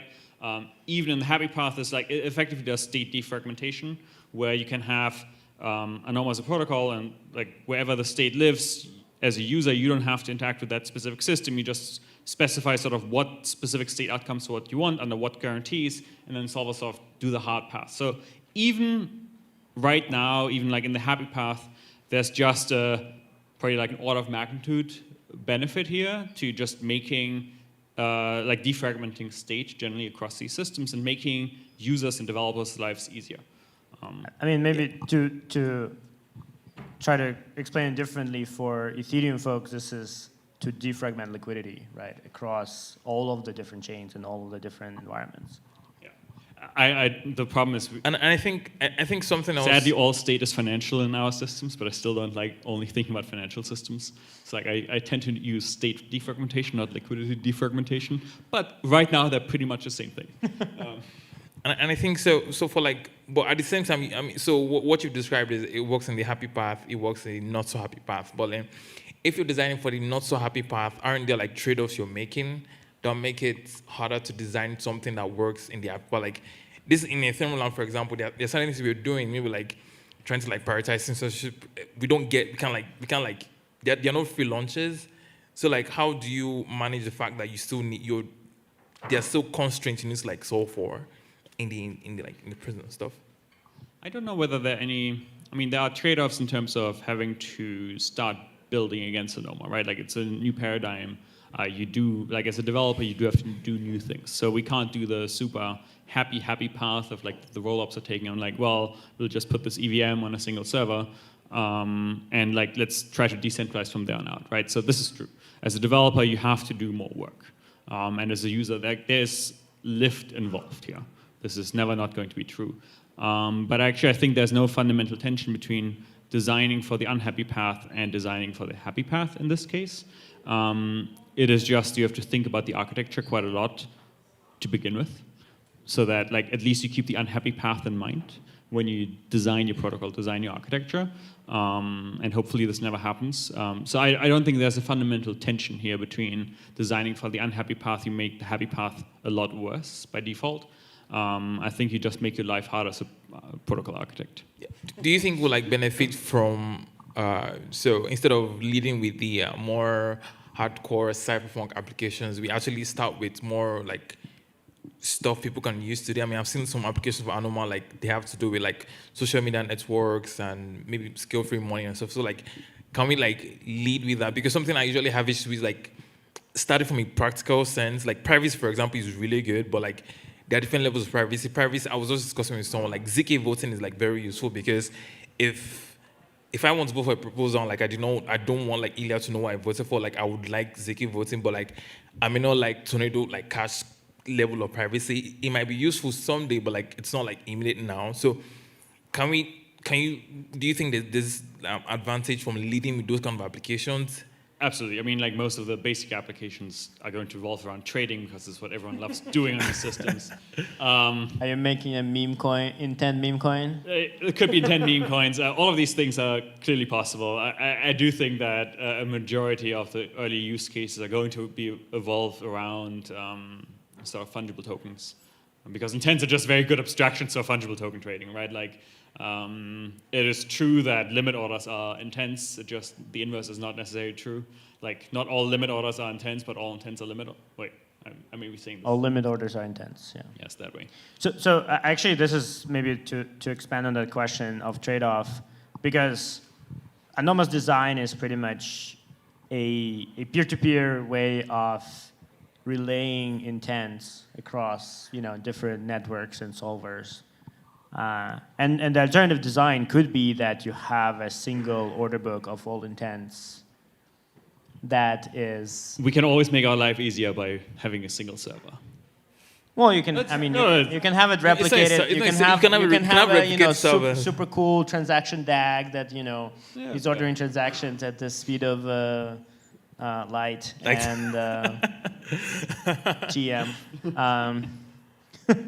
Yeah. So I mean that's to the question of trade-off. I think that's an interesting. Like, would that be a more efficient market, even though you would lose the property of this World War III connectivity? Although, because I think you can still fall back especially if it's a transaction DAG, for example, you can still fall back into it. Because I think like World War III is like a very small market, and I think that's like one issue. Hopefully. So like so another thing about like designing for like World War III is one, like will blockchains actually be useful in that scenario, like in a war economy scenario, like are we still going to be doing this stuff?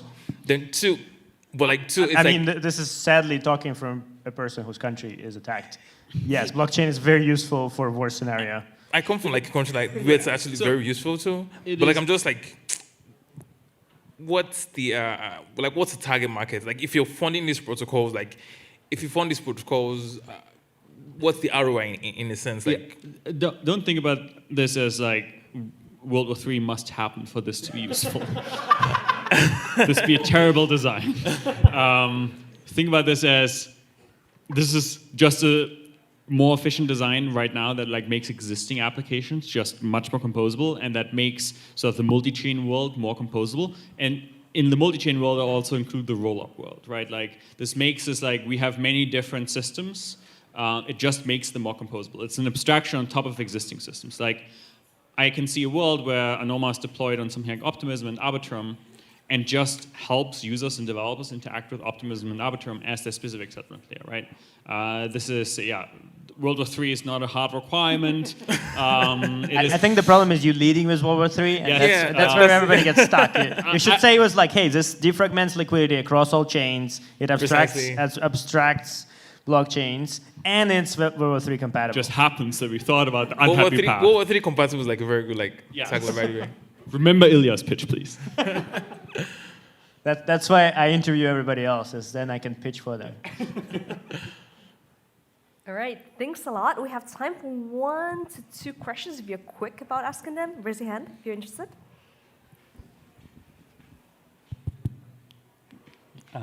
Adrian, you differentiated between state fragmentation and liquidity fragmentation. What do you envision for state, like beyond liquidity? Speak a little bit louder. Can you? Oh, is that better? Yeah.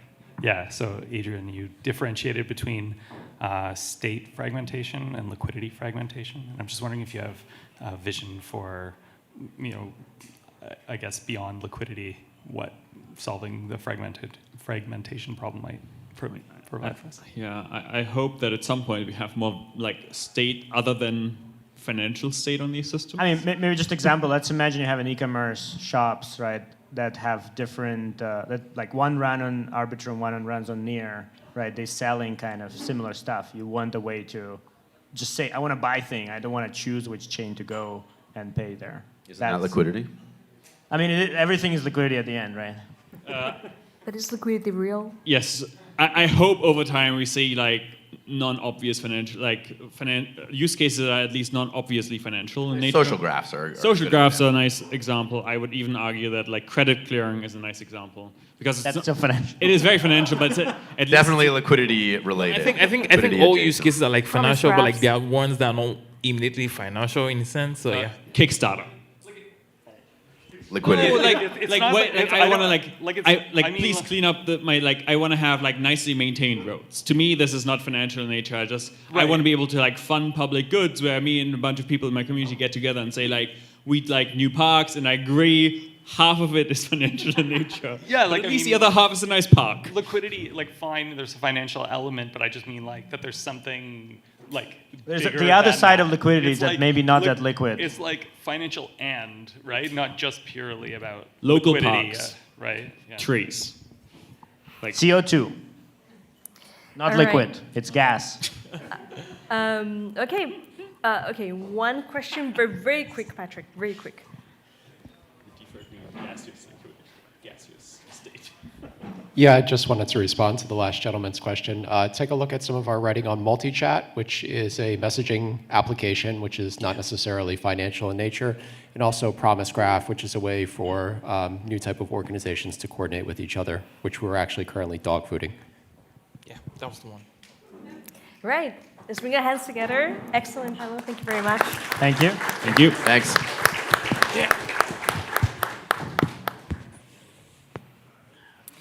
Okay, we'll take a couple of minutes to set up for the next session.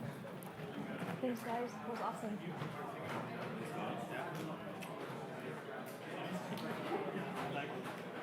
This was actually spicy. It was an actual spicy.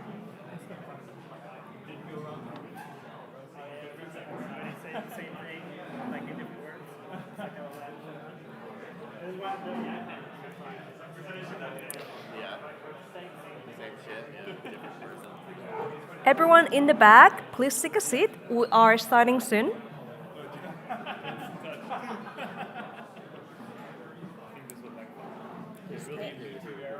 Solvers in the room. Or searchers in the old world. Please take a seat on the panel.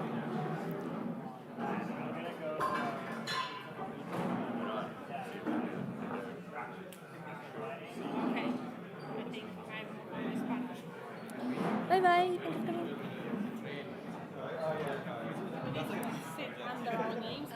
I will share it in a second, actually. Yeah.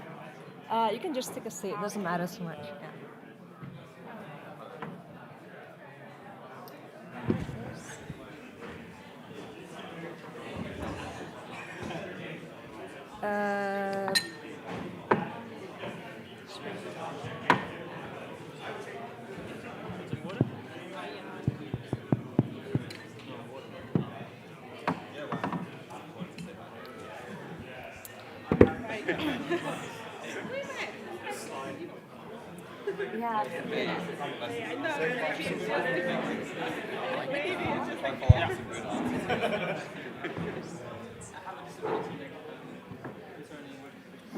Ladies and gentlemen, are you ready for the first edition of the Solver Games?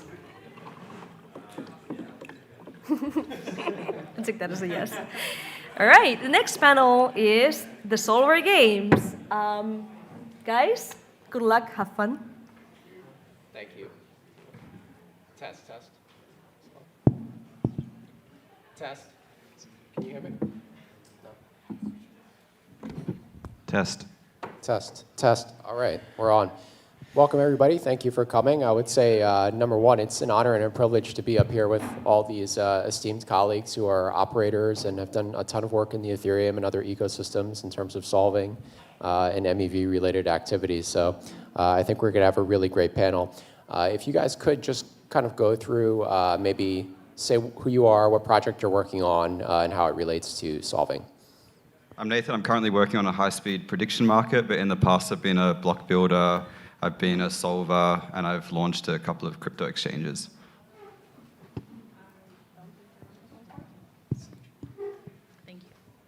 Hi, I'm Katya. I'm working on Bebop, which is sort of a dual intent-based execution system. So we both have professional market makers RFQ, and we run a solver auction in parallel. Hey, I'm Taker. I'm one of the co-founders of Aori, which facilitates high-frequency trading for searchers, solvers, market makers, centralized exchange, centralized exchange trading firms and whatnot. Pretty much most of you might know me from actually running search.dev. Pretty much my background previously was at various different sort of MEV shops and whatnot, to then eventually starting to build protocols and tooling essentially for searchers and really just helping that essentially that sort of market grow essentially. So yeah, excited. Hey, I'm Marcus, founder of Propellerheads, and we basically are building solvers and solver infrastructure, which just means that we connect to all the liquidity sources out there and make sure that you can access them through any intent infrastructure easily. And get trades routed optimally. And now we're also building products on top of these solvers, one of them being a new type of exchange that we'll talk more about this week. My background is maths and AI, worked in that field for quite a while, and then got nerd sniped by doing MEV backgrounding for protocols, starting with stablecoins, and then that led into solving where we are today. Hi, my name is Vishwa, co-founder and CEO at an era way less accomplished compared to everyone here. Patrick threw me a last minute, like a dog gets a bone. I picked it up. We do the type of solving which is cross-chain but isn't StatOrb. So we're filling a lot of these cross-chain intents, which looks a lot like market making. We're also building a shared liquidity primitive on top to sort of democratize access to that liquidity for solvers that have historically been single domain to now go cross-domain as this universe of blockchains thesis continues to evolve. My previous experiences are TradFi buy side, and then had a couple of entrepreneurial experiences in traditional finance lending, and then weirdly enough, stuff to do with film and NFTs, but I don't talk about that anymore. Well, that's great. Now that everybody has got to know our panelists, I figured we start the questions maybe with first principles question, because we use the term solver a lot, and not everybody understands necessarily what it means or what we mean by that in that context. So, one definition is I took from the recent paper, Intent-based markets. Solvers are agents who compete to satisfy user orders, which may include complicated user-specified conditions. Do we agree with this definition? Is there anything else that you might add? I think there's a lot of definitions you can give with different levels of granularity. At some level, validators and miners are solvers in that they compete for the rewards that consensus offers. I think that a more useful definition is probably self-interested actors who are financially incentivized and rewarded for their participation in optimization markets. That's sort of like a definition that encompasses like usefully what we consider to be solving.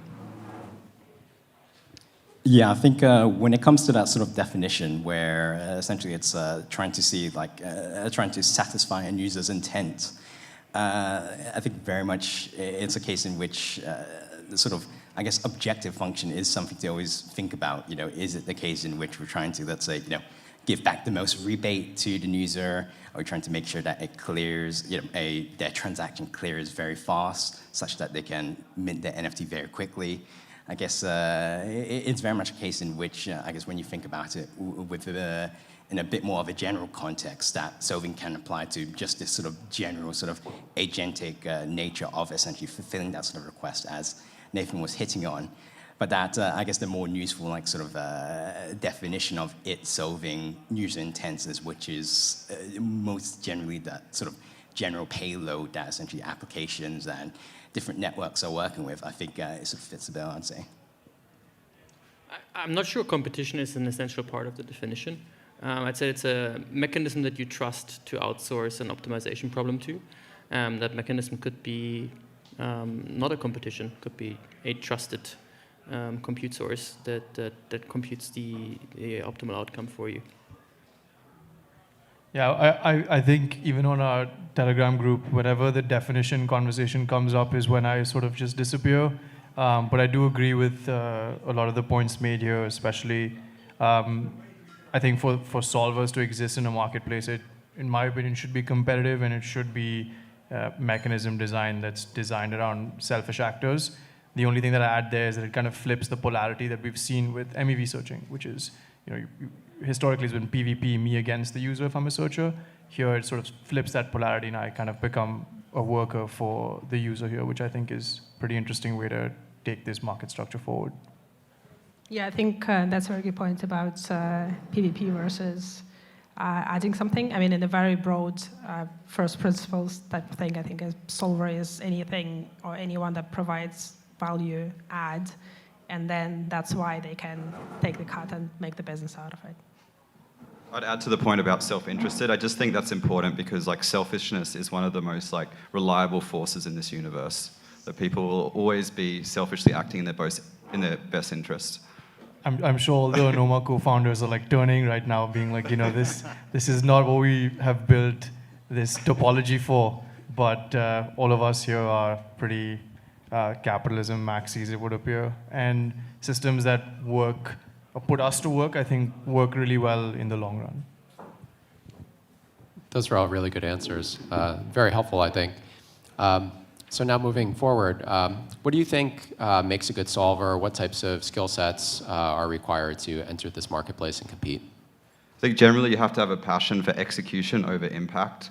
I mean, you're not like changing the world or like making everyone's lives better. You're competing in a highly competitive market. It's the same sort of skill set that would drive someone to like be a professional chess or poker player. You just really have to care about really competitive environments and execution plays. Yeah, I think it's very reminiscent of that of various different sort of trading engineers, people you see doing CT, these sort of capture the flag sort of competitions and whatnot, very much just focused essentially on just optimizing and really, really loving it. Very much optimizing in terms of being able to get more in terms of profits in this case, and also reducing the operating costs, of course. I guess you can also like sort of take that and very much make it very, very almost identical to that of a sort of this sort of entrepreneurial like sort of embrace that a lot of like sort of entrepreneurs have, but on steroids essentially.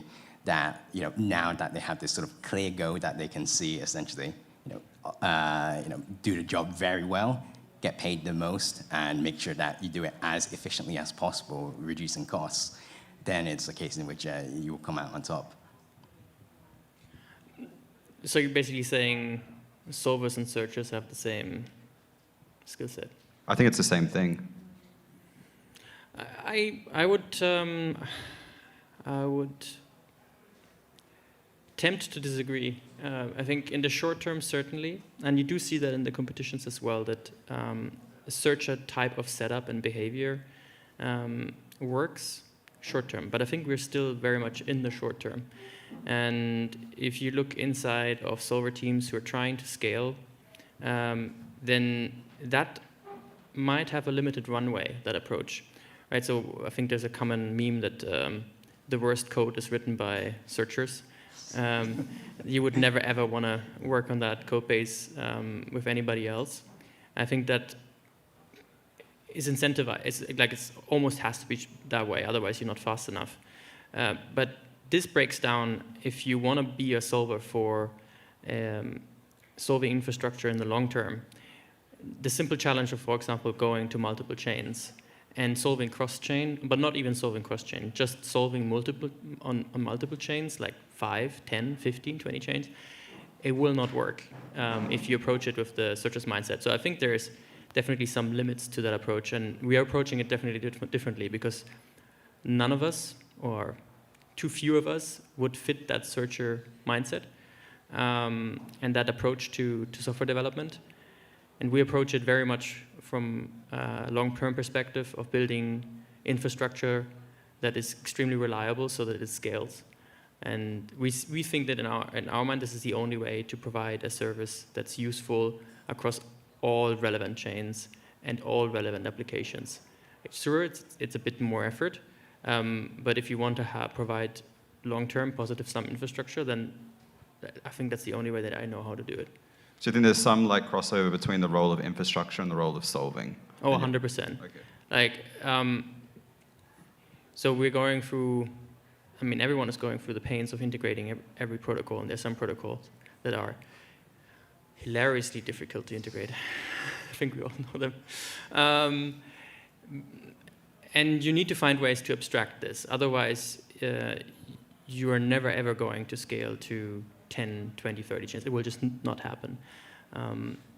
So yeah, investing to abstract these high effort parts of the infrastructure, like integrating liquidity sources, I think is worth it in the long term. And you would not build an SDK, an integration SDK, for example, and open source it. You wouldn't do that if you're in the searcher mindset. Yeah, just to add to that, I think we've seen the market structure of what makes a good solver change quite a bit as order flow landscape has gotten more sophisticated. I think early instantiations were purely aggregation, and then as you start to have more actors, it was a combination of aggregation and optimization.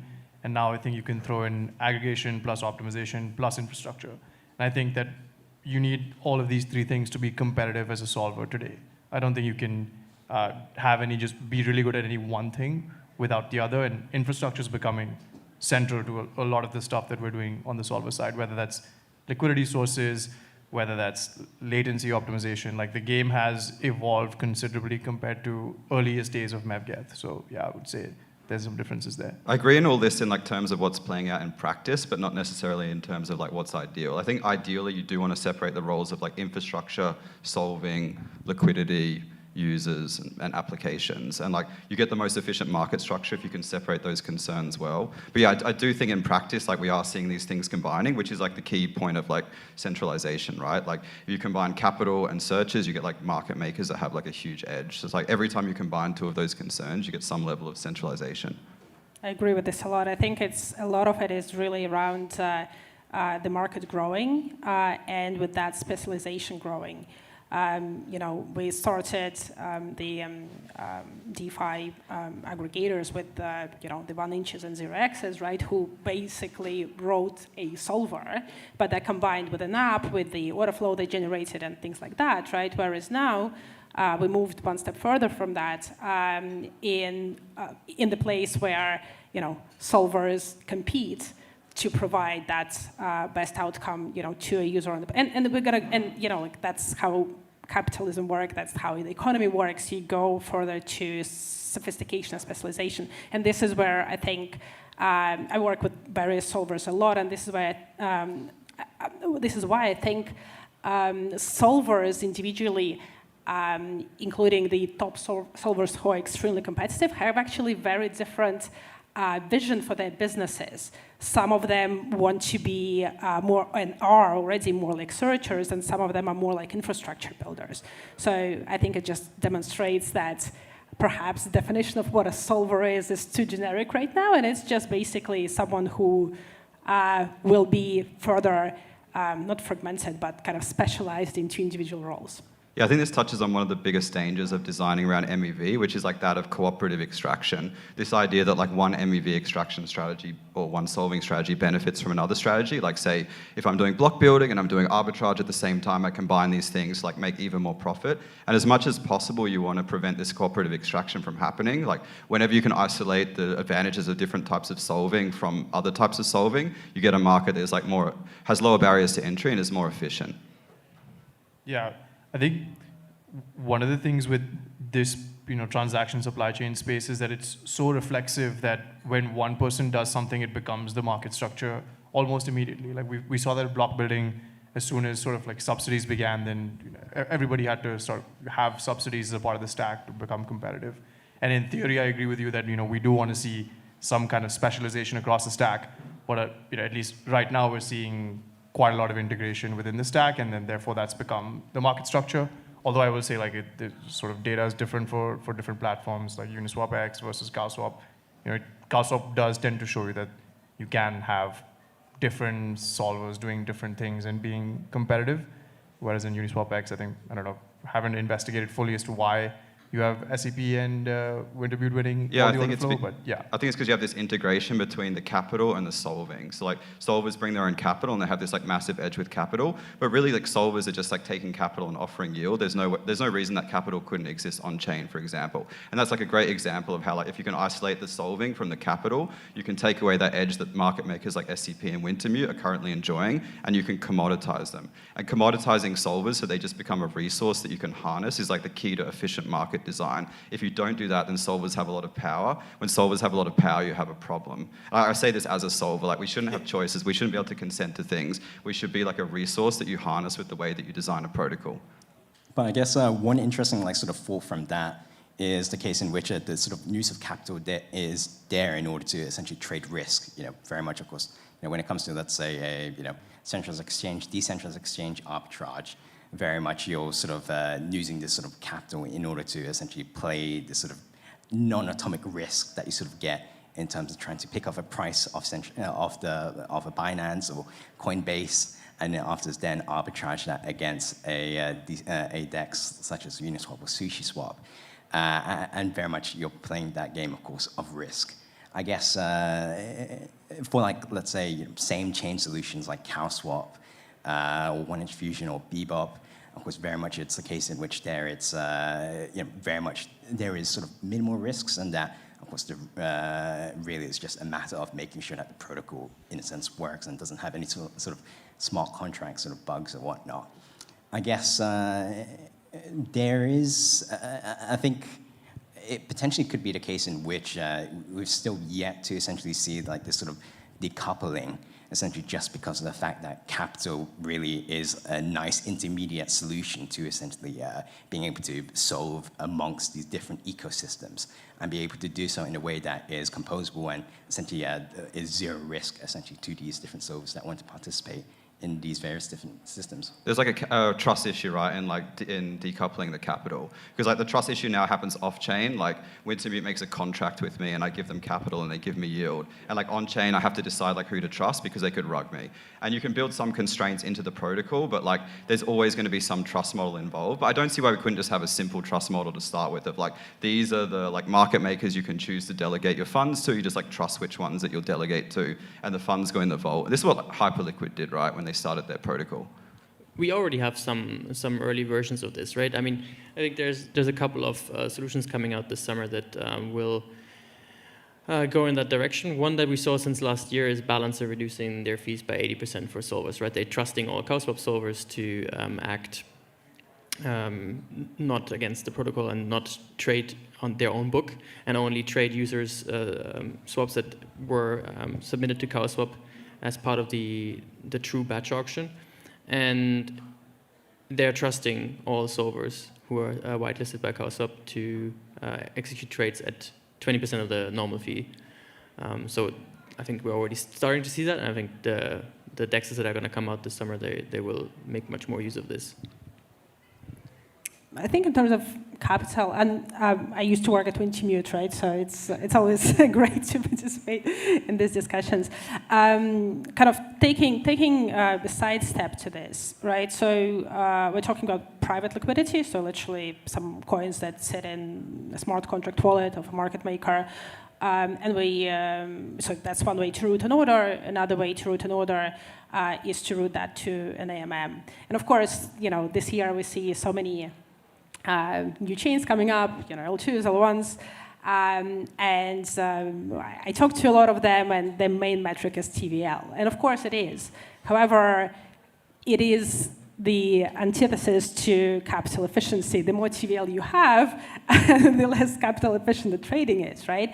And so, when we talk about the power of own liquidity, it's not about it's not that easy to replicate, right, and to create necessarily a very dynamic and a useful lending market for that to automatically happen on chain, right? So I think it's a bit, and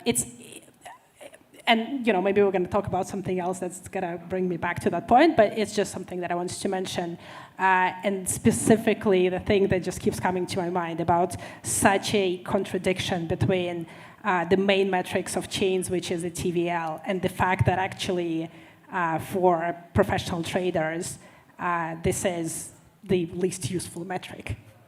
Yeah, but I also think that we're a little bit premature in assuming that on-chain capital is inefficient, and that we even need professional traders to the extent that we have them today. But I don't want to. This is a capitalist world, so No, go ahead. Yeah. Go ahead. If you have a response. I think I don't think it's the question of whether we I don't like to play God and say, oh, do we need them or not? If they exist and they make money, that's for me. That's all I need to know. That was awesome. We did cover like 10 questions in there. I do have a question for you, Nathan. As you mentioned, you're building a high-speed prediction market now, and having been on the other side of the MEV game for a long time, how do you think about routing user order flow? What does that look like to you, and then to some of the other panelists as well? When you say routing user order flow, you mean like the need for the market to compete for user order flow from aggregators? Yes. Yeah, I mean, I think that's like an essential component of like what you want to build. But I think like the most important thing is like just can you commoditize the market makers? That's kind of like the most important force that you like need to work on with like any sort of protocol that you're building. It's like the untapped kind of force that exists right now in the supply chain.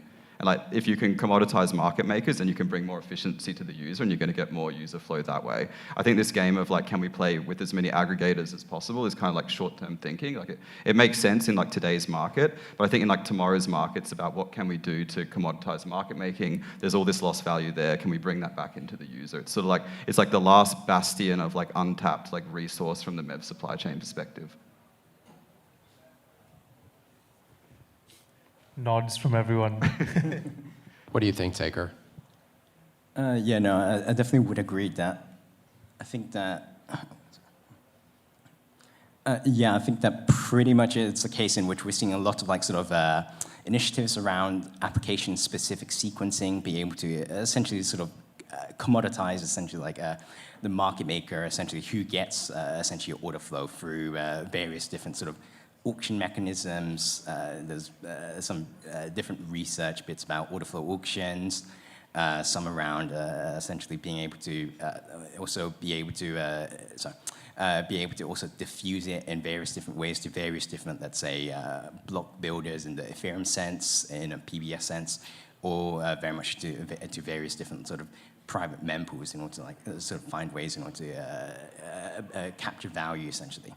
But very much it's a case in which we're seeing that for a lot of applications that really it just makes sense in order to sort of try to capture as much of that value back essentially to essentially yourself as an application, and then eventually sort of pass that on back to essentially users.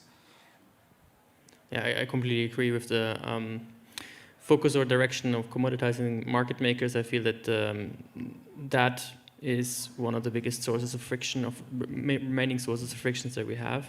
And today, really, market makers are not market makers. Today, market makers are mechanical arbitrage execution engines that take a little bit of risk, but in TradFi sense, they're not really taking a lot of risk. Or said in another way, they're just an expensive oracle for AMMs. They're the last people with any power that we have to kill in the supply chain. Like, we've killed atomic MEV searchers, we've like killed CeFi DeFi. Like, they're the last people standing. Yeah. If we kill them, then we've truly like I don't think we should MEV. kill. No, I don't think we should kill them. I think we should just incentivize them to do their actual job. And the actual job of a market maker is to internalize true market signal into the price. And this is not happening much today. Right? Market makers should build predictive models. Market makers should read signals and interpret them into price. What the main job today of market makers is to arbitrage exchanges, which is, it's a commodity service that should just not exist. And we shouldn't pay for it so much. Currently, LPs are just paying for this extremely $1 billion a year oracle that we could reduce to like. So they should be paid to develop predictions.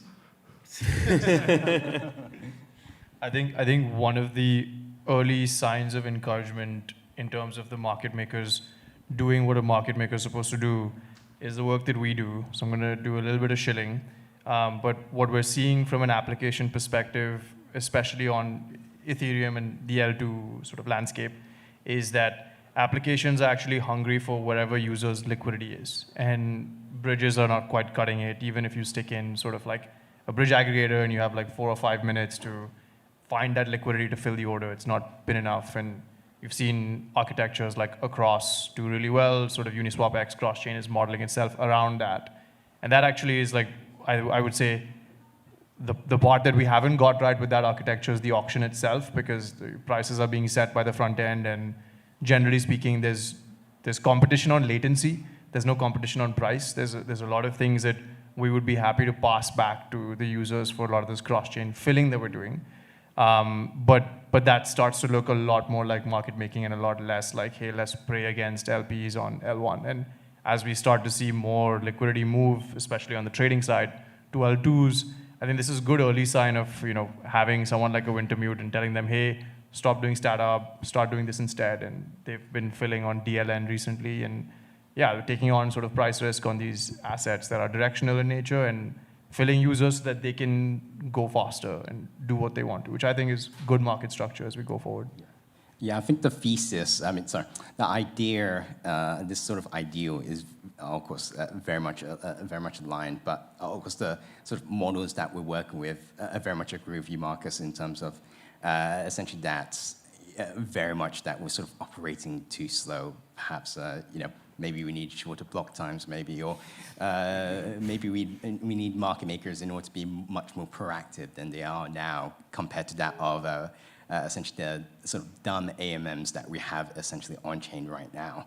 I think very much it's a case in which I guess there is something to be said about the fact that I guess this sort of intermediate solution essentially of these different sort of market makers, trading firms, sort of helping to synchronize the market by pulling in prices from Binance or Coinbase or even other chains or whatnot is a nice sort of remedy for that in the short term.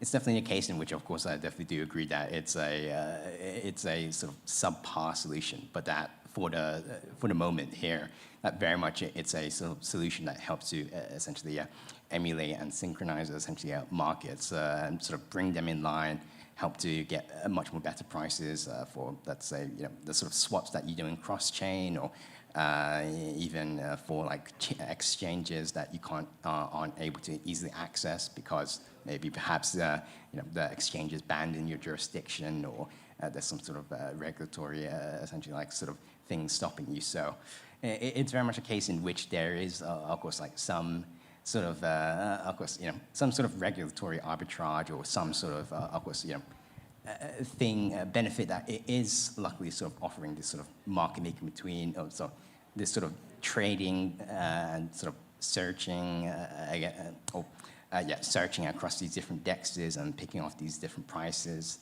And that, in a sense, it's a sort of nice solution for the short term, essentially. Go on. I just wanted to go back to TradFi because that's where the term market maker comes from. And really the key and the key role in the ultimate definition of a market maker is someone who is there in the market to buy and sell when takers want to do that. And that is that spread risk ultimately that market makers have. And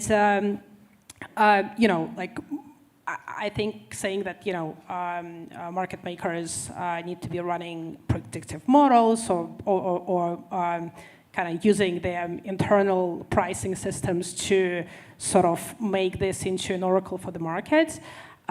This might be happening by virtue of their activity and how they're doing their job, but ultimately the key purpose of them is to be there to buy and sell, and this is why the AMMs are called automated market makers, because by the way they're coded, a user can always come in, buy and sell. And I think that is ultimately the, to commoditize market makers, that is something that would need to be done, and AMMs did do that, right? And from there, now, and the commoditized, basically they created the DeFi market, right?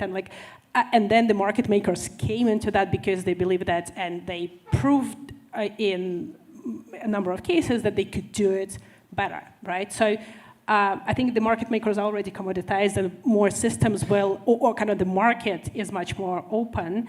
And from there, we just have the competition of what means of market making wins that. I think I don't actually like the idea of market makers as oracles, because it feels like you're giving them like another edge. And that is actually, I believe that capital is like the edge that they have right now, but like information is like the most difficult edge that they have to overcome. It's like they bring their own information, they bring things from like proprietary sources. How do you bring that on chain? To me, that's actually the hardest problem to solve in commoditizing market making. Commoditizing the capital is like an easier problem to solve. Long term, how can we commoditize the information so we can just treat them almost as like the quant to the customer's business model that a lot of TradFi has, of like, okay, you have alpha, here's the resources to execute your alpha. I like the idea of like seeing market makers that way on chain. Like we have the information, we have the capital, we have the the architecture for you to do the execution. You just bring your alpha and we're the platform that you execute your alpha on.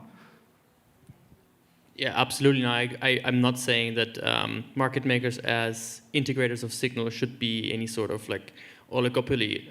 It absolutely has to be commoditized, and anybody should be able to bring their alpha and execute on it easily. I think the view that we have that market making is something that should be done by specialized teams comes from TradFi. And then in TradFi, it's sure, capital is one requirement, but I don't think it's the most restrictive requirement. I think the most restrictive requirement coming from TradFi is actually latency.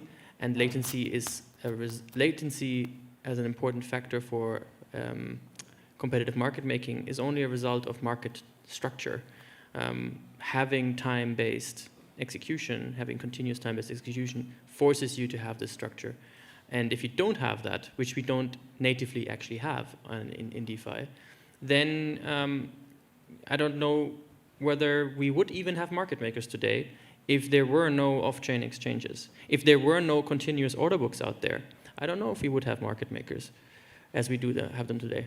So you're saying it's just like a function of like the execution quality on-chain not being the same as the execution quality off-chain. And if we can fix that, then we can like fix the problem. Yeah, if we can remove all continuous order book settlements and agree on a single block time, we would probably not have market makers. We would only have signal traders. I think the infrastructure has a little while to go to catch up. I mean, infra guys, and girls, you've been developing for like 3 years. Like, come on. We just need more regulatory interventions for the centralized exchanges. So in our last 10 minutes, I want to shift the conversation a little bit. We've touched on a number of points. Where do you guys see the future of the space going with solving, in particular cross-domain solving? I know there was a great Twitter Spaces, I think that Katya, you hosted not too long ago, with some folks that were on here. Marcus, I think Connor from Enzo was on there, some other folks from CalSwap. And you guys talked about some of the challenges of cross-chain solving today, and I think you alluded to it earlier, Marcus, in terms of integrations are difficult sometimes. Where do you see the space going? Is that feasible? Is that like a 1 to 3 years thing or further out on the horizon? Even right now, like Across as a bridge is doing like interchain solving, right? It's like the exact example of like what we're talking about. Like the future of the market, I think I'm very bright about it because we're not stuck in some kind of inadequate equilibria. I'd be depressed if we were. Yes, like it's very complicated at the moment and the complexity of the market is blowing up exponentially, but we're like always moving, we're always developing. Like nothing's stuck at the moment. So I do see a world in which market makers are more commoditized, the value goes back to users, we have a retail of useful ecosystem products that we build on top of the services that market makers offer. And yeah, I'm very optimistic about where the space is going. Yeah, I guess I'm not sure if any of you guys are doing cross-chain solving, but we've been basically doing that for the last 6 weeks and have done decent size, enough to reveal that it is quite different in terms of its risk profile. And the sort of game is now slowly going back to a latency game because there's inventory risk here, and ultimately the auctions are designed around foot races. So your spread is the same. You don't get a chance to compete on price. You have to compete on latency. And I think that's something that should definitely go away. You should be allowed to sort of give users better execution quality even as they go cross-chain. The other thing is on the infra side, L2 RPCs are still comical points of risk for double filling of intents on these bridges. And I can say that having experienced the worst end of the stick with some of that in the first version of our filler. And yeah, I feel like at this stage that's kind of inexcusable. I think we have to do better. I mean, we have so many circuit breakers in place to do that. And then the other thing which I would say from an evolution standpoint we haven't got to on-chain at all is just, we talk about yield in terms of ETH terms, but like ETH in some cases can fluctuate a lot within that time period that you're getting rebalanced in, which is considerably different compared to like being an L1 solver, being a single chain solver. We have to wait from anywhere between an hour to 12 hours to get rebalanced, and that's quite a lot of directional risk that you take on even an asset like ETH. If you start to move into sort of like holding other inventory, you can't really pull off a Jared strategy cross-chain because that's just too long to be holding an asset that's that volatile. And so I think there's like rebalancing, commoditization, like the stuff that Everclear is doing, which is pretty exciting. I think that should hopefully help us effectively have a go-to-market solution for composability that's not at the sequencer level, which is what these intents are. And I think it's great because it's allowing us to really explore what this whole thesis around composability is without having to have any political intervention at the sequencer layer or the base layer. A lot of this implementations we're talking about that haven't quite materialized, we've sort of seen that happen. And that ultimately should help us congregate on like applications that can tap into a global pool of liquidity, regardless of what chain. But yes, you need infrastructure to sort of like protect fillers from that directional risk, especially if it's their own inventory. A few comments have been made here about like it's bad to compete on latency. Why? I mean, that's giving users faster inclusion, right? Well, it is giving users faster inclusion, but the execution quality here for an ETH to ETH bridge, if you can give 5 basis points back to the user, I would imagine like on 450 milliseconds versus giving 5 basis points back to the user, the trade-off is not too bad. That's what intents are about. What are you optimizing for? Yeah. It's all about the always intents at the trade-off end of the between day. price and immediacy. But when we talk about in the L2 landscape, we're not talking about 10, 12 minutes here. We're talking about milliseconds. It's auction design that's designed to give users fast inclusion regardless. Because I'm not asking for a 30-minute auction. I'm asking for the opportunity to basically within a 2-second time period give 5 basis points back to a user, because then you don't have such a lossy infrastructure for composability. Like this is quite lossy, by the way. We make anywhere between 5 to 16 basis points per trade for like ETH to ETH stuff. That shouldn't be happening. And the auctions don't give us an opportunity to internalize some of that and give it back to the user. So I would want for that to happen. Yeah, I guess whilst we have those sort of poor solutions out there, stuff like, let's say, composability, not yet, we haven't exactly achieved that. Of course, there's a couple of different sort of solutions out there, like Aglair, some of the stuff that the NodeKit guys is doing as well, Javelin, as well as, essentially trying to essentially make use of, let's say, Polygon ZK EVM as well. Pretty much it's a case in which until we essentially see like complete solutions, that very much still be risks that very much will still exist in some of these different ecosystems, whether that be finality, whether that be essentially lack of composability, where essentially the fast path, it just makes sense essentially to have this sort of agent, a solver, in order to essentially fulfill that sort of role. And that very much, whilst essentially these sort of different solutions, whilst these different sort of protocols, these different sort of means that users wish to interact on-chain sort of grows, that essentially some of these sort of risks become a bit more apparent, and essentially we need to find ways in order to underwrite it, essentially. And so ultimately, I think I definitely do believe that essentially we'll see various different sort of solvers, whether they'll even be chord solvers in a year from now, pretty much exist in specializations where essentially they're there in order to sort of underwrite this risk, or very much essentially fulfill a sort of computational role. And of course, for some of these, whether that be in the proving ecosystem or ZK ecosystem, of course, they might be categorized as, of course, provers. Others, it might be a case in which we might see them as sort of operators for AVSs or whatnot.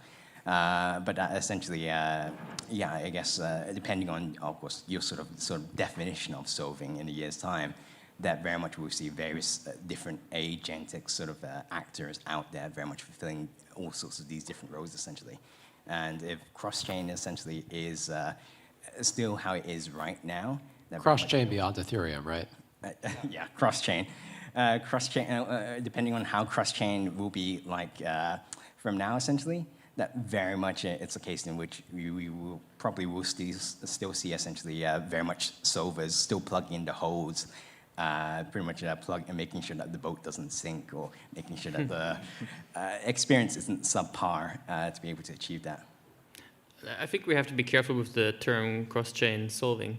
So that we don't call it into existence, because I don't think we really should have cross-chain solving, because again we will have this.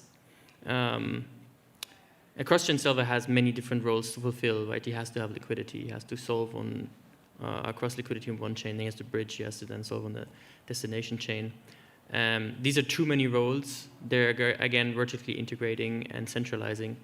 And we should really fight for having the composability from the start. And I think we do, and like many solutions do have that.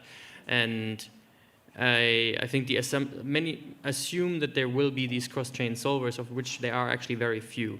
There are resolvers who just like bridge certain tokens, and then there are solvers on source and destination chains who route the tokens or routing aggregators. And I think that's how it should continue to be, and this should be the most competitive approach, because that is also the easiest to commoditize. Then you can commoditize each individual step and provide LP liquidity possibly for taking on the finality risk, and then provide other sort of liquidity for providing the routing assets.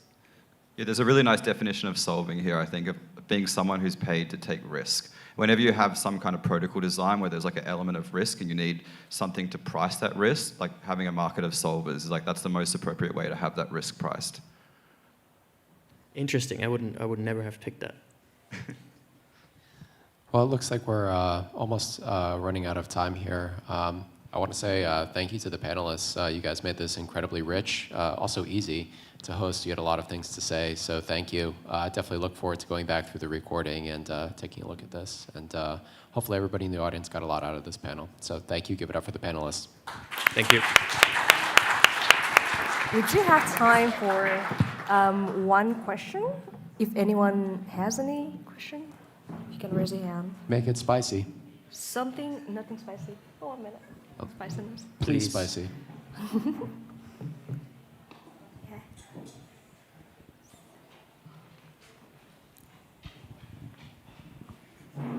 Hi. You mentioned that block builders are basically the solvers, and we see today that in Ethereum it's basically controlled by 3-4 companies. How do you see this being more decentralized and not have a centralized risk on the Ethereum? This is like a perfect example of like cooperative extraction leading to like oligopolies in the market. Whereas like the top, I see building as like a solving activity, and the top builders are solvers. They're doing CeFi, DeFi trading and market making, and they bring their own capital, and they have cooperative extraction with other strategies, and they sign like business deals with like order flow providers. And like this is like exact example of like the market structure that you want to avoid. And I think that the key reason is because you have, to a large degree, you have builders bringing their own order flow to the relays. And the ideal market structure would be that you commoditize them, and the relays bring the order flow, and they provide it to the builders and solvers who just have like a more simple task of like, solving and aggregating that order flow. It's a mistake to have them bring their own order flow. And this is like the fundamental design flaw with like PBS, which has led to the oligopoly that we see today. I think I'm in an interesting position with Bebop, where we actually, for every trade request a user makes, we run in parallel the private market maker order book, RFQ, and the solver auction. And it's actually been interesting to see, we've done it for about 6 months now, and it's been actually very interesting to see who wins where. And it's extremely dependent on which chain you're looking at, especially if it's some new L2, where it's very expensive to bridge. On-chain solvers are actually much more competitive than market makers. It also heavily depends on assets, things like, wrap BTC, ETH, and things like that, of course, are extremely liquid markets, and that's why we see a lot of edge from the market maker side.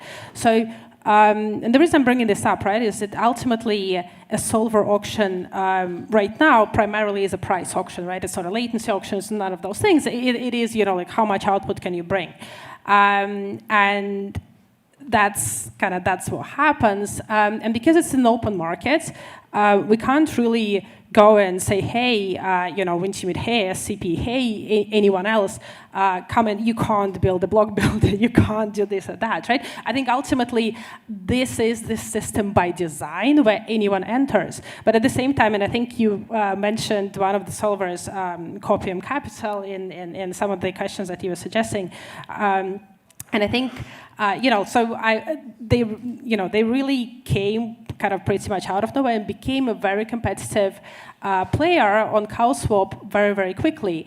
And I think that actually shows that with the market makers and any other players who have all these call it oligopoly, all this presence across the entire chain of events, you still see entrants who come in at very low cost of initial setup and really use their intelligence and energy and enthusiasm to break into this market. And I think that's the beauty of this market. And different actors are going to do it, and some of them are going to be better than others.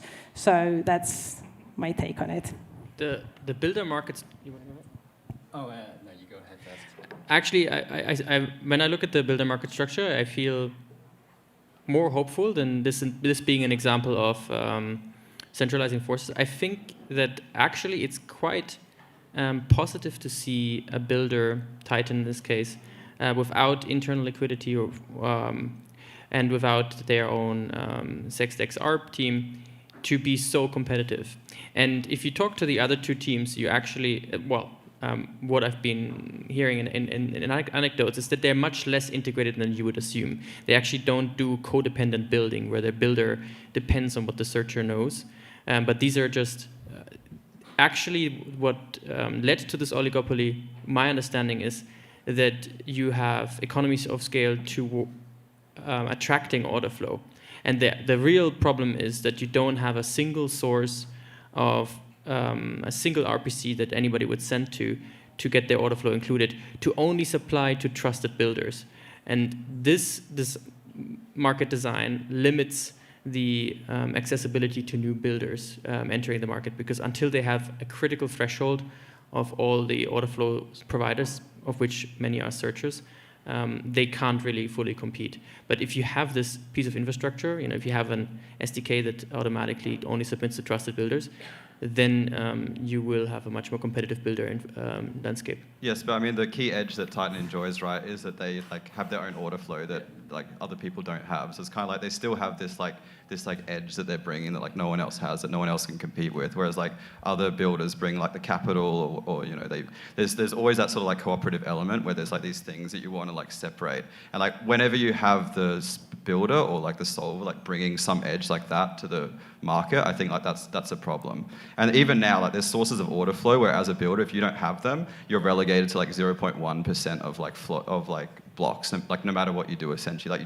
You need to get certain levels of order flow just to compete. And it's true that Titan have done this amazing success without having capital as an edge, without having cooperative extraction as an edge. But I still think it's not a good edge that the order flow is their edge, and then we should still be looking at ways that we can separate that edge. Yeah, all right, that is the end of the Solver Games first edition. Thank you very much for a very spicy Solver game.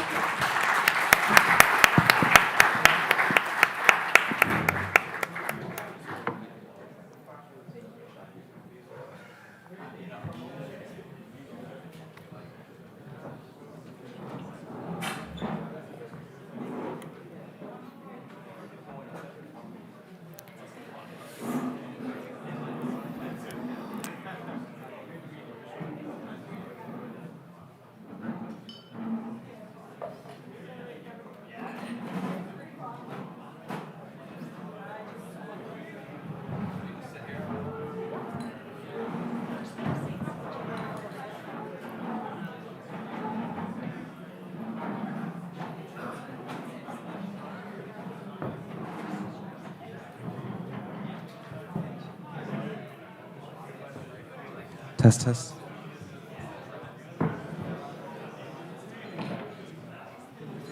Test, test. Okay. Okay.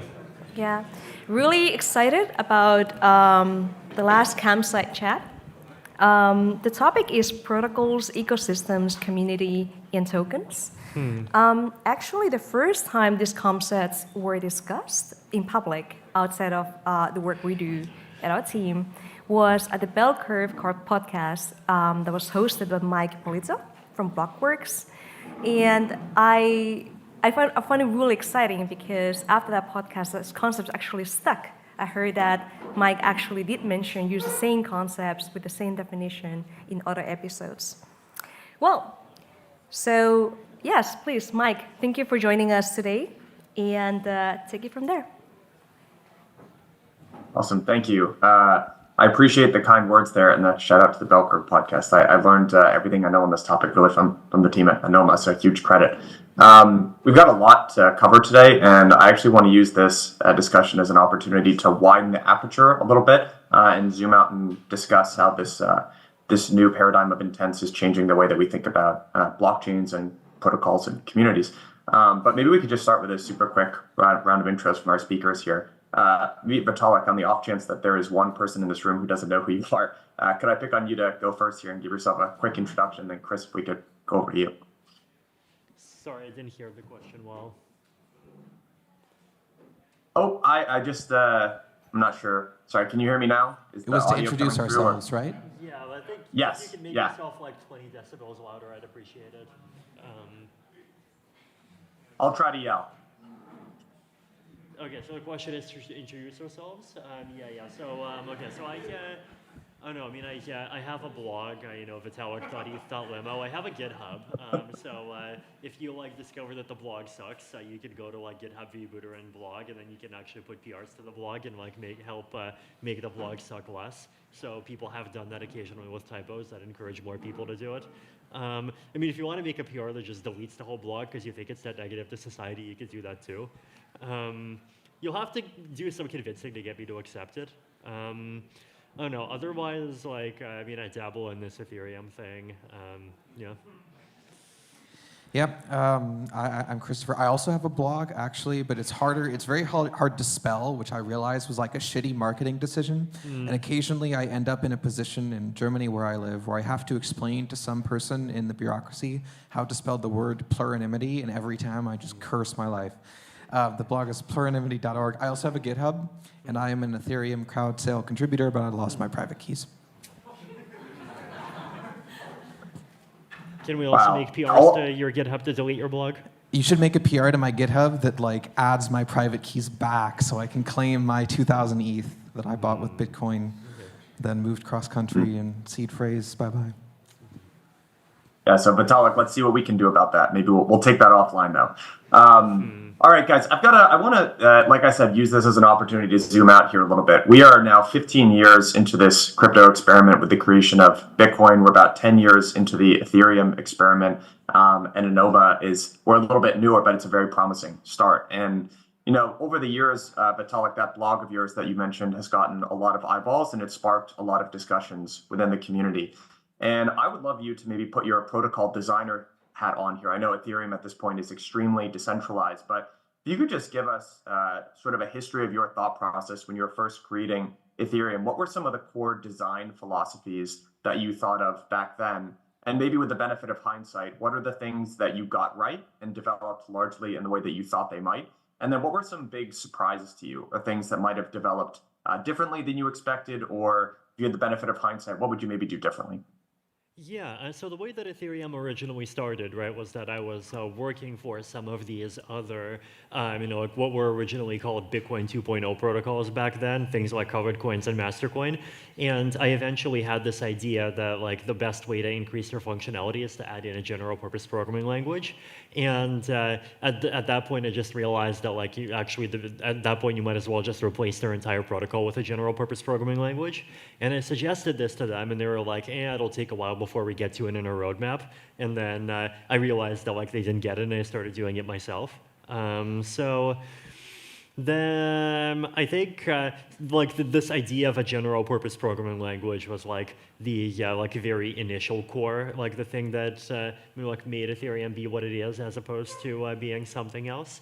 I mean, but at the same time, there are obviously a lot of other peripheral design decisions that were made too, right? Decisions around, for example, the currency supply that was originally linear growth, around having an ASIC-resistant proof-of-work algorithm, around having the ability for like miners to vote on the gas limit instead of it being a fixed number.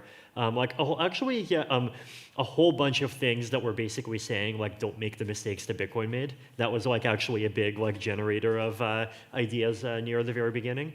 One of the other things that I wrote at the beginning was, of course, the white paper, right? And the white paper, in addition to like having protocol details, it also listed some use cases, right? So the very first one was issuing tokens, but then there was stable value assets, financial derivatives, decentralized file storage markets. That was a fun one that was in there. Parametric insurance, and then like the list, DAOs and a couple of other things. And I feel like most of that list got tried, at least in some form or other. I think, I mean, probably the decentralized storage market stuff is like probably the one that kind of disappoints me the most. But you know, who knows? Maybe it's still possible. The one big surprise, I mean, NFTs were a big surprise. I totally did not expect NFTs at all. In terms of like more pure technical stuff, I think, I mean, there were a bunch of errors like the 256-bit VM and I mean, like various other smaller decisions. I mean, I think doing catch-check was probably a mistake. I mean, like there's like smaller things. The one of the bigger overarching ones, I think, was like basically not like underestimating development time. Like I think if we had a clear picture of development time, we probably would have like kicked out the like 4 out of 5 less important things in the roadmap and like focused much harder on getting a much simpler proof of stake done and getting a much simpler scalability solution done. So like that's definitely something that we've learned from over time, right? Like like we've done a much better job of like focusing on what's actually important since then. Yeah, Chris, maybe I'll kick the same question over to you. And I know you were integral to the development of IBC, so I'd like you to talk about that in a little bit. But you also, and I apologize because I called on you in the Spell Curve episode to talk about this as well, but yeah, it seemed there was a lesson that you took away from the founder of Signal who gave a talk, Moxie Marlinspike, about the pros and one of the drawbacks of designing decentralized protocols. So I'd love if you could actually just reiterate that again to the audience, and then maybe how that informed your entire philosophy of protocol design. Right, I'm very happy to do this. So the talk in question is a talk by Moxie Marlinspike. I believe it was given at 33C3. You can find it online, and it's called The Ecosystem is Moving. And basically the talk was a defense of why he chose not to federate Signal. And the reason he gave for why he chose not to federate Signal, or at the time he was kind of running the Signal development organization, why they chose not to federate Signal, was that they wouldn't be able to iterate on the protocol as fast. And he viewed Signal as competing with basically centralized messaging services, with WhatsApp, with services provided by Apple, provided by Google, provided by these like Web2 companies headquartered in California. And none of those services shared Signal's values of privacy or user sovereignty or anything like this. They were just going to ship features as fast as possible to get as many people as possible to use their chat apps. And in his view, and I think that this is like frankly just been borne out by recent history, the critical disadvantage of federating your protocol is that now the social consensus to change it becomes much more complex. So now in order to get a bunch of, in order to like, Matrix is maybe an example of a protocol that actually tried to do this. In order to make changes in the protocol, you can't just change the protocol on your one server. You have to talk to all of these people. You have to convince them of something. There's politics. And in his view, that federation he wasn't denying the benefits of federation to some kind of operational decentralization, but in his view, the most important variable for Signal to optimize for was an ability to ship features quickly enough that they could compete with the centralized protocols and still provide the privacy that he viewed as essential to their mission and values, as I understand it. So that was kind of his reasoning, and I think that often that philosophy can be really usefully applied to decisions we make in the blockchain space. In particular, once you make a decision to launch a protocol or to put something out in the world, to have it transact with real money, to kind of decentralize the operator set, decentralize the governance, everything becomes slower. It becomes an order of magnitude slower. And I think there are many reasons that we want to do this. Like it's, I wouldn't want to give up on this dream. But I think we also kind of need to balance it with a need to iterate on the protocols quickly enough that we can build something that's actually competitive with Web2 or with banks or with what have you, considered holistically from the perspective of the user.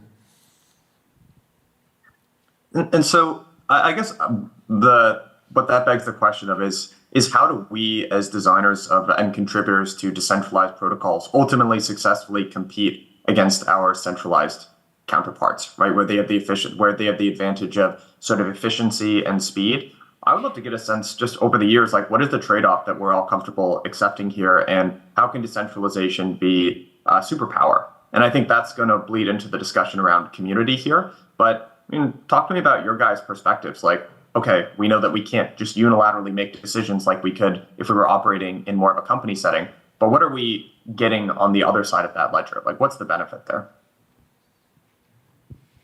Yeah,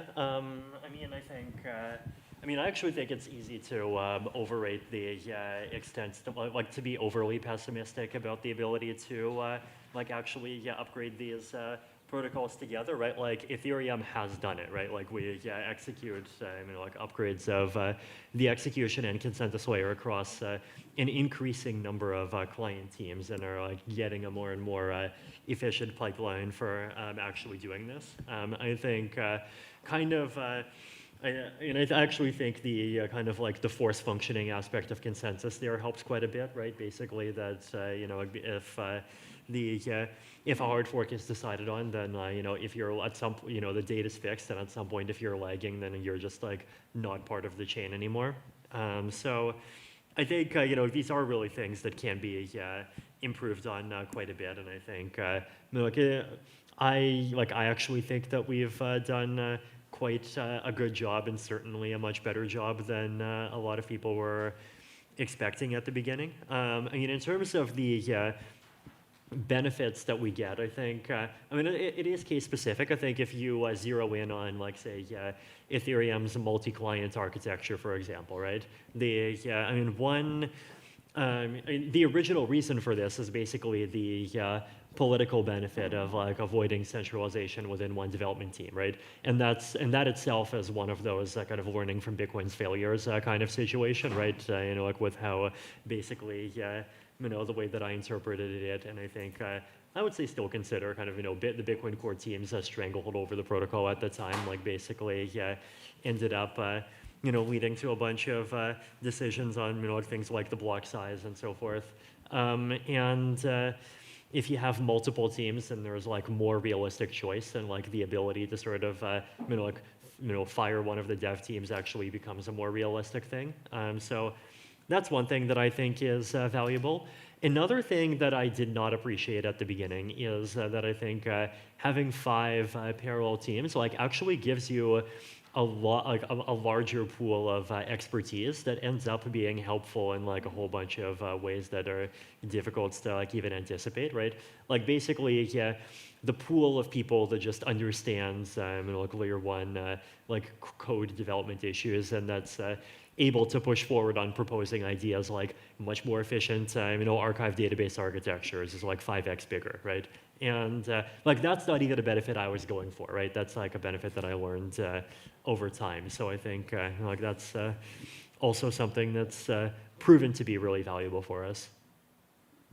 Mm-hmm. I would say to me, the great benefit of decentralization is diversity of sort of perspectives, and diversity of ideas and opinions, and even diversity of organizational structures. I think it's fantastic that Ethereum sort of informal governance has the ability to pull off something like the merge, which is still, as far as I can see, the most kind of complex distributed system upgrade ever executed in the history of humanity ever, which is a pretty good, big achievement. But also, I think it's good that there are perhaps more centralized or just earlier stage projects in the ecosystem that are doing other things and offering different perspectives. It's like with Anoma, for example, I view part of what we should do in order to be valuable to the ecosystem is be different than Ethereum, right? The world has an Ethereum. We don't need another Ethereum. We need something not only different, but maybe even complementary in specific ways. Maybe, we view part of our role is trying to provide kind of a different angle to the research discourse that can eventually meld and become complementary and even be kind of synthesized, but that starts from a different position. In starting from a different position, it can articulate a different perspective, and then through synthesizing these, we can come to perhaps some common understanding that ultimately bridges the gap between the theory of the layer 1 and the theory of the user. So that's sort of where we start from. As far as concerns that question, I think the other challenge that I see here is not really, maybe this one is a bit less related to Moxie's talk, but The thing that makes it really difficult to change is not just decentralized collaboration. It's also like having a blockchain that carries financial assets. And when you have all of this, state that people deem to be valuable moving around, they really don't want anything to go wrong. And so you have to move very slowly. And you just have to move slowly. It's not like the people don't want the wrong thing, right? They're right. But on the other hand, except for the one time when you move quickly, which is when you have DOS attacks and consensus failures. True. But I think there's something to be said for spending some time designing a protocol before you launch it. I think often the quest to make tokens liquid or something like this, and the view of those, the liquidity of those tokens for whatever reason being coupled to some kind of protocol leads projects I guess I felt this way with Cosmos, which I worked on before, leads projects to launch very quickly before they've kind of thought about all of the problems. And then once you've launched, as soon as you have operational decentralization and real sort of assets, real value flowing around, then it becomes very difficult to make decisions. And sort of now you're kind of, you see a sort of plateau in terms of the rate of change. So I think it would be interesting to investigate capital structures which didn't have this problem.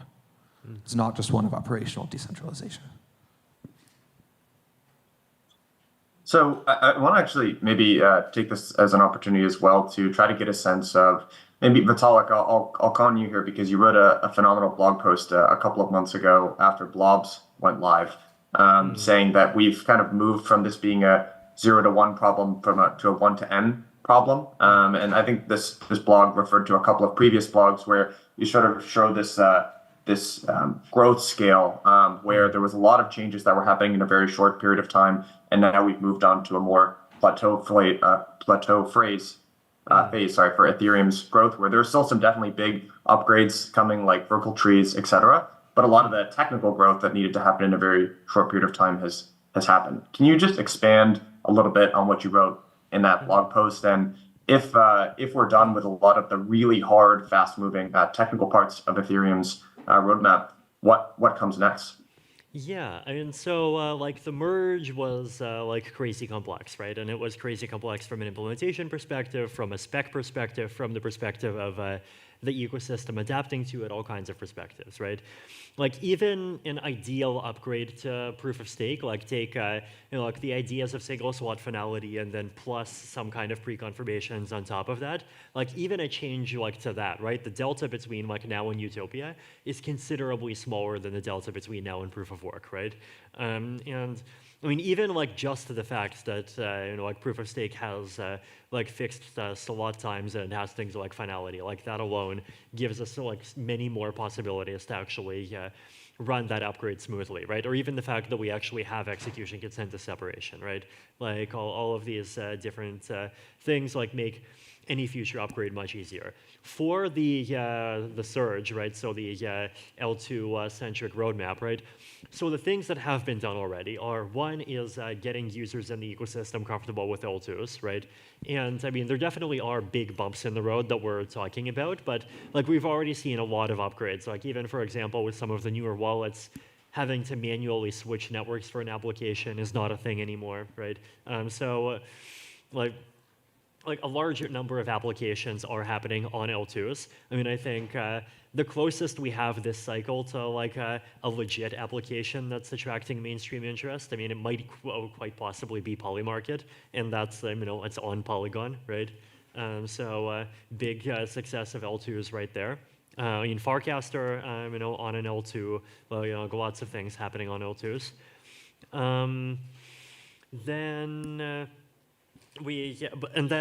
From a technical perspective, right, the thing that 4844 did in particular is it created this blob structure, right, which basically meant that L2s have to do this one-time work of moving their data from being call data to being blob data. And if they did their job right, then basically everything that we do from here, including peer DOS, including full data availability sampling, even including replacing the KZG with some kind of a Stark-based structure, even that can all be done in such a way that rollups, again, if they did their homework right, can just keep functioning without any changes whatsoever, right? And that's powerful. So that's something. Basically, like the change, there is still work that needs to be done, but the work is kind of inherently more behind the scenes and inherently less disruptive than before, right? So I think the common thread across a lot of these, right, is that like the future work, there's still significant stuff remaining, but like as you go further and further down the roadmap, like the changes start becoming smaller, they start becoming like actually more incremental, they start becoming less disruptive, and like I think on an even faster curve, they start becoming less disruptive to applications, right? So there is this very real way, I think, in which we've like crossed a bunch of big chasms already. And there are definitely still very significant chasms left to cross, but I think they're already like smaller than the ones we've already gone through. So, one quote that stood out to me that you wrote was from your blog was, emphasis is already slowly shifting and will continue to slowly shift from L1 problems such as POS and scaling to problems closer to the application layer. And later, you used even stronger language and said, what this means to developers, given all the advancements that we've had so far in the scaling roadmap for Ethereum, is that we no longer have an excuse. Up until a couple of years ago, we were setting ourselves a low standard, building applications that were clearly not usable at scale. But today we have all the tools that we will need, and indeed most of the tools we'll ever have to build applications that are simultaneously cypherpunk and user-friendly, which was just a really strong quote and deeply resonated with me. What do you view the duty, if anything, that Ethereum, the L1 has in terms of creating like a better user experience for users, especially now that many users are on sort of L2s? Right? Is this kind of up to L2s and applications at this point, and we just need to light the metaphorical fire under their butts, or are there additional things that Ethereum L1 can do? Yeah, I mean, it's a good question. I think it's like in some ways the key question that's being discussed, right? I think there's like a certain kind of set of kind of things that like seem pretty well understood, right? Like basically, the idea that L1 is this like common settlement layer. It's the thing that kind of assets ultimately end up moving in between. It's the thing that allows L2s to be able to do things like reading each other's state and so on and so forth. And then there's definitely like stuff that's around the edges, right? So like one of the ideas around the edges is like basically if one service that end user applications need is fast confirmation times, right? And then the question is like one possible extreme of a roadmap is basically if we like explicitly say that L1 is not for users, or almost entirely not for users. L1 is for L2s, and it's L2's responsibility to provide fast confirmations for users. And then if we do that, then like the optimum strategy for L1 would be, for example, to like do a single slot finality with, for example, like potentially even set conservative parameters to make things lighter, like 32 seconds slot time, I think would be perfectly fine, right? And then L2s would be responsible for doing like things on a much faster basis, and then you would even have things like ERC7683 for like faster cross L2 operations, and so on and so forth. And L1 would basically just have to focus on being as censorship resistant as possible, as 51% attack resistant as possible, as simple as possible, and that's it, right? The other roadmap is to say, like basically, can we to some extent make L1 somewhat more expansive? And the benefit of making L1 more expansive is that there's like further guarantees that are guaranteed to users at the L1 level, and that means that L2s have to do less work. It might also even mean that some portion of applications are able to just continue living on L1. Basically, you're essentially trading off like some amount of L1 complexity, but then you get like potentially a very large gain in L2 simplicity, right? And so if like L1 can have like faster confirmations, for example, then like that greatly increases the set of L2s that could just be based rollups. And being a based rollup is just like incredibly simple, right? Like the amount of work that you have to do as an L2 goes down by like a factor of 2 if you're based. So that's I think like that's one of those big dimensions that's like still really open to a lot of discussion and open to, a lot of, still a lot of technical proposals, right? I think basically, there's like the minimal L1 vision, which basically focuses on this, like entirely on the settlement layer approach, and basically, pushes L2s to provide all the functionalities, and then, you can go kind of more maximalist in particular specific directions. What do you personally think the Ethereum L1 should do? See, this, again, So, okay, here's the thought experiment. Okay. Imagine that, like, you could make a sort of invisible dictator decision and change some parameters. You could even change the issuance rules. You could, like, fund EIP 7683 development or something like this. And then no one would know you had done it. We just reset history, and everyone thinks it was social consensus. So, taking out the kind of long-term effects of someone making such a decision, what would you do? Yeah, no, this is, I'm trying to think, because, like, there's definitely things that, like, I would have done differently in the past, right? So, like, one of them is just, like, start with a much simpler version of proof of stake and, like, basically not do the whole Gasper thing, right? Basically do something that's, like, very, kind of like chain-based proof of stake, and then upgrade to, like, what we're thinking of as being single slot finality now, like, at some point in the future. And that could have just, like, saved us years on that entire development stream. I think, okay, on like specific properties that I think are valuable for the L1, I think, okay, there's a couple that I think are super valuable kind of regardless of the direction, right? So one of them I think is that like Ethereum still is the like from what I can tell the only L1 ecosystem, and like this, like not even Bitcoin does this, that like really tries to take the concept of recovery from 51% attack seriously, right? Like basically, everyone else either waves their hands and says it will never happen because incentives, or basically, they say like, oh, social consensus will fix it, right? And like both of those answers kind of worry me, right? Because I definitely don't think that you can just rely on incentives, because we've seen that like extra protocol incentives can just like appear very quickly, right? And then the problem with saying social consensus will fix everything is like, that feels good to say while we're in this like happy, fluffy kumbaya ecosystem where like everyone meets at conferences and goes to panels together. Yeah, and like everyone like vaguely agrees on like like cyber libertarian ideals of like how we should think about censorship, and not sure that I'm agreeing with that, but yeah. And like and so on and so forth, right? But then imagine like 10 years in the future. You have like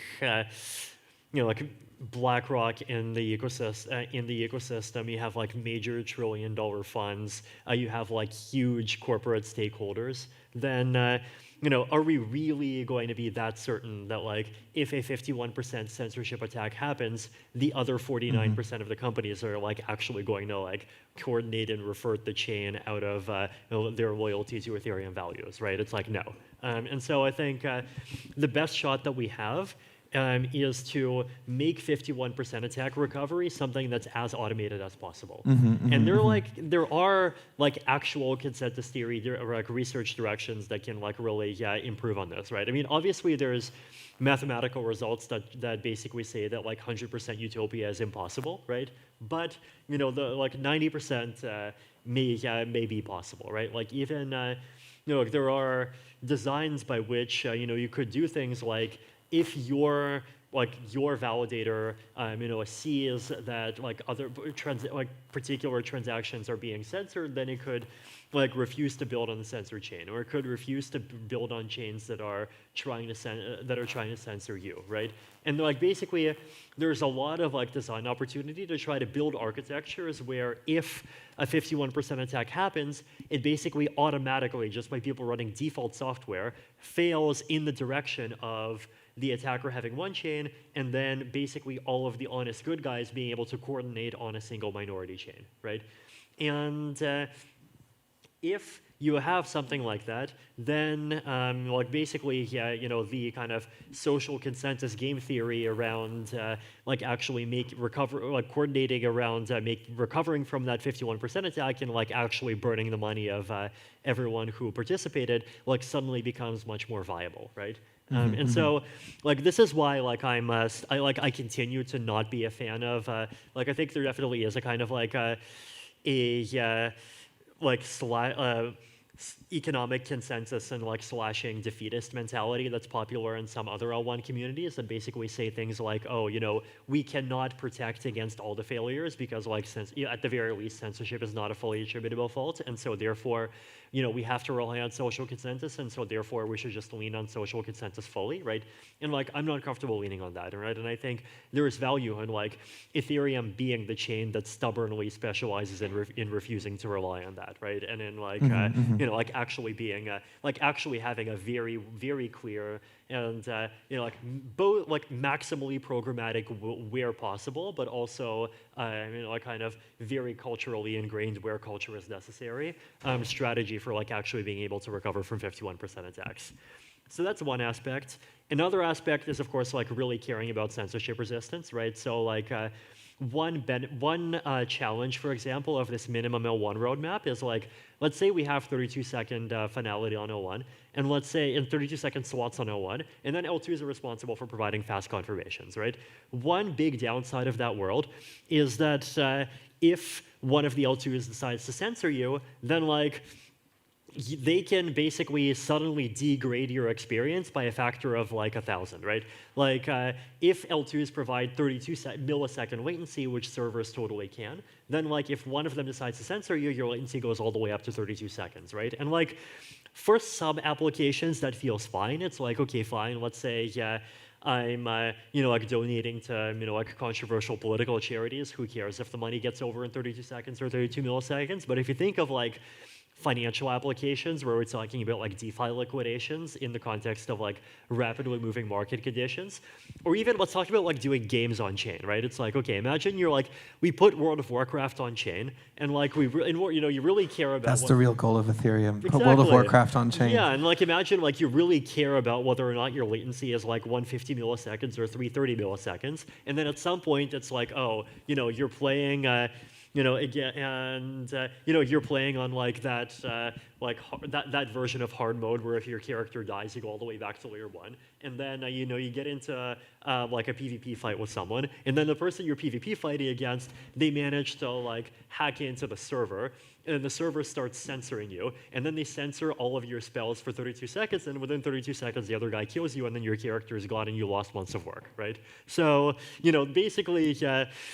32, like censoring someone for 32 seconds is like very non-trivial in some applications, right? And so like that actually is one of the arguments in favor of like a more maximalist vision, specifically in the case of like, let's say, the L1 providing, let's say like confirmations on a 2 to 4 second level instead of just finality on a 32 second level, right? So but regardless of like which one you choose, right? Like I think it's, it's good that inclusion lists are being highly valued, and I think it's good that like even some of these like parallel multi-proposer ideas that might even obviate the need for inclusion lists if something like that gets adopted are being considered, right? So, like, I think basically, regardless of whether we take the kind of minimalist L1 path or like a somewhat moderate L1 path, I think like actually taking this like very sophisticated approach and asking like, what does it really mean to have a maximally robust base layer, and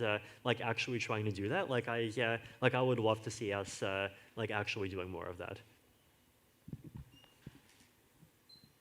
So I think another question that I have as well is I would love to transition into talking a little bit about, as we're moving to a more modular world and we're beginning to unbundle some of the functions of blockchains, what does the role of standards have there as well? And do the two of you see any limitations to, say, just pure unbridled free market competition? Where there's an analogy in the real world where there's something called the tragedy of commons, where you can't just toss everything up to the free market because fishers will literally fish an entire reserve until it's down to nothing and things of this nature. We have something called the government that will step in and try to moderate some of that.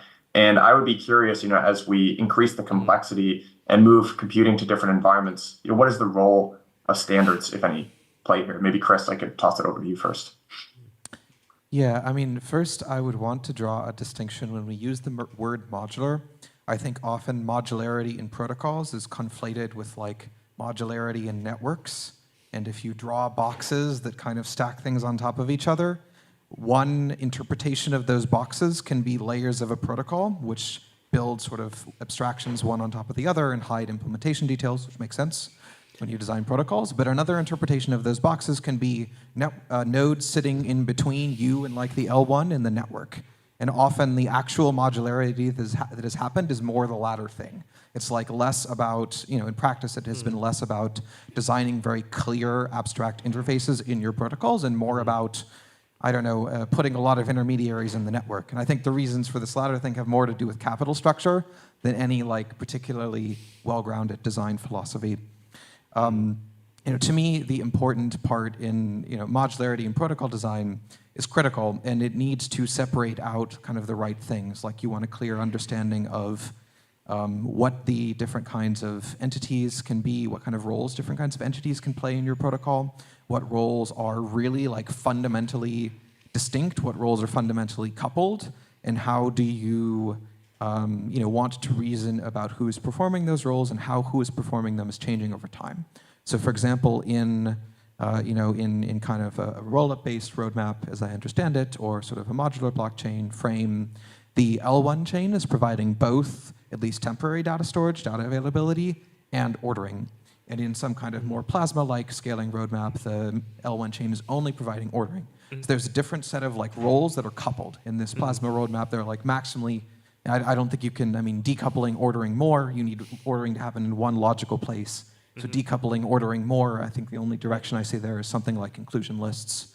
So one thing I like about that kind of frame is that it illuminates like what kinds of decoupling are possible, because what kinds of decoupling are possible is sort of a property of, like it's a property of mathematics, I don't know, a property of protocols, whereas what kinds of coupling actually make sense just relates to sort of economics and incentives. And I think as protocol designers, you actually can't choose which kinds of coupling make sense. You can try to restrict by building protocols that support only one thing or another thing, that protocols that only support certain roles being coupled together, but then the incentives in actual practice will kind of play against that, and you end up with sort of hacky intermediate solutions, stuff like this. So I think an analytic approach that tries to maximally decouple things is really helpful, even if the actual operation ends up being coupled in practice. Just to touch quickly upon the second question that you asked about sort of protocols and market structures. I think there's a lot of both value and danger in the choice of metaphors. And often we think of protocols, at least in this ecosystem, as some kind of free market competition. And I think the free market competition is good for the protocols. Like it's good for the ideas, because the ideas can be freely copied and remixed and recombined. They can easily evolve. No one is, the ideas are the permissionless part, right? So I think it's very good in terms of building a kind of collaborative research discourse and just making progress, although a lot of terminological confusion tends to come in if marketing gets too involved. But I think the disadvantage of a very kind of decentralized protocol development ecosystem is that the guarantees provided to the user tend to be fragmented, difficult to understand, and too complex. If you look at like the most successful consumer software companies, mostly they're like large hierarchical organizations like Apple or Google or Microsoft or something like this.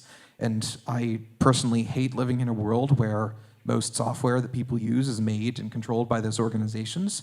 But I think the reason that we do live in that world is partially just the fact that those organizations can coordinate what software they're building. They can coordinate the interfaces. They're internally not markets. They're like sort of, patronage structures or something like this. And that coordination allows them to deliver an ultimate product that's sort of more aligned with the needs and the interfaces that the user wants and expects. So I think maybe one way to investigate how we could improve crypto's ability to deliver this is to investigate kind of alternative capital structures that would meld in between this kind of free market, which certainly has some benefits, and a kind of single hierarchical organization which has some different benefits and drawbacks. If we can somehow split the middle there, I think it could be really interesting. Yeah, and I think to me the big thing that's really important to preserve as we enter this like L2 world is to make sure that it's like the greater Ethereum verse still feels like Ethereum, right?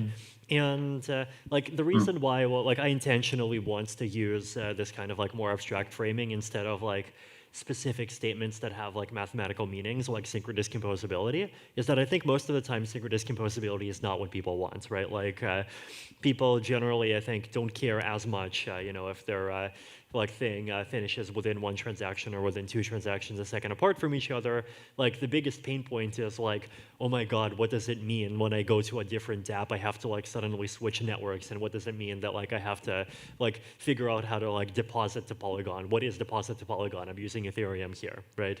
And like the biggest composability unlocks that like matter, I think, is like the 80-20 of composability is basically like you should be able to take an address and put your address into the receive field of your browser of your browser wallet, and then click send, and then that should click send to the recipient is, and that recipient address should include whatever chain the like L1 or L2 or whatever the recipient wants to receive their coins on, right? So like basically, like I mean that's just you know ERC 3770, right? And like basically, like actually having that integrated as a default thing across wallets, and also getting to the point where like fast cross L2 transfers, which realistically requires liquidity forwarding, are kind of like this ecosystem-wide public service that exists without dependency on you know specific intermediary actors, right?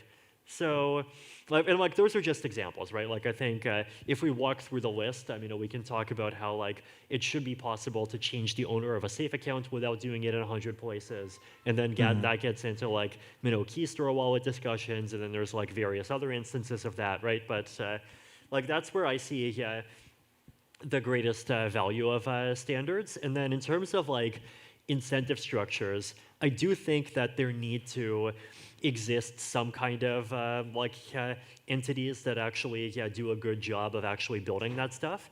And I think the properties that those entities need to have are basically that they need to have kind of like incentives that are either sufficiently aligned with the whole ecosystem, or that where they are like basically a part of the ecosystem stack that's just on a completely different axis, right? Where it's like basically like it's a commoditized to complement strategy for them essentially, right? And you know we've seen like for example Uniswap like you know like already do a lot of work in like ERC 7683 for example, right? I mean I don't think we should lean on Uniswap. I think you know there's definitely more that the Ethereum Foundation can do. There's probably as I've suggested before room for making you know an equivalent of the protocol guild that's like cross L2 infrastructure guild, and then keep going from there. What would you think of something like changing the ETH issuance rules so that you can issue some ETH to rollups that feel like Ethereum and not to rollups that don't?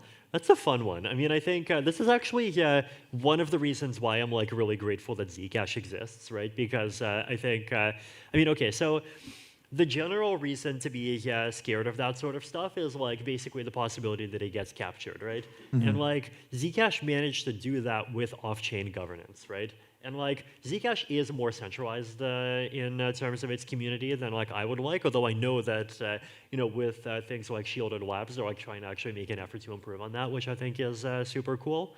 But you know, like basically, like I think it's you know it's definitely nice that there is experimentation with those kinds of ideas. I mean, I think the big thing to solve for in that case is like basically like how to make that stuff not be a political shit show, right?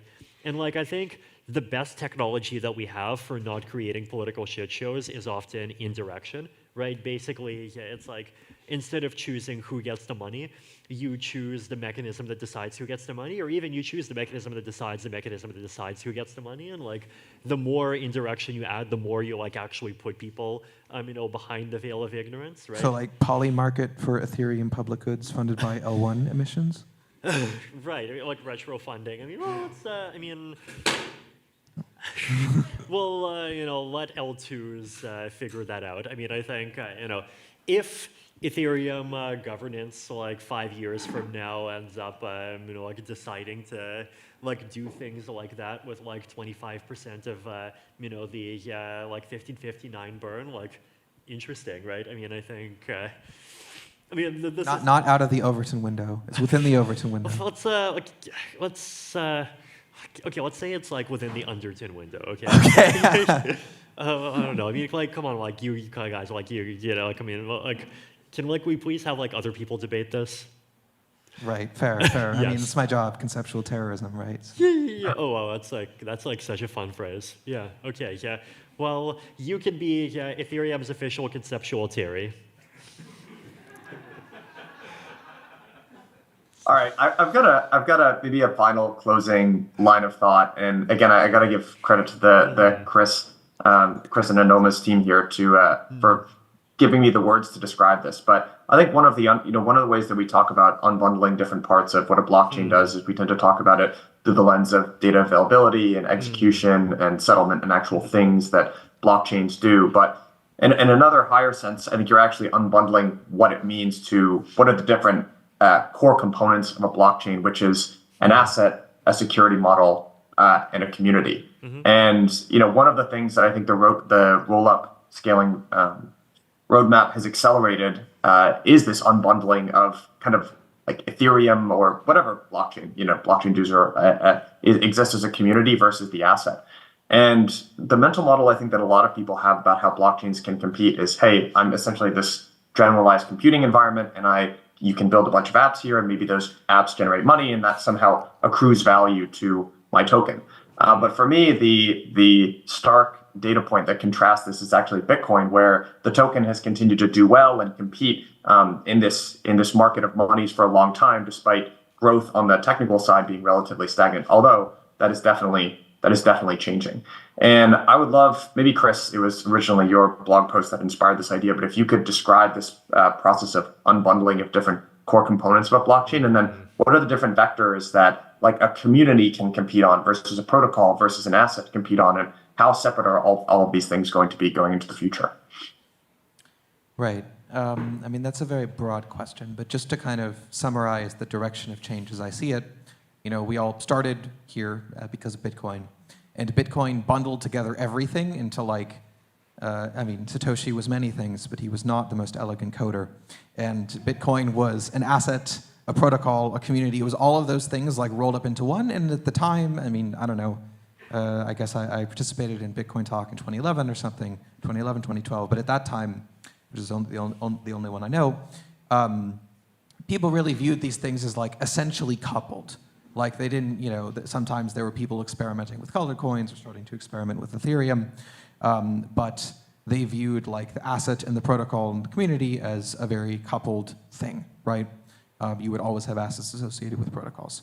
And over time, we've seen these things start to decouple. There's an Ethereum community, which at least I see as related to, but meaningfully distinct than ETH, the asset, right? You don't have to, no one when you go to conferences asks you, do you have 32 ETH? That would be the like solo staker test. If you don't have 32 ETH, you can't attend this conference, right? You're unaligned. Right. There's maybe a softer definition. There are values, there are kind of things that the community wants to see, wants to build, things that they want to do for users. It's like if one person runs Linux, but they have no ETH, and then the other person does everything on an iPhone, but they have 1,000 ETH. Who's more aligned? Right. The alignment test, right? So there's some social thing going on that is, I mean, it's definitely not specified in the yellow paper. Let's do somewhere between neutral good and chaotic good. Right. And I think that to me the value of the Ethereum like comes from the community, and comes from, even if you want to look just at the asset. If you are you are a US dollar maxi, and many of us appear to be closet US dollar maxis, at least by revealed preference. If you are a US dollar maxi, the thing you care about in the context of Ethereum is just how many US dollars can I trade it for, right? It's a very boring life. I don't recommend it, but that's what you care about. And if you care about that, then the thing you care about is just like, who will trade me US dollars for Ethereum? Like, that's the only thing you care about. How many of those people are there? What is the supply demand? You don't care about how many people are paying ETH for gas on the L1, except insofar as it like forms some of the demand, but most of the demand is not coming from that. Most of the demand is coming from people who, just want to like buy into the community, who want to support the project, who think that the project will do well, but ultimately that goes down to some reason that they think that there's something valuable in the ideas and in the community, much more so than just gas being paid on the protocol. Mm-hmm. I agree. Hey, gotta compensate for the 5-minute monologue somehow. So just to like, this is kind of throwing an idea into the mix, but to touch upon the if we understand these things as separate, an advantage of doing so is that it opens up many very different capital structure options. Like one reason that assets are so competitive with each other is that they are viewed typically as alternatives, that you like sell A to get B or you sell B to get A. But there's nothing inherent to like the identity of assets that forces them to be alternatives. For example, if asset A issues 50% of its supply every year to holders of asset B or to asset B governance or something, and asset B issues 50% of its supply to asset A, these are really they're almost not distinct assets anymore. They're kind of partially melded. And if you take this number up to 100, they become literally the same thing. So there's this kind of sliding scale we could use in coupling assets together that I think might allow for more just collaboration and more deduplication of actual work within the ecosystem. But we then need to open the capital structure exploratory window to allow for some of these things. And some of them, to touch upon your point earlier, are tricky because they are difficult to do in a way that's sort of objectively neutral. That if you have some governance function deciding what an asset gets issued for, or what other assets an asset gets issued to, that there's no like way to decide that via some abstract mechanism. You could put prediction markets there, you could put something, you could put like more things in between. But ultimately there are some people and they need to make some arbitrary decisions about what they think will be valuable in the world. So I think there's kind of, some conceptual tension to square here. Yeah. I've got a final closing question for you, and I can't see the timer because of my virtual appearance here, but so I'll just. Okay, excellent, thank you. I would love to get a sense from the two of you, and Chris, this is something I've asked you in the past, but Vitalik, I'm curious to get your opinion as well. Is let's say we're having this conversation 15 or 20 years in the future, and we're looking back at the crypto experiment, and we're deciding what made it successful or not successful. What would make you look back and say, this has been an extremely worthwhile use of all of our times, and I'm very proud of this, versus what would make you say, this might have been disappointing, and how can we avoid the disappointing outcome? I mean, I think ultimately, the final determinant of this is going to be what the technology gets used for, right? If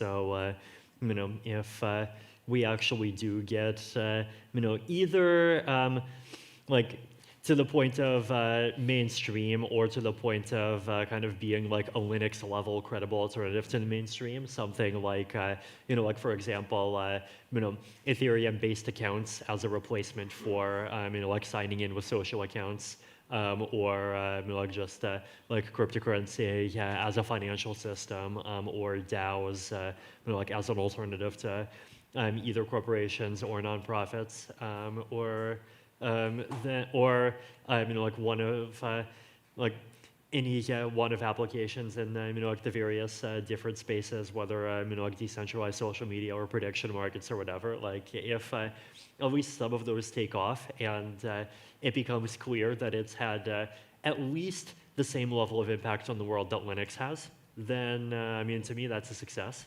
If on the other hand, basically the space gets remembered as a bunch of a dwindling group of idealists screaming in the group, as a slightly more slowly a dwindling group of people trade digital monkeys and celebrity pictures with each other, then I would say that's not an honorable result for the space, right? And so I think my thesis for continuing to work on this stuff in 2024 is that I think it's even more high leverage than just kind of the average value of the space, because I think basically the way that I see it is the monkeys and the celebrity photos are going to be traded regardless of whether fees are 2 cents or $20, and regardless of whether finality happens in 2 milliseconds or 20 hours. But a lot of the more like use cases that we actually care about, like that's like really does depend on having a reasonably competitive level of things like fees and user experience, right? And so the more we can actually get to that level, the more that like that stuff actually happens, right? And I think we even see some examples of this being true, right? So I think going back to kind of the two application use cases that kind of maximize for me the dot product of like being successful and being what I personally find interesting, I would say like Polymarket and like decentralized social media, right? And I think what's interesting about the main contenders in both of those spaces is just how much better the UX is today versus the version of both of those that existed 5 or 10 years ago, right? Like, okay, so who here has like traded on Polymarket in the last year? Who here remembers trading on Augur 5 years ago?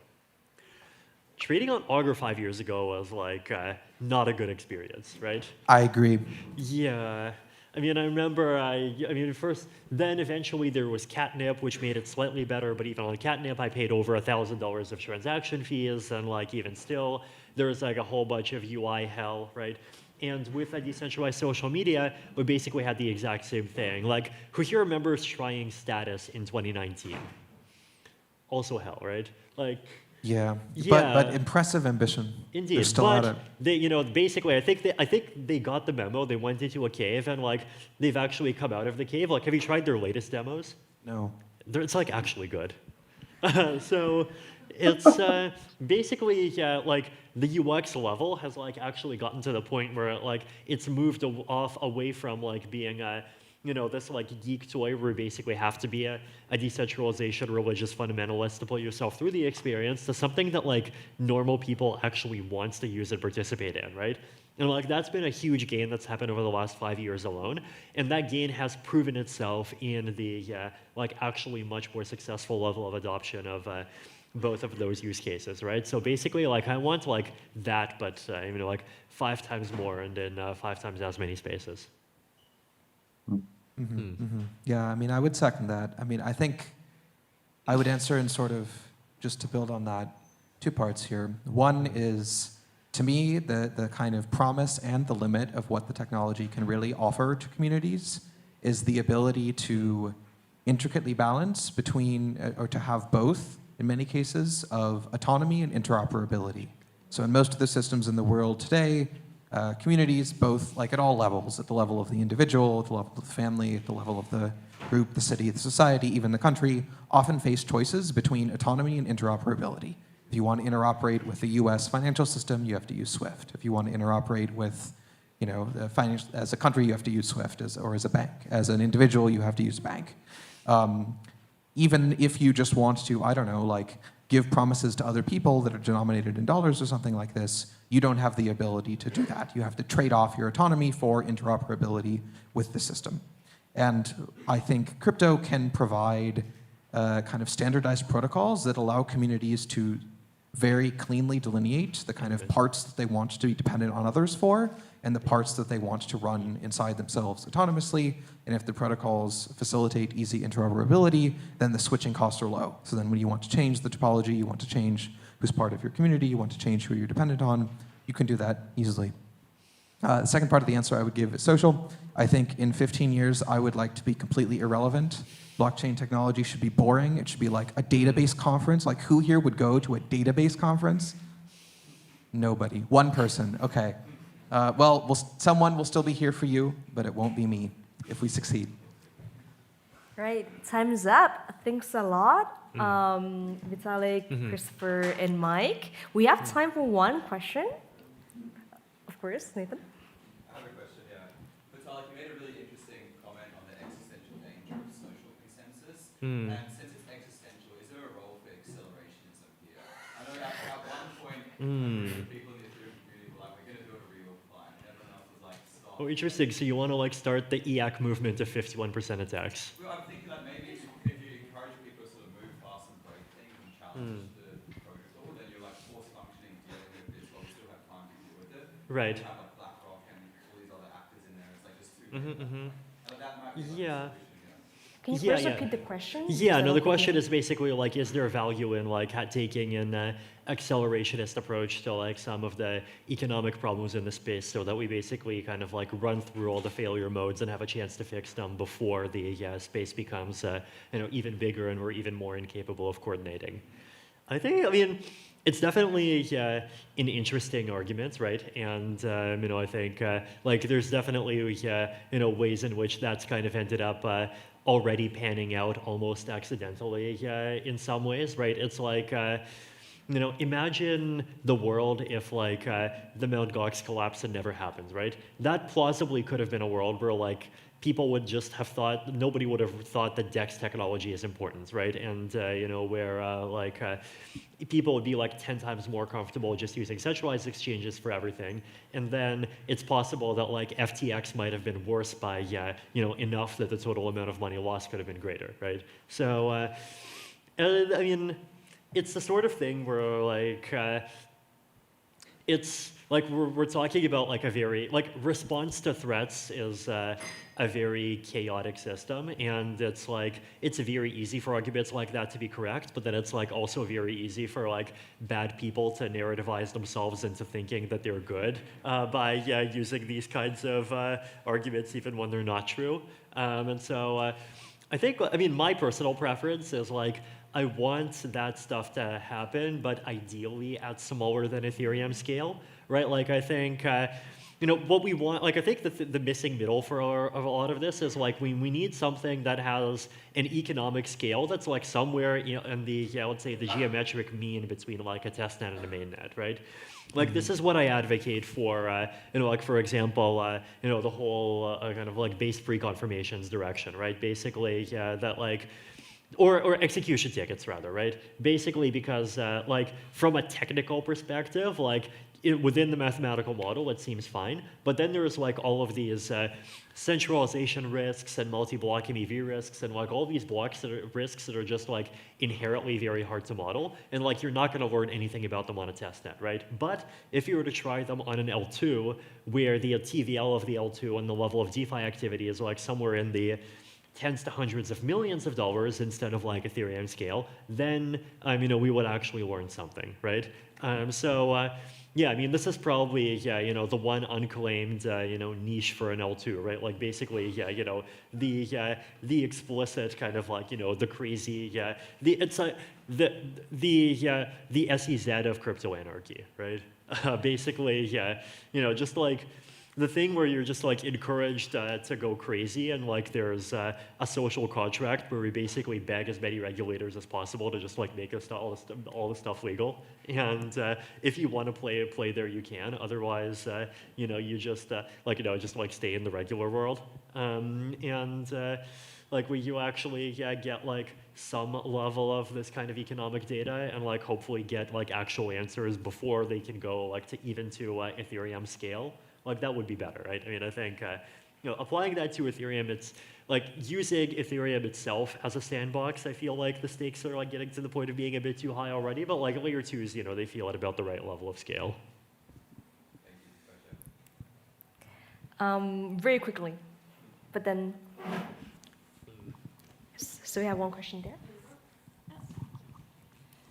So Mike recently had Justin Drake and Hasu on Bell Curve talking about MVI, and they seem to have very different perspectives on this. Wait, on what, MVI? Sorry. MVI, minimum okay. viable issuance. Right. I was wondering if you could articulate like some of your views on the idea that Ethereum should be more efficient, perhaps at the expense of security and solo stakers for reducing issuance. Yeah, I mean, I think that conversation is like such a subtle one because it's like way more high dimensional than I think like we even thought about that at the beginning, right? I think like a lot of the thinking that went into the staking economics near the beginning, basically, I think pre-assumed that like, of course, stakers have positive value. The question is how positive.